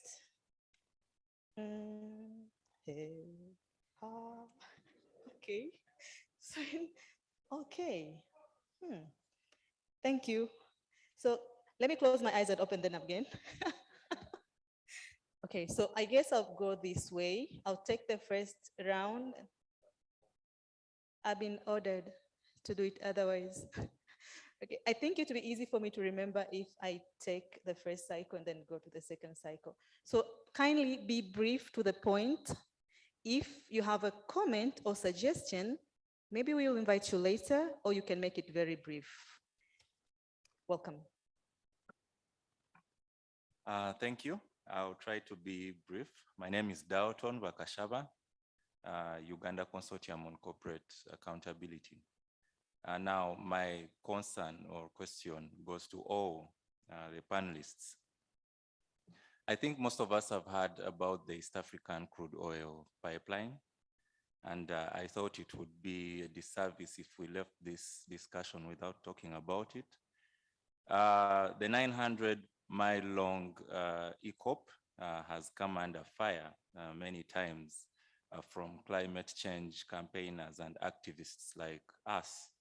And concerns are that the pipeline will not only ruin the lives of thousands of people and animal species, but is also incompatible with climate change goals. And also not forgetting its proximity to Lake Victoria, Africa's largest lake, which provides water and food to tens of millions. And if there's a spill, we can all imagine the disaster.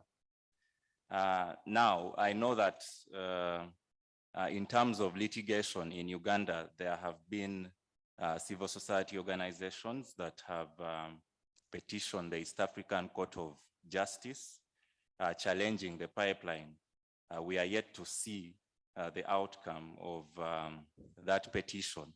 Maybe it's one of the cases that Professor Robert can follow up and add to that list of climate change litigation cases. However, my concern is on the side of legislative policy.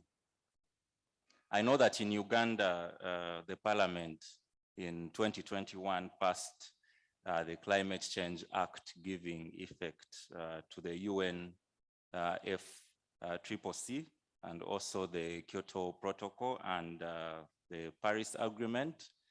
And also we know that the International Energy Agency has made it clear several times that if we want to limit global warming, we must ensure that it does not exceed 1.5 degrees Celsius. And they recommend that we cannot have any new fossil fuel developments. Now, there have been discussions that there is no future for fossil fuels. Now, the question to the panelists is, and also trying to get solutions, how do we ensure that there is expedited energy transition in Africa from fossil fuels economy to a clean energy economy in terms of legislative policy? Thank you. Thank you. Kindly proceed. Thank you so much. My name is Umoy Swaiko, Coordinator, Peace Point Development Foundation. I want to appreciate all the panelists, but I have a little concern concerning the second panelist, my brother, Barrister Chima. You have talked a lot about the impacts the oil operators has created in Africa.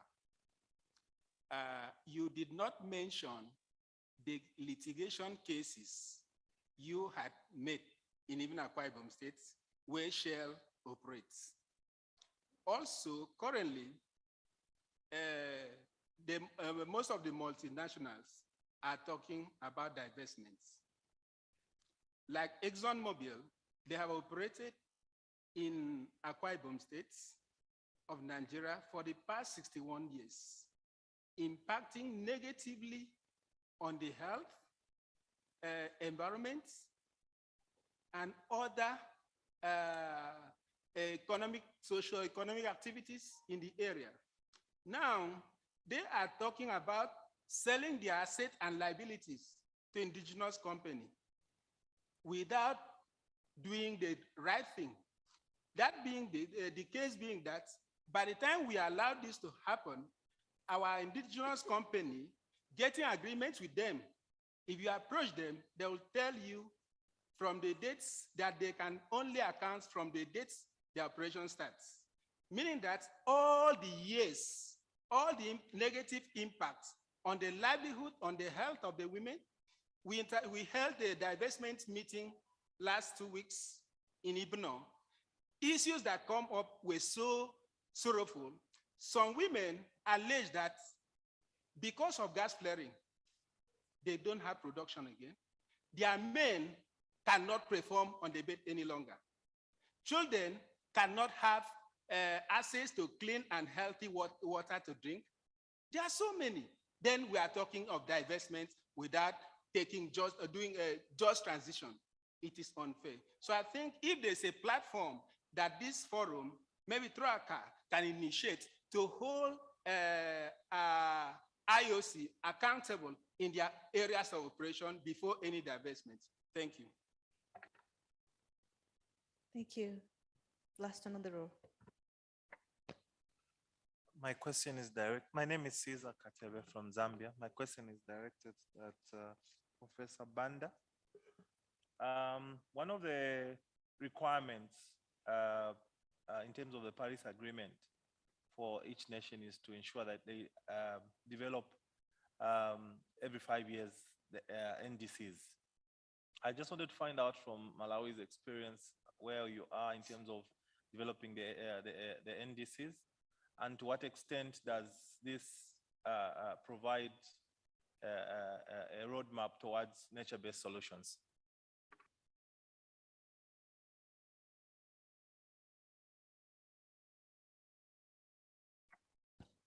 Thank you so much to Professor. Regarding Chinese investments, one of the things that we are struggling with is that in the recent past, there are very many policies that are coming up regarding Chinese investments, the pollution, the labor, the whole bit of labor externalization, also the violation of labor rights and all that.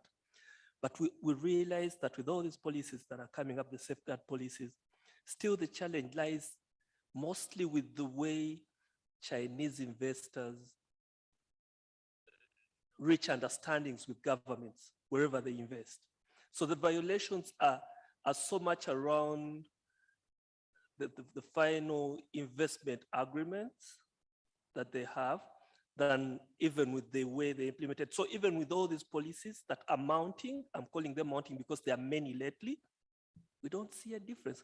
What advocacy can we do different? Thank you.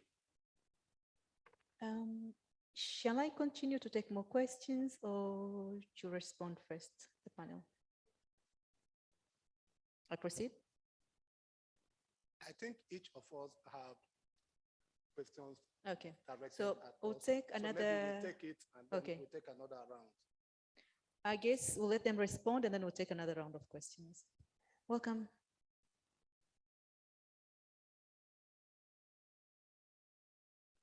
Maybe let me respond to the question from my Zambian brother there. S'il vous plaît, j'ai encore une question. J'ai levé la main, j'ai une question. We recently updated our nationally determined contributions, and I think we have a roadmap that is dated August 2022. So it's very recent. And in terms of some solutions that are there, of course, not very satisfactory, because we are talking mostly of clean core energy. I don't know how clean that might be. I think that's one of the questions that our colleague here was asking. But of course, there are some solutions that might be more appropriate, including solar technology and wind-based technology. So at least there are some steps that are happening towards implementing our NDCs. And then there was a question, I think, on from the East African Court of Justice. I think it was a question of how do we ensure that there is expedited energy transition in terms of legislation. I think that's quite some difficult question for all of us, especially given that ideally, yes, we can talk about this, but maybe the key challenge in my case would be, where do we get the financing from? Yes, we can have all these aspirations in our legislation. I don't think this is an area where we can do without assistance from elsewhere. Thank you. But I'm sure others have their own answers. Thank you.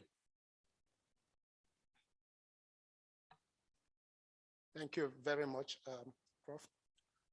Let me start first with the question thrown at me by my brother and my colleague, Omar.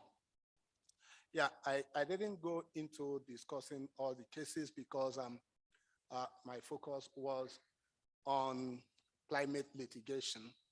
And the case Omar talked about, because we're involved in series of litigation matters, both at home and host country levels.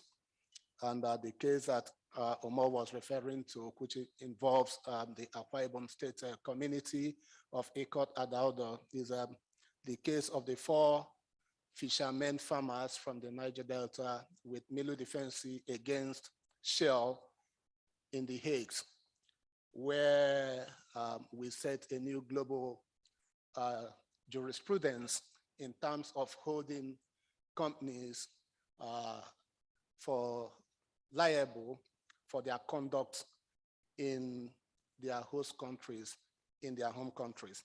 So that case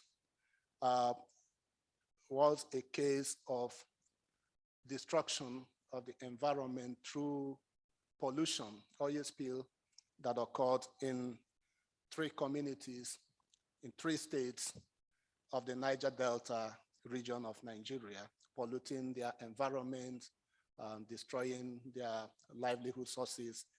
And of course, we pursued the case since 2008, and we got the first ruling, that was in 2010, on jurisdiction, where the lower court assumed jurisdiction. And in 2012, we got a judgment that denied us in 3 out of the 4 cases from 2 communities.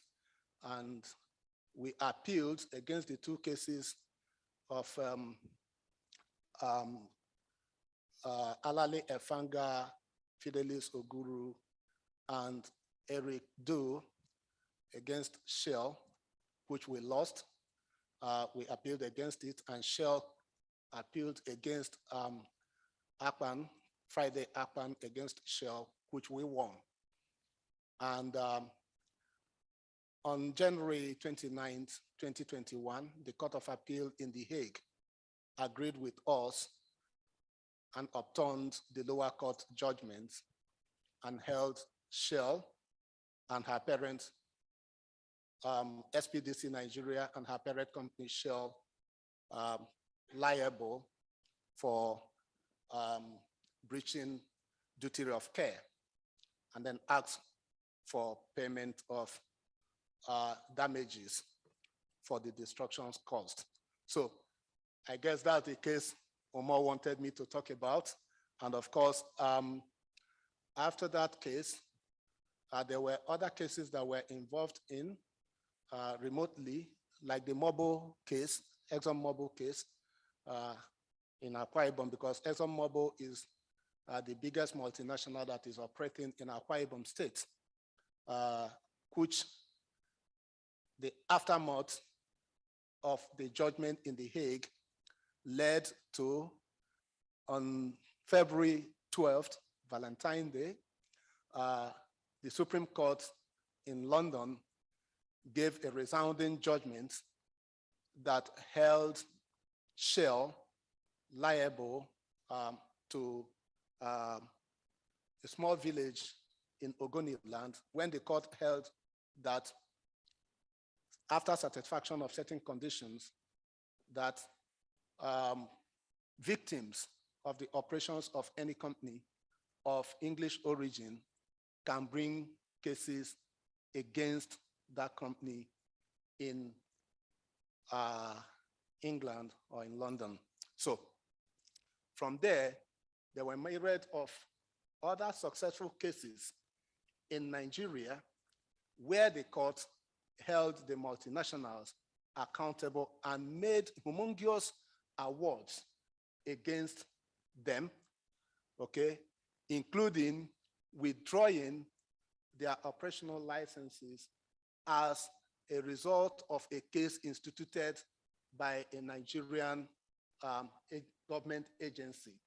Okay. Now, with this, it now forced the multinationals to now begin to do wholesale divestments, which is where Omar had come to. And I'll tell you that the discussion on divestment and exposing the lies of the arguments of the multinationals why they are divesting was led by me and my organization. We laid the trail. We enlightened civil society. We enlightened the communities. We discussed, we argued, and other organizations, including Omar's organizations, picked up from there. And I did an open letter to the President of the Federal Republic of Nigeria as a 2022 Goldman Award winner, bringing his attention to the issue of divestment and why the government should, as a matter of urgency, stop them from divesting until the legacy problems created are sorted out first. So they are all on record. And I think it's something that we can, collectively find how we can do this, in terms of using this to answer the question of my brother from Uganda, on how we can fast track the energy transition. I will tell you, my brother, in 2017, I was one of the experts, international experts that came to Uganda during the Tanzania-Uganda convening to speak to, civil society. Prof, if I may ask, it's me here. If you can directly go to the questions so we can also have another round of questions. Yeah, I'm answering the second question already. 2 minutes, please, Prof. Okay, so. Thank you. All right, thank you. So the simple thing is that, the energy we all bring together, when we want to talk about energy transition for Africa, it is not a one-man show, okay? This is where the synergy, because possibly the people that we want to embark on this assignment may not understand the issues or may understand it differently. And, like our prof mentioned, the issue of funding, which will be always the question. And then how can you generate funds? There is funds in Africa. Africa has money. It is just for us to be serious in looking for where that money is and generating it. Thank you. Thank you so much. There was another. I should, excuse me. Oh, before we go to the questions, there's a question for Professor, and I think there's another question for online, if I'm not mistaken. Yeah, Professor, go ahead. Yeah, just quickly answer the question about why there are so many Chinese policies on the overseas investment, but still you see a lot of Chinese corporations causing harms, environmental, climate, human rights harms in everywhere. My own understanding is those policies are too soft, and they are policies, they are not laws, regulations. There's no the enforcement mechanism and no liability associated with those policies, which means Chinese corporation or Chinese financial institutions are encouraged to comply, to follow those policies, but they are not required. There is no liability associated with those implementation or compliance, and so that is, I think, considered just too soft. We need a stronger legal instrument at both ends. In China, China should accept those policies, make it laws, and not only the policy, but laws with enforcement and liability. And we also need African nations strengthen your own governance and the rule of law. And you have to enforce your own laws and the environmental social impact assessment and your administrative laws, and which those legal instruments can ensure communities be free from those harmful investment from China everywhere, from US and Europe. And so strengthen your own governance and legal instrument is, it's also needed. So the bar should be raised from both ends in China and in Africa. And we cannot only rely on those Chinese policy, even though we expect China take stronger measures to change those policy to laws. And we also have to take local action here. Thank you, Prof. And Professor has built from what was spoken in Abidjan. There was a lady who really challenged us, for those who are in Abidjan, with a very strong 10 minutes, if I'm not mistaken, the responsibility that is posed to our governments. And this is, again, Professor, you are reiterating the same, how we can take it forward. And this is part of what we can do as an advocacy. But again, I remember when the Chinese issued those policies, there was a strong collaboration between civil society organizations and the organization at the grassroots level in China to push further for governments now in Africa to really stop coal investment. So I think that's how part of advocacy, as John is asking, to build forward the momentum. Now we'll take the last round of questions. There was a hand, the hand. 4 hands. Oh, yeah, we'll start with you, yes. Great, thank you so much. My name is Avery Kelly. I'm a human rights lawyer at Corporate Accountability Lab. We're a US-based organization that aims to develop legal strategies to hold companies accountable for human rights and environmental abuses committed outside the jurisdictions in which they're based. Thank you to all the panelists, and I want to extend congratulations to Mr. Williams on the Goldman Environmental Prize Award. My question is for Professor Jinjing. I understand that many of the policies that she and legal documents that she presented today are not binding, but I'm wondering if there are other Chinese laws that could potentially be applied abroad in situations that we're discussing today in the African context. And if so, if there's something akin to the presumption against extraterritoriality or that's we have in the US system, or if there's more of an open question about how those laws could be applied abroad. Thank you. Yes, please. Good afternoon once again. My name is Mwambi Mwikamba. First, I'll make a comment, or it's just an observation. I must say, we are not being serious when it comes to climate change. And because of the perspective, and I think that's what my brother was also alluding there, my brother from Uganda. The fact that we are piling these policies and laws, but implementation is zero. On the other alternative, we have also seen a number of cases, and I think we have heard from all the presenters, the cases.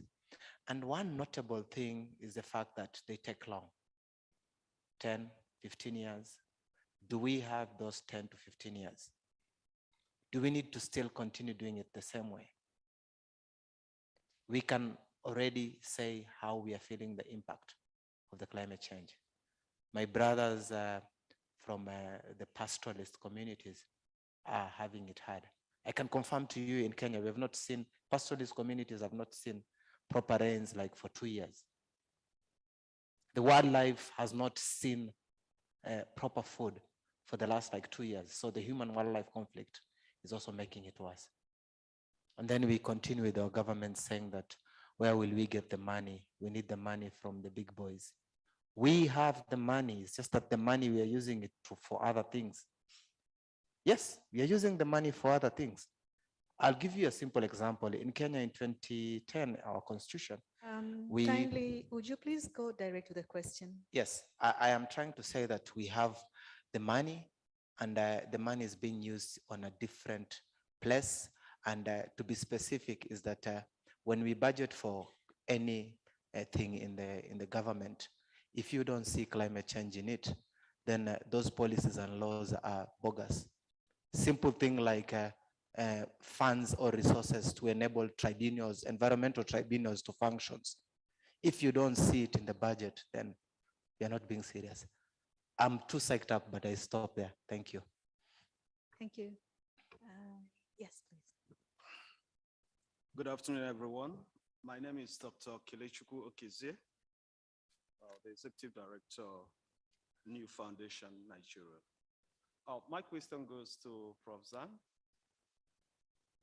I really impressed that China has some policies and committed to some instruments that tends to limit carbon emission by such an industrialized country. I want to ask, does China hold its multinational companies and nationals working in Africa accountable for climate change issues, environmental pollution in Africa? Can communities bring charges or even make a report to Chinese government against the multinational companies and nationals in Africa that are really despoiling our environment? If you talk of issues of deforestation, for instance, in Africa, China is isolated in that case. A lot of our forest resources are being harvested by Chinese nationals and companies and sent to China, and nobody is holding them responsible. Can Africans begin to report such issues to China? Just like Barrister Chima cited cases of England, London, that say that, yes, those communities can bring issues against violations in that country. Does China have such? And Thank you. One more question to Barrister Chima. I thank you, my brother. We are looking at homegrown solutions to our African problems. And it takes two to tango. In as much as we point fingers to foreign multinational companies, do we have a model through which we can begin to hold our own local governments accountable for environmental violation? The cases you cited, the judgment you got were outside African countries, outside Nigeria. How can we, in the region, begin to also litigate, if possible, against our own governors, our own president? Because I believe that litigation is also another form of advocacy. Thank you. Thank you. Thank you. My name is Ariella Scher. I'm from the Center for Applied Legal Studies, CALS, at the University of the Witwatersrand in South Africa. I have a question for all of the panelists, but perhaps most directly to our brother, Mr. Williams, as the practitioner on the panel. And it segues quite nicely from the question that was just asked, which is, I guess my point, and I think we would all agree, is that our African communities are really the ground zero of the climate crisis and are going to hopefully benefit a lot from expansion due to the energy transition, but are also going to feel the effects most greatly of a failed just transition.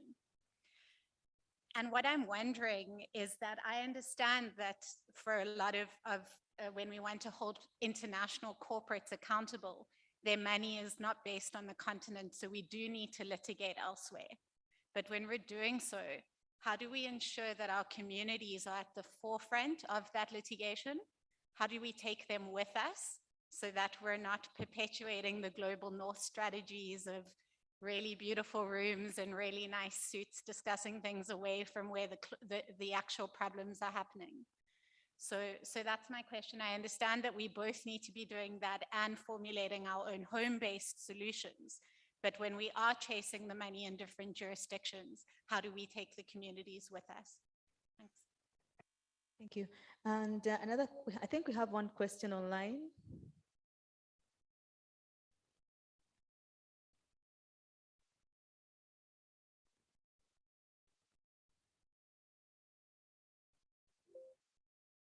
Giordani. Hello, Giordani. Giorgion. Hello. Is he talking? Mangata. Mugokta.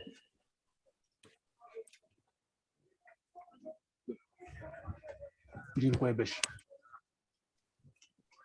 Jimumene plaidoyer wa insasi m'a respecté la accord wend. Chena no muheto bugodato. We oju jamba nyo expert. Nyanji Kwebes. D'abord, est-ce que c'est l'esclavagisme du chinois c'est du développement? Parce qu'il y a une autre forme d'esclavagisme, telle que je venais d'énumérer.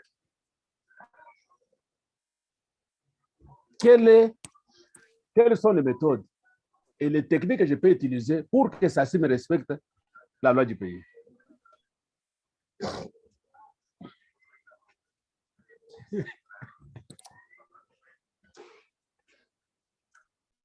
Thank you.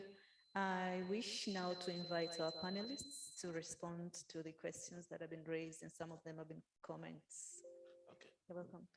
Maybe Maybe if we can use around maybe 5 minutes each. Okay. For me, I don't think I have many questions this round. But I just want to comment on some of the things that have been suggested. I think there was a comment on empiring policies and law, but zero implementation, and the idea that we find funding as an excuse.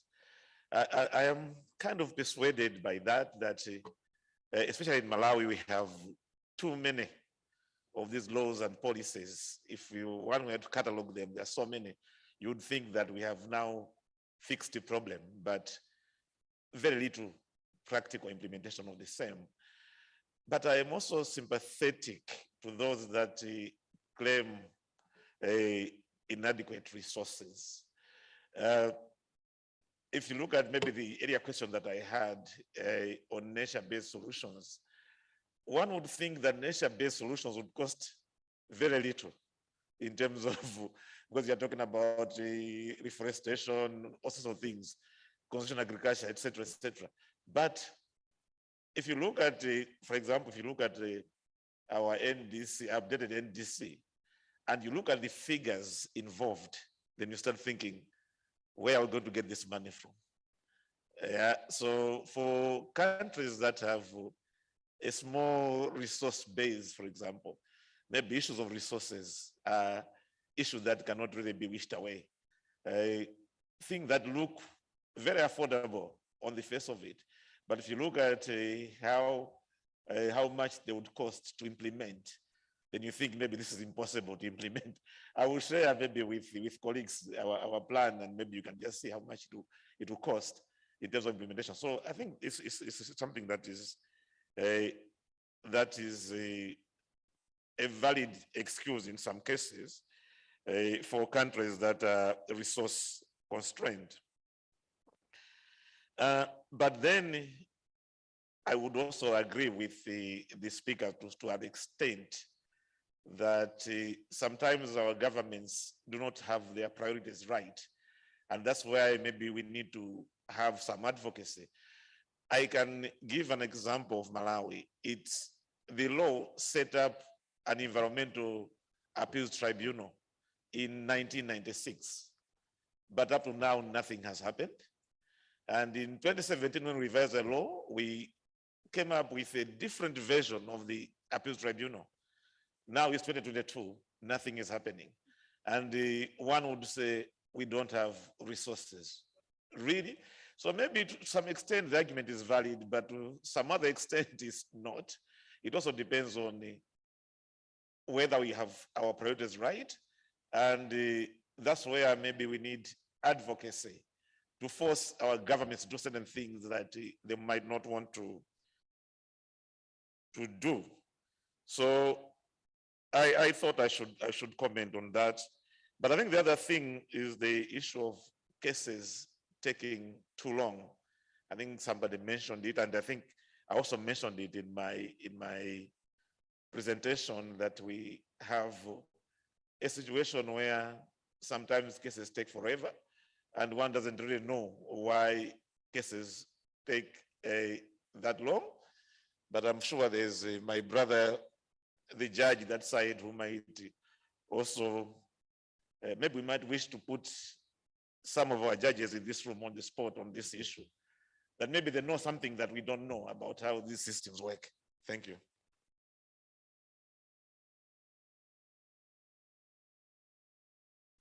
All right, I, thank you. I just wanted to make a comment I that have, one of, oh, two questions thrown at me, and okay. I will equally add to a little bit to why cases take too long, because it is not, even though our brother George will be brought here, one time, but I do not think that it is generally the problem of the judges. All of us that are involved in litigation as lawyers, as judges, we are all contributors to why cases take too long. Okay, so from practical experience, when the lawyers don't have good cases, they try to find a way, to see if they wear their opponents out. Okay, and in some occasions, judges get frustrated too. Now, my brother, Dr. Kelechi, asked about, how do we hold our governments accountable, while we are looking at international jurisdictions, what we do at the local. My answer is simple. For us, we start from the known to the unknown. We start from the local. The case of John Obemre against Shell was a case brought against the Attorney General of the Federation of Nigeria as a chief law officer of the Federation, the Nigerian Petroleum Corporation, NNPC, and Shell. So it wasn't against the multinational alone. And in that case, the court made an order directing the federal government of Nigeria to initiate a process of reviewing the Associated Gas Rejection Act, under which the corporations had, exceptions to the rules that they can flare gas after meeting certain conditions, because that law violates the Constitution of the Federal Republic. And I will tell you that possibly because of that judgment, the federal government of Nigeria, the present federal government of Nigeria, had taken some steps, including one, the enactment of gas flare prohibition of waste policy 2018, the Petroleum Industry Act 2021, the Climate Change Act 2021. These are policies and laws that have been made with components addressing the issue of gas flaring as contained in the judgment of John Agbemre, or directed in the judgment of John Agbemre against Shell. And one began to, it was no longer a surprise to some of us when Shell, who was in the original case that we brought, co-defendants with the federal authorities, now chose to exclude, and in their appeal made, the Attorney General of the Federation co-respondents with us. So because they saw that there was now a change from the federal government, trying to implement the orders of the courts, even though the federal government will not say that it is as a result of that case that they did that. So we are not only pursuing, the multinationals leaving our locals. And if you look at some of the other cases that Omot, wanted us to talk about, they are all national cases involving, the government, the corporations. And in one of the cases is government institution or agency that is bringing the case against the multinationals, including the issue of divestment.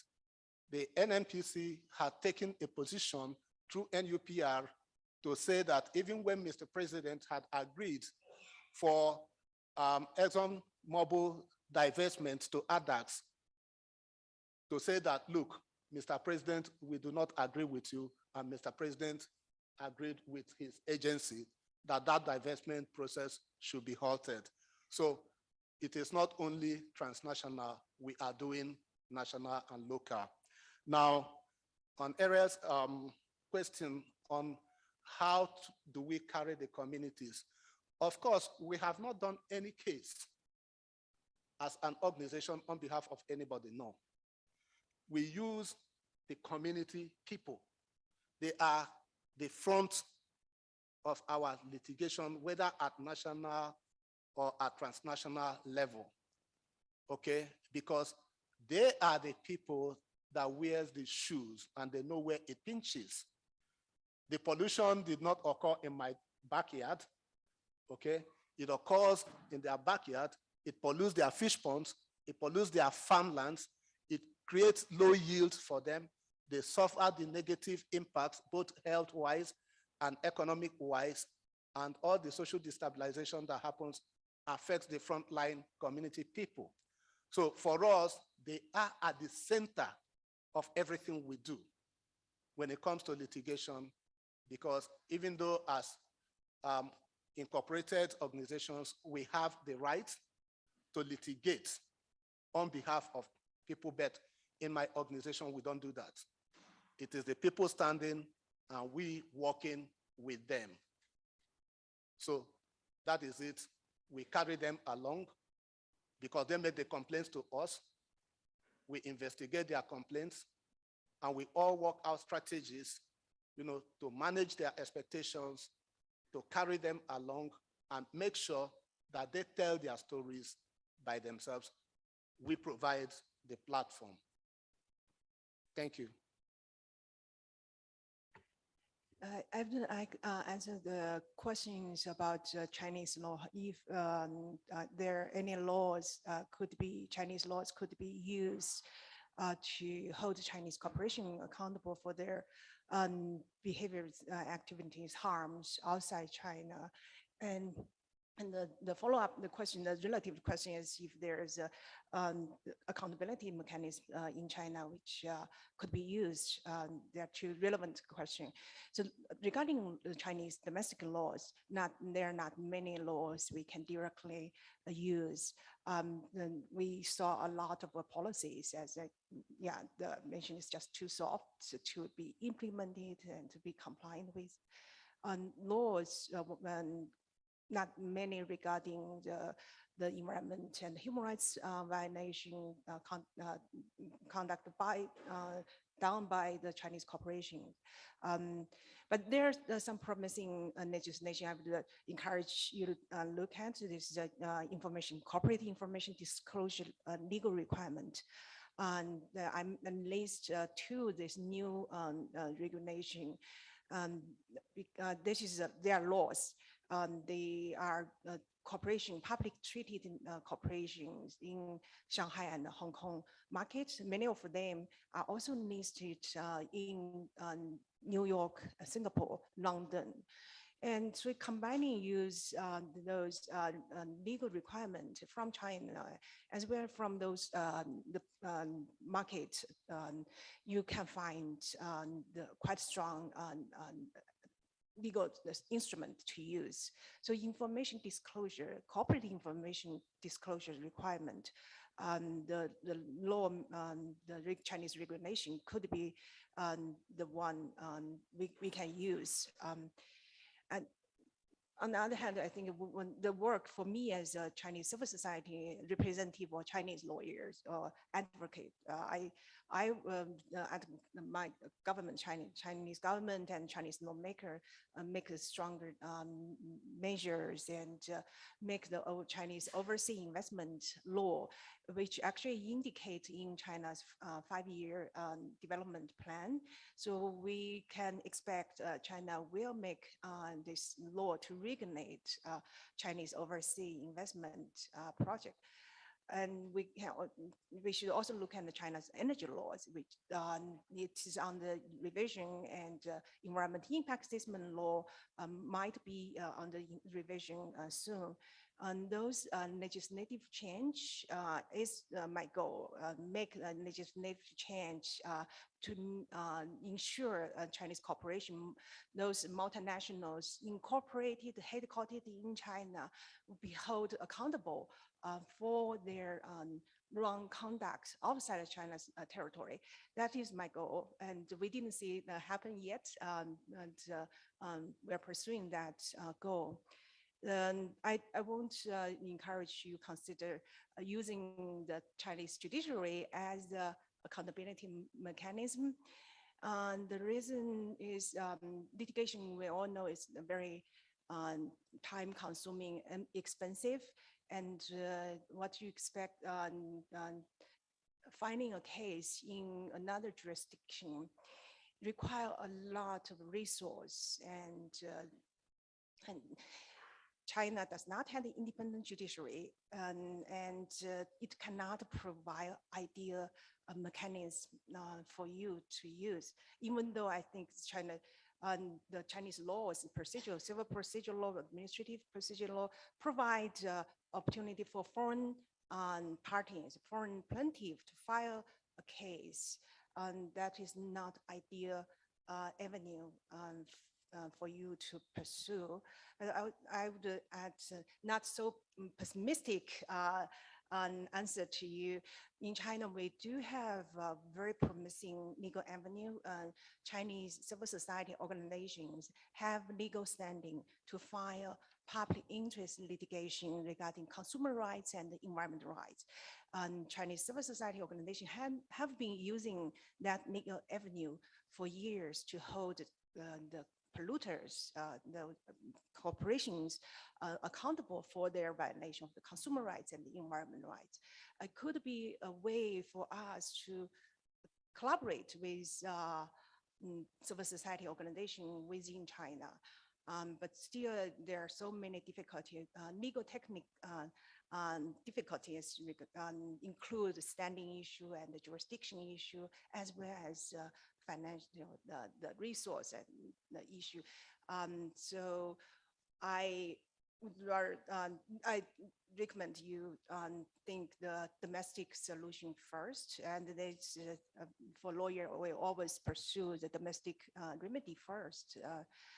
But besides this domestic legal instrument, don't forget international laws are also laws for China. Those environment treaties and human rights treaties China has signed and ratified, all considered laws to China, and including we mentioned the Paris Agreement, the Montreal Protocol, Kigali Agreement, as well as human rights treaties, include the ESCR, the Economic, Social, the Covenant, International Covenant on the Environment, Social, and Cultural Rights. Those international human rights treaties, some of them provide quite solid legal avenue for community to pursue. So you could consider that those avenues. There's no easy path, and I could see none of this approach could be easy to be done.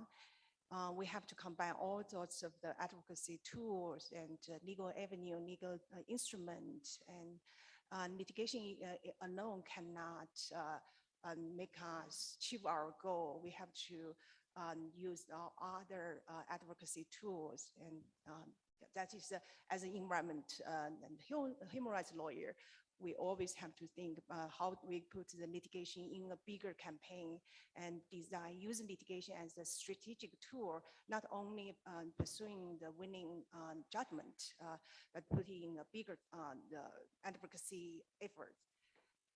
Thank you, Professor. I've been requested to invite Judge Mombalase and Judge Mokete to respond to probably there is something behind those four corners that we are not aware of, but also then I'll invite our panelists, maybe 30 seconds each to any thoughts, final thoughts. And Professor online, he has not spoken much, also be inviting him for 30 seconds. We're starting with, okay. Okay. Why do cases take long in our courts? I'll speak about my experience at the Malawi bench. Our establishment is for minimum of 85 judges to 100. But as we speak, in the High Court, we are about 38 against a population of 20 million. So we get overwhelmed. Other judiciaries have researchers. We don't have. We share one secretary, 4, 5 judges, which means that as a judge, you are also the typist. You are also the researcher.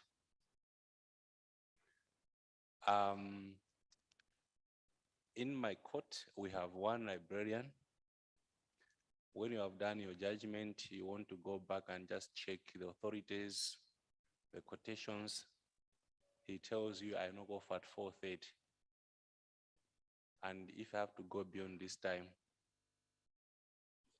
there are no minibuses after 4:30. So you have to go and drop him where he stays. If not, you have to give him money for him to get a taxi. The office doesn't make those kind of provisions. In my court, we have about 4 court reporters. So in some cases, when you want to conduct a trial, you find that the reporters maybe are with the Supreme Court of Appeal in Mzuzu. And so some lawyers will say, we cannot conduct a trial without reporters because I may want to appeal. So, and that's the official record, the one taken by the court is the official one, not the judge's notes. So you find cases collapse because there's no one. And in other cases, they would rather go to other districts with the judges in the criminal division because at least they're assured of extra income. They'll get something. Unlike those of us who are usually in one place in the civil division. Those are things that, people don't talk about. But also the way the process is structured.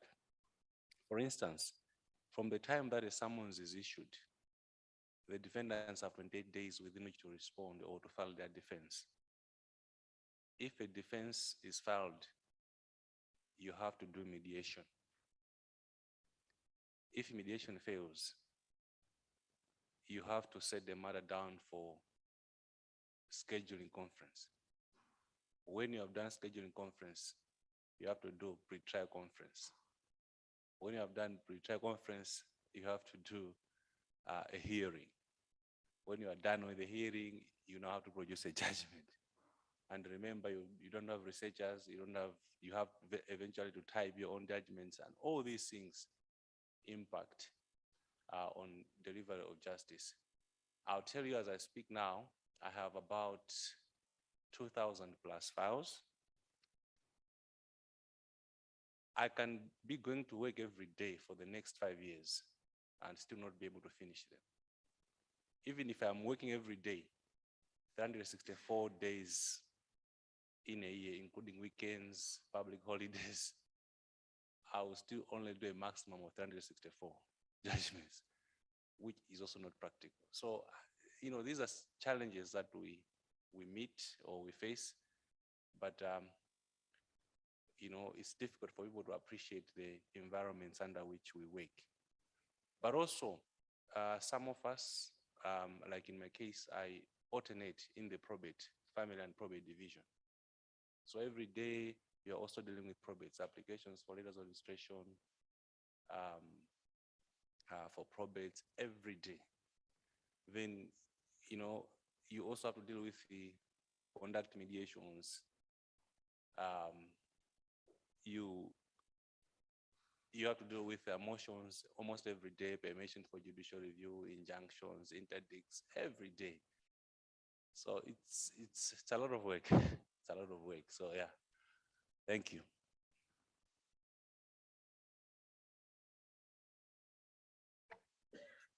Hello.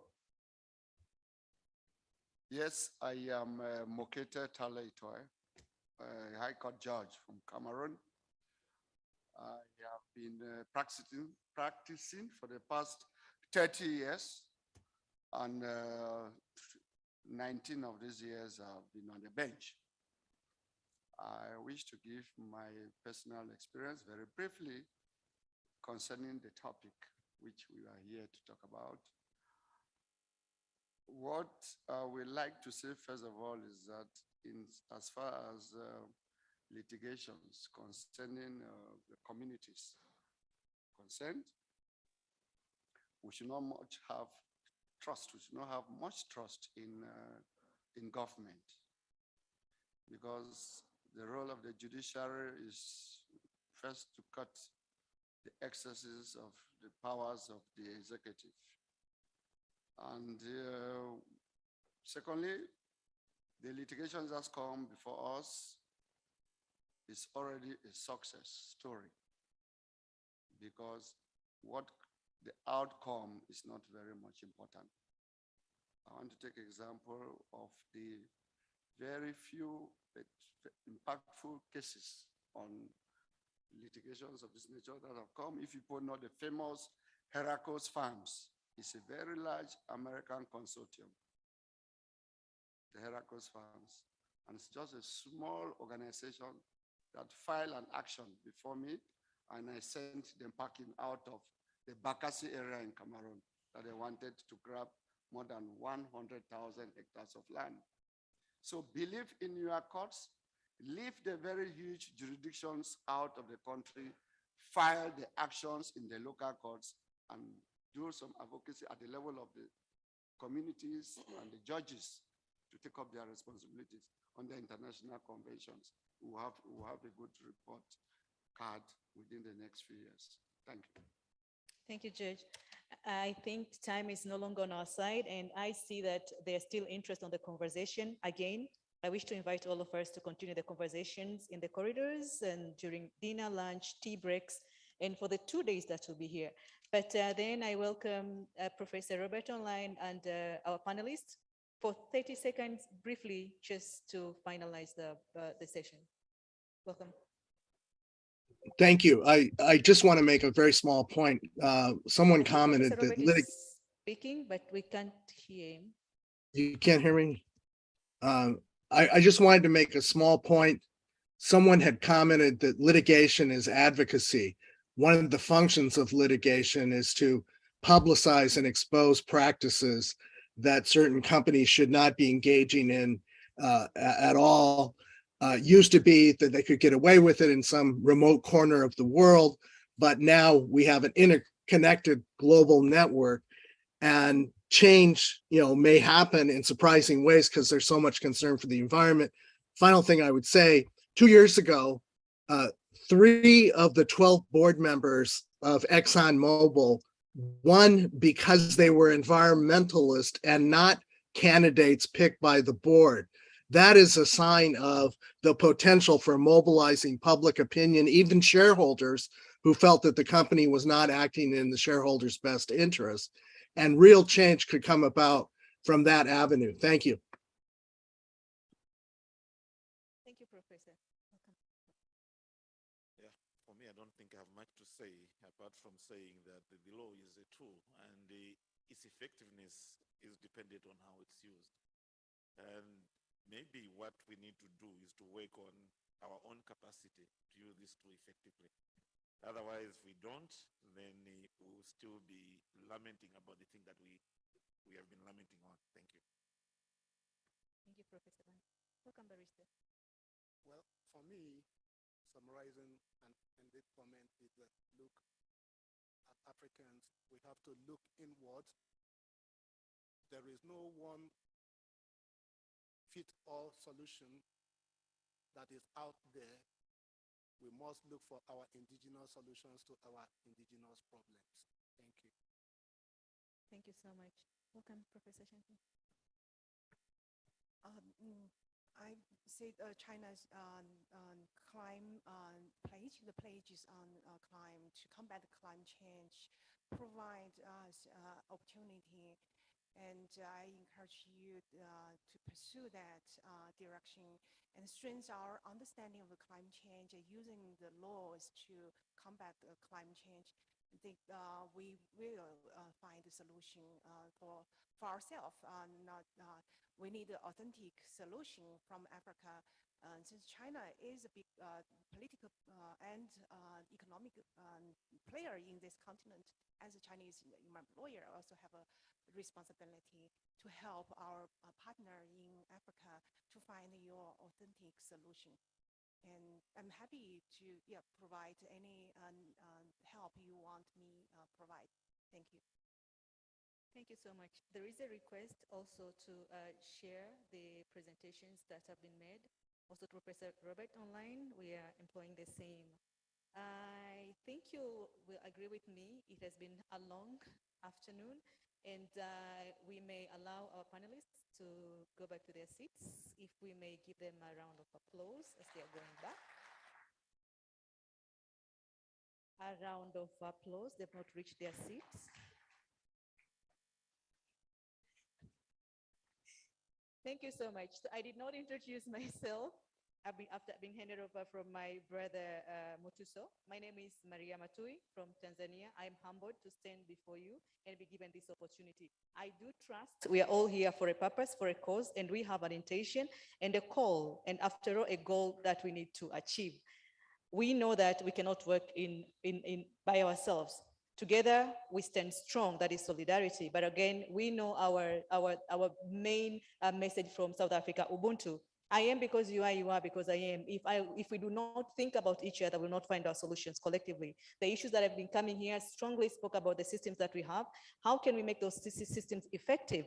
And which positions are we taking to ensure that we do not continue to sit and have nice policies and laws, but rather making them really enforceable, but again, putting those in powers to task. So we have a cause, we have a calling for all of us to make sure that we achieve the goal before us. So with this, I'll welcome now the Secretariat, and before that, I'll call Arnold, who will finalize the session of the day. Thank you so much, and I am grateful.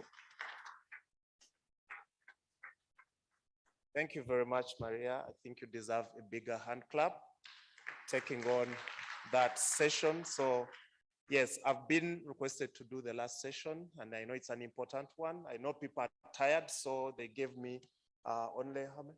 3 hours so that we can, yeah, but we have one last session, which is the Constitution, and it was really, really important, but we have had conversations to revise a few things around it because initially the plan was that there was going to be breakaway sessions for people to review and incorporate comments. But one of the suggestions that came in is that this is not something you do after lunch. So many people are tired. It requires a lot of reflections and comments and discussions. So the suggestion was, there were comments that were received from the steering committee. I know there's a version that was shared with all members. So one of the things that I've been tasked at least to do is to share the process that will be taken, because we can't actually have this review it's a huge document.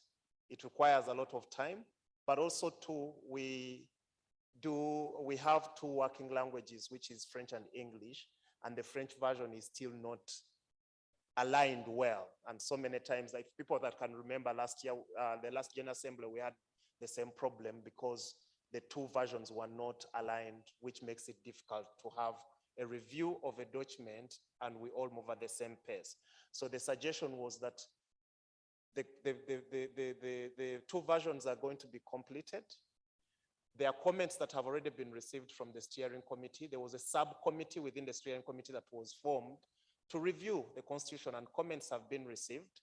Suggestions are that we incorporate those comments into the main document. We share it back to the subcommittee, and I was also advised that because the subcommittee of the steering committee also has now 2 members from the secretariat who have joined it. That is the coordinator, the manager, Dr. Mayor, I think she has stepped out, and Liz, the communications coordinator, who has also been working on it, will still be on that subcommittee. And there was suggestions that the General Assembly also incorporates 2 members on that subcommittee so that they form an entire committee that will really look at this constitution in detail, but also receive comments from the general membership that will be incorporated and shared back, so that at least this process runs, even if it's not in person, there is an online continuous engagement to have a constitution completed that can still be adapted virtually without having to wait for the next General Assembly, because these conversations keep going on. So I was requested to kind of call if there are members within the General Assembly that are interested in working on this, on the constitution with, I think Justice Mukete is the head of that subcommittee working around that constitution with Professor Atsepo, yes, and Joseph, are you part of it? Oh yes, the big one, Kasum. So on that way, there was Yolandi and Liz added, and so there's a suggestion from the General Assembly to have other 2 members. Are there people that are so conversant and willing to be part of this to help? Yes, there is is it Jacqueline, yes. Yes, Jacqueline from Natural Justice. Thank you very much. And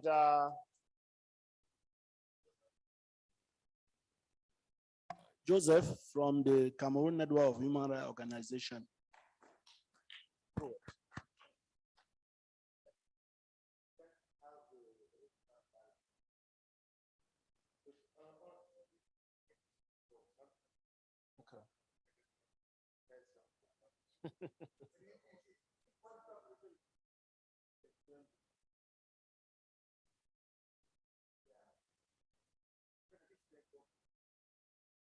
Excuse me. I think it's listed the millage of French and English. That's my interest. He is French speaking. Yeah. So to me, it's volunteer work. I don't think it's for a regional balance. But the language mixture will be of much interest, will enhance the work. Yeah, I think, yes. Yeah, no, thank you very much. No, Kasum, you're raising a very important point. So I just wanted, so what we have here is, I think Liz is from East Africa. You are from West Africa. Then we've got Central Africa there, then Southern Africa. I think all regions are represented in that body. So you raise a very important point, but I think they're all represented. Thank you very much. And also, I think the subcommittee is really going to guide because I think all members of ACA, the General Assembly, are going to be key participants to review this. It's just that we need a small team that can help put everything back together or make the document really where we want it to be. And the process will be that at least once we have incorporated for now the few comments that we received, the subcommittee will receive it, have it viewed, and then send to the general membership that will have 1 month to review and send comments. The secretariat will receive all those comments still, incorporate them, have the subcommittee look at it again, then have a second round of review by the entire membership, so that the document, at least the membership has chance to look at this constitution more than once. And maybe if it's required, after that, we could organize an entire online session to kind of see where we are. But the plan is at least we need to have this document finalized and adapted before the next General Assembly, so we don't have to wait for the next General Assembly. I think the conversation was that maybe that is a process that will lead to a final document, because it's kind of impractical to say, let's break into sections now and review this document and comment and have incorporations put. So that has been like the task I was put to basically explain the process, and I hope this is agreeable to the membership. I don't know if there is any suggestion from any of the members that thinks, yeah, yes, Mwambi? Kwesi, I'm sorry, but I have to raise on that note. In terms of procedure, adoption of a constitution is a function of an AGM because it's the mother document of all our agreements.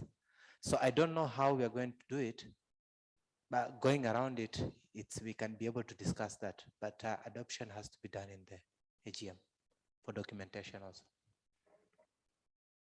Yes, thanks, Mwambi. But I think, the adoption, and you're right, it has to be the AGM. No, it has to be the General Assembly adopting. It could even be an extraordinary meeting to adopt the Constitution if agreed upon. So what we are saying is that we don't need to wait for the next General Assembly to have it for adoption. We could actually organize a meeting, but like the details as things that can actually be, kind of thrashed out well. But definitely the adoption of this Constitution has to be done by the General Assembly in whatever format that the General Assembly decides, because what we are really now opening up is that let's have a process that there's a back and forth of this document, receiving commentary, comments and reviews from the General Assembly. Secretariat incorporates them, shares them with the subcommittee. There's a whole review process, incorporates back to the General Assembly, so that at the end of it all, we can then agree, how do we adapt this? Do we need, because it's a very important document that actually calling an extraordinary meeting for the Constitution would even, I don't think it's something that would be totally against the process, because what we have struggled with, and from last General Assembly and even this, is that having it as part of the General Assembly doesn't work, because there's a lot of things that have to be done in 2 days, and then slotting 2 hours to review a constitution doesn't work because of the nature of because the ACA has been there for now 8 years. So there are so many elements that have grown procedural and governance-wise that have to be clearly, cleaned out in one document to say we have a constitution. And that is something that I think we've realized we need much more time than saying we are taking out an afternoon or 2 hours in the General Assembly to look at. It's not working. But what you're mentioning is really, really important and critical, and we'll have to be continuously reminded on this process and knowing that the final document has to be adopted by the General Assembly.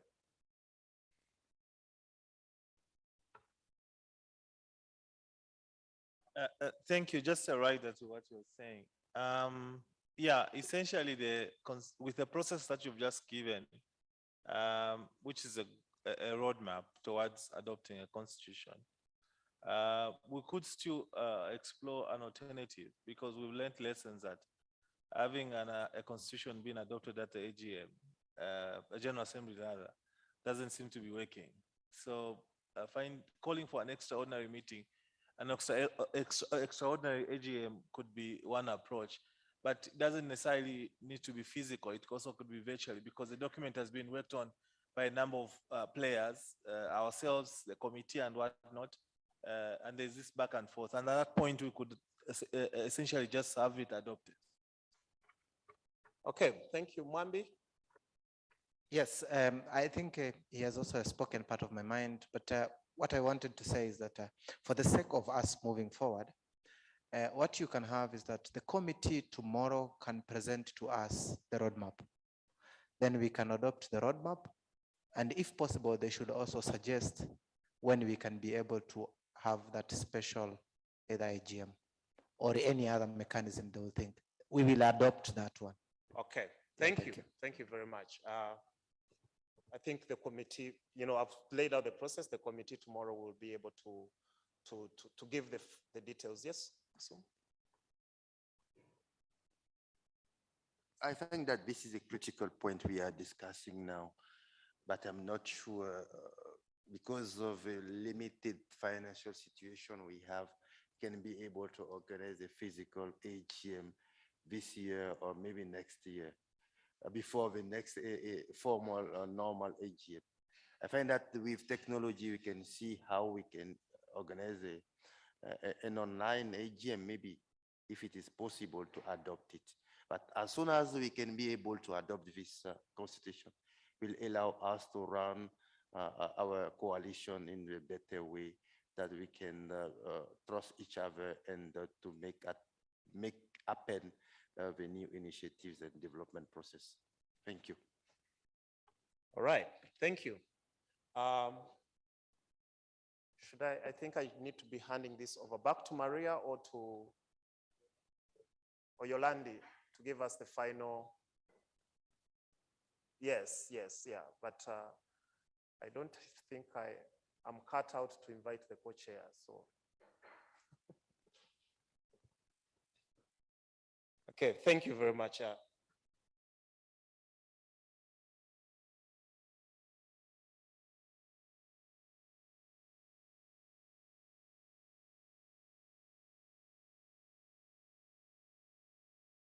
Okay, we are going to give our other representative, she's representing our other co-chair, Professor Madeleine Gozi from CALS, but we have Ms. Ariella Sher here who will be representing him, and she will be closing out the session for us today.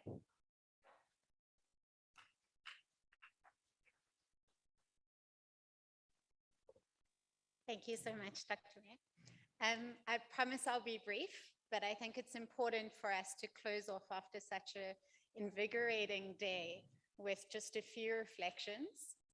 So I wanted to thank once again, as my boss's co-chair, Rochelle, said this morning, to thank our hosts. And I think it's particularly important to thank the program organizers between the hosts and the Secretariat, because I think if we reflect on what we've discussed already today, we started off, I don't think he'll mind me referring to him as Comrade Honorable Minister. And we started off with some reflections from his perspective on what the governments can be doing to fight climate change and the climate crisis. We've also discussed policy, procedures, and developments. We focused on litigation, on research. So we really have covered all of the aspects that our various organizations and fora are working in around combating the climate crisis. And I think it's important to reflect on that and to appreciate how wonderful this forum is, particularly when we're thinking about the climate crisis. I think a lot of our countrymen like to think that it's quite easy to establish physical borders and to keep our problems to ourselves and other people's problems away from our countries. But we have to recognize that when it comes to the climate crisis, and particularly in the context of corporate accountability for the climate crisis, that borders aren't going to keep other people's problems out. My country can pass as many wonderful laws as it wants, and we can, in our jurisdiction, hold companies accountable for what they've done. But that's not going to be the environment, because it also depends on what all of your countries are doing. So I think that while the formal program for today will now end, we've got a great opportunity for networking, for discussions this evening, and then to continue on with this really important gathering tomorrow. So as I said, I have been very brief, I hope, but I think we should just keep that in mind when we move into tonight. There's so much power in this room. There's a lot of comrades that we can all learn from. And so I hope that we really use this opportunity, but also not stay up too late, because we've got a busy day ahead of us tomorrow. So thank you to everyone today, and I wish you a great night ahead.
Yeah, I'm speaking to the world. I'm speaking to the world here.